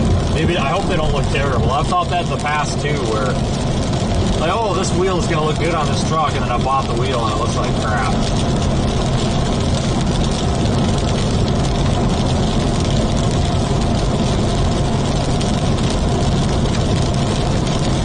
But we're driving through this flash flood warning toward Dubuque. Once we get through this flash flood warning, we'll call it off.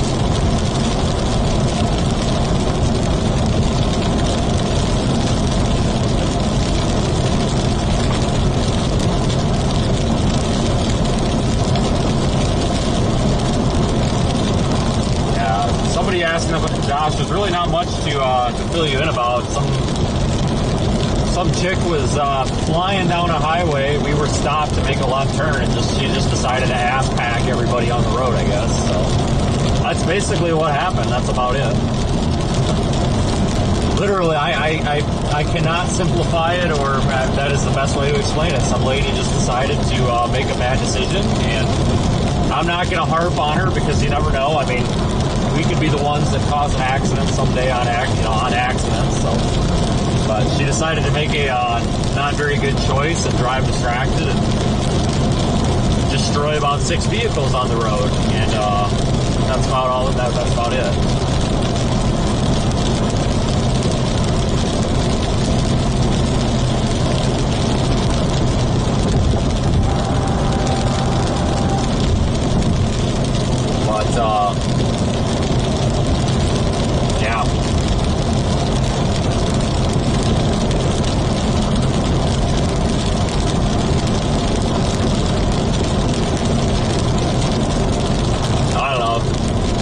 know if it was 90, but I tell you what, as hard as she hit,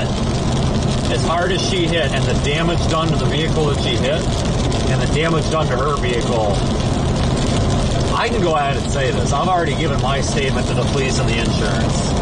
I don't give two craps. I'm not afraid of somebody coming back and suing me somehow. If I was to guess, I would not be surprised, because I think the speed limit was 65. I would not be surprised if she was doing at least 80. Just my guess. I've seen a lot of accidents, guys, and I would not be surprised if she was doing at least 80, if not more. And don't hold me to that. That's not an official thing. But I'm just saying, guys, the amount of damage done to her vehicle and the vehicle she hit, oh my God. There was a lot of kinetic energy transferred, and she had, because she was driving a Dodge Dakota, which is a small vehicle, the amount of damage that she did to the vehicle that she hit, you know that vehicle was going fast. Oh my God, you stupid fucker. You want to get hit? That's how you get hit. Sorry. So to do that amount of damage with a smaller vehicle, there's got to be a lot of speed involved there. And what I just said right there, that's literally what I said at the scene of that wreck when it happened. I'm 99% sure that was exactly what left my mouth after I got hit. And I saw this accident continue down the daisy chain in my side rear view mirror. I was watching all these cars hit each other, and I'm pretty sure, you stupid MF, or I'm pretty sure that's literally what I said out loud as I was watching this happen. So, yeah. Yeah, and we almost got, some guy ran a stop sign yesterday and nearly T-boned us. Like, my God, I'm about ready to put bubble wrap around the car. Holy crap. The amount of damage done to Corey's Tahoe, which I want to remind everybody, folks, is bright freaking red. It was red in the middle of the road with brake lights. It's red. You can't miss it. It's very obvious that it was there. Yeah, the amount of damage done to the rear end of that, oh my God, guys, that was an incredibly high-speed, forceful collision. That was a major six-vehicle accident, what it was. I am surprised that everybody walked away from that. When I stepped out of my truck, I stood there for a second to try to figure out what the hell was going on. And before I went to go check on anybody, I tried to open my back hatch because my first thought was there's definitely injuries here, and I was going to grab my bag. I couldn't get the freaking back open because the doors were locked. And I wasn't fumbling around with it. So I said, screw it. And started checking on people. And I took about 10 seconds to sit there and just look around, trying to figure out who the hell hit who.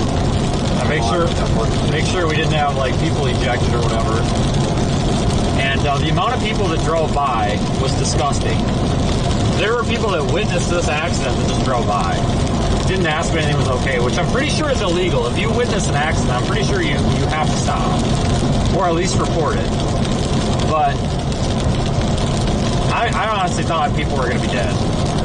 The damage done to some of these vehicles was ridiculous. And I'm not going to post pictures because I don't think that's professional of me, but it was just, oh my God, guys. Horrible, horrible damage. And there was some photographer with a newspaper that rolled up, like, before anybody else did. And he's sitting there with his effing camera. And I yelled at him. I said, hey, everybody's okay. Thanks for checking. And he goes, oh, I'm with the whatever paper. And I said, that's awesome. And then I called him a really nasty name. I said, again, thanks for checking. Freaking jerk. That pisses me off. If you're going to show up and take pictures and there's no ambulance or police or fire on scene, you better get off your damn camera and go check and make sure people are okay. That was a dick move of that guy, and I should get a hold of that paper and give him a piece of my mind, but I don't remember which paper it was. That made me mad, and that made a couple of other people on the scene mad. And the fire department rolled up, and I said something to the fire department. The fire chief was like, oh yeah, that's so-and-so. He's always listening to the scanner. He shows up everywhere. Rah, rah, rah. I'm like, oh boy, I'm one of those people. So. bullshit. I literally grabbed onto the side mirror of like a minivan or something that was driving by like 5 miles an hour. Like, had his window down. I was like, hey, and I'm yelling at this guy to stop because I didn't know where my phone was. I couldn't call 911. I hit the OnStar button, but it didn't do anything. And I literally grabbed his side mirror, damn near broke it off because he's like coasting by. And I said, hey. And he goes, what? I said, somebody needs to call for some help here. I said, as you can see, we have a multiple vehicle major accident. Oh, okay. And then he pulls over. I'm like, hello? Like, this clearly just happened. Like, there's people all over the road. There's a guy laying in the road. Like, for Christ's sakes, like... So please, people, if you witness an accident, drive by, if you see an emergency, there's this really toxic thing that goes around where people say, oh, it's not my emergency. I'm going to tell you one thing, folks. If you're in a car wreck, you're hit by a tornado, struck by lightning, something, and you're lying there and you need help, and people are driving by, you're going to really be pissed. So for the love of God, I don't give a shit if you're late for your haircut appointment. Please, I'm begging you, please stop and make sure people are okay. I don't give a crap if you have training or not. Please stop. Because all those people that drove by, I'm sure they had working cell phones and they could have been useful to at least call for some help. I was pretty pissed. Like, 20 cars drove through that accident at like 30 miles an hour not giving a crap. It's disgusting. Should have their licenses revoked, in my opinion. Because in my opinion, that's just leaving the scene of a wreck. Which I know in Wisconsin, if you witness an accident, you have to stop and you have to report it. And I have a feeling that's probably other states also. Who is lying in the road? Guys, I understand, folks. Like, I'm not going to give that information out. I'm sorry, but I'm not. That's super unprofessional of me. Like, I can give you guys the lowdown on what happened on these emergency scenes, but I'm not going to come in here and start giving out names or who was driving what and stuff like that. That's just really unprofessional of me. And anybody who does, shame on them.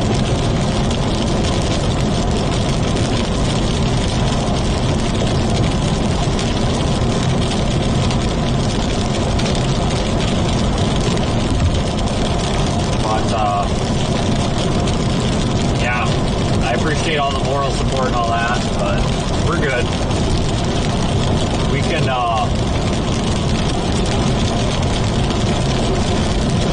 we have to set an example here of getting through tough times. And the best way that we can do that is to just get back on the road, and here we are. So, keep doing our job.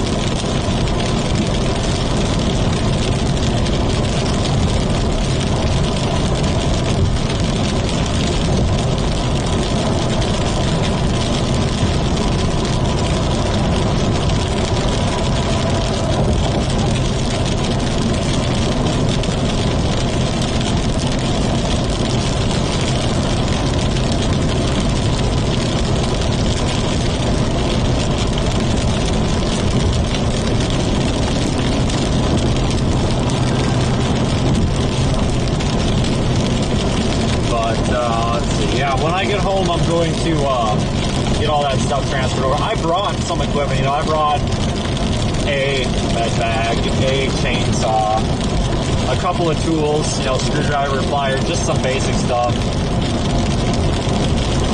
But I need to get everything in. I just did not have enough time to do it. I had to get out the door the other morning. I got more lights to install on the vehicle too. I've got my visor light bar that needs to go in. I just needed a bracket. The wiring's there. I can plug it in. I just need the bracket. And that's at home, so. We've installed a ton of lights on this vehicle, and Twitter can be pissed all they want, but especially after a rear-end accident, we basically doubled the amount of lights. So, people can cry about it, but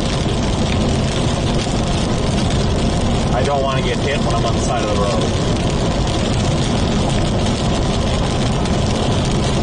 We'll do a video, a walk-around video of the lights and stuff. I think the YouTube members, I'll do a video of all the lights and the equipment and stuff here in the next few days. Big thank you to Brandon at Swatera Pennsylvania. I haven't been in the emergency vehicle lighting industry and equipment industry for a couple of years, so I wasn't fully up to speed on some of the latest stuff. And he was a good consultant for this. We're going to be switching some of the lights that are on this truck out for the Quantum V series. That'll also do green. The cool thing about the Phoenix Quantum lights that we use, they're red, amber, white, blue. So let's say you're, I don't know, volunteer firefighter in Iowa, you use blue lights. But you're also a construction worker and you need amber lights. Well, with Quantum, it doesn't matter. You just buy the light and do whatever color you need. That's good for us because we can do red, amber, white to the rear, amber, white to the front, red when needed.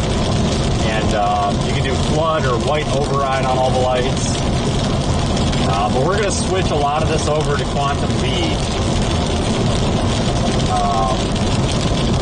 at some point here. But for those of you that are kind of into this thing or that may be looking this up, the front of the vehicle and the fog light holes has Phoenix Q3s. Those are quad series, not part of the Quantum line, but they're quad color. And then the push bumper has a Quantum 6-head light stick and then a Fusion 6-head light stick. The difference between the Quantum and the Fusion is single color, but it's a 40-degree optic or a 40-degree lens. So it's not as bright, it's not as wide of a beam. That was a huge CG, but it's very bright farther down the road. And then the Quantum it's a little bit wider. So the Fusion on the bottom, Quantum on the top. We got a Quantum 600 light bar, visor bar across the top here that I just needed the brackets for. The side lights, we have a quad surface mount on each side of the push bumper facing out. There's a quad surface mount in the back windows facing out. And then the side doors have a Quantum 4-head light stick on each of the side windows. And then the rear has a Fusion because it's super bright farther down road. A 8-head Fusion or an 8-light head Fusion 800 across the top of the roof. There's 2 single color red Whelen ions on each side of the hatch for brake lights. There's quad color hideaways that replace the reverse lights and the backup lights that flash. And then there's 2 quad surface mounts that are on the license or above the license plate on the back hatch. And then 2 Q3 quad lights that are down by where the trailer hitch would go. So there's all, there's up high, middle, and bottom levels of light covered on this. So if anybody rear ends this vehicle on the side of the road with the lights on, I don't know how to help them.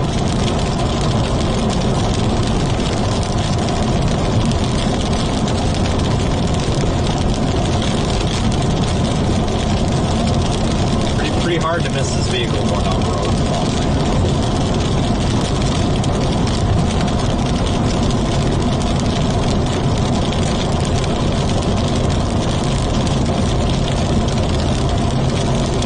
Alright guys, we are almost out of this flash flood warning.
everybody. Here's a look at Radar Omega.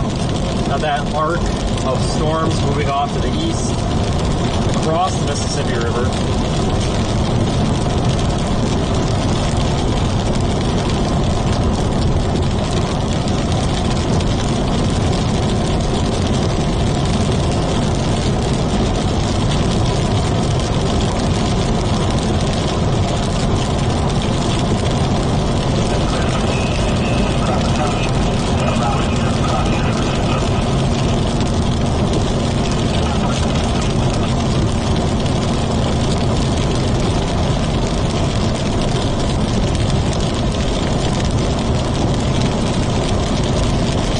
I would have been back out here about, I think, 3 days sooner if it wasn't,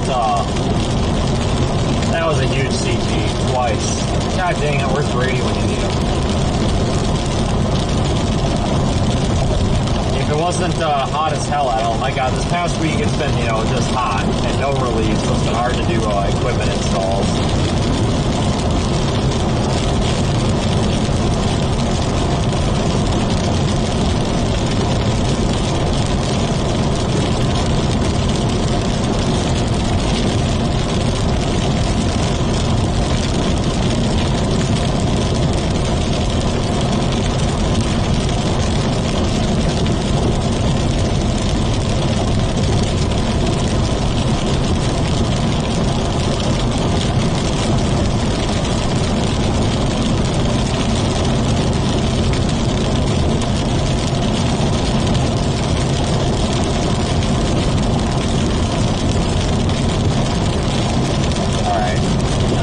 We were closer to Dubuque than we were, but I think we're like 20 miles out yet.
The only thing I had to do to this to get ready was some equipment and air conditioning work.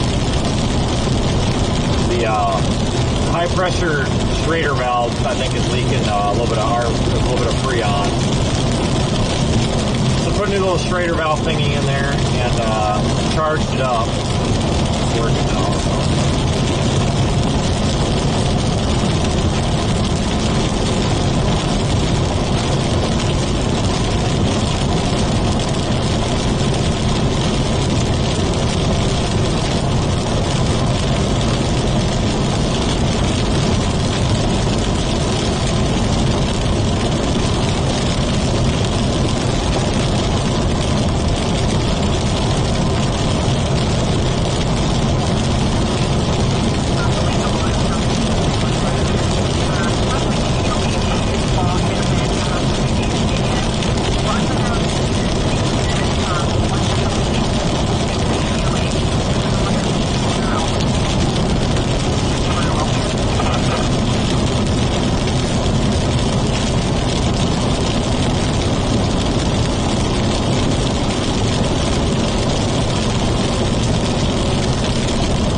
that's probably going to be about it for here.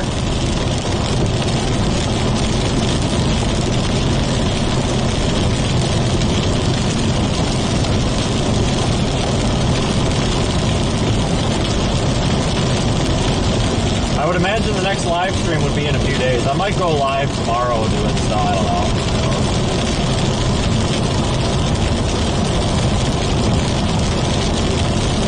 I think I'm going to recharge the AC in here tomorrow. I know I just did that, but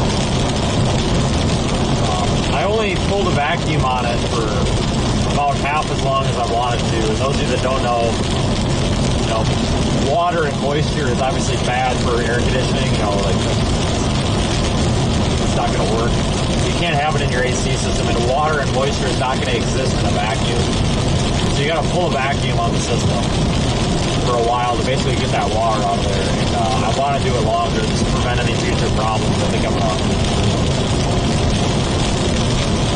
let the Freon come out of it and pull a vacuum for a couple hours. Make sure it's good and dry. Give her a good solid recharge. Hope we're good to go. Maybe we'll live stream that, because that's actually a skill that a lot of people don't know they can do themselves. It's really not that hard. You just need to know how to use the manifold gauge. So it's not difficult, it's just a technical skill.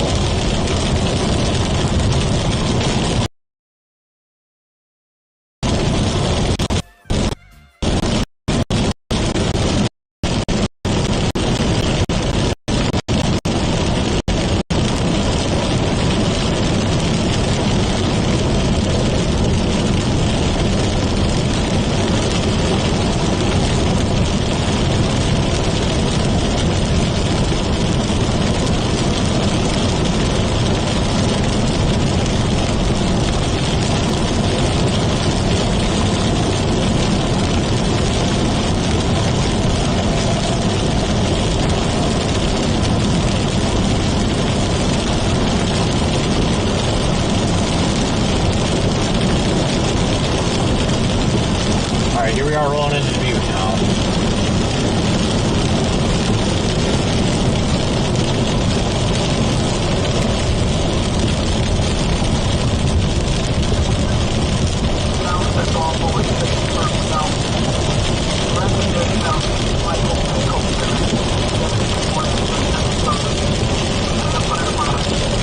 Thanks again, everybody, for following.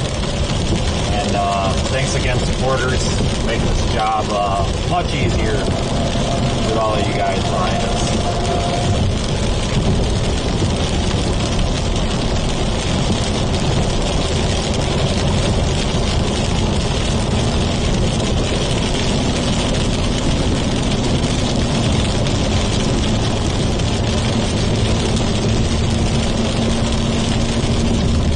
All right, everyone, have a good night. Take care. See you later. And I'll let the YouTube channel members know in the morning here what the plans are. See you later, everybody.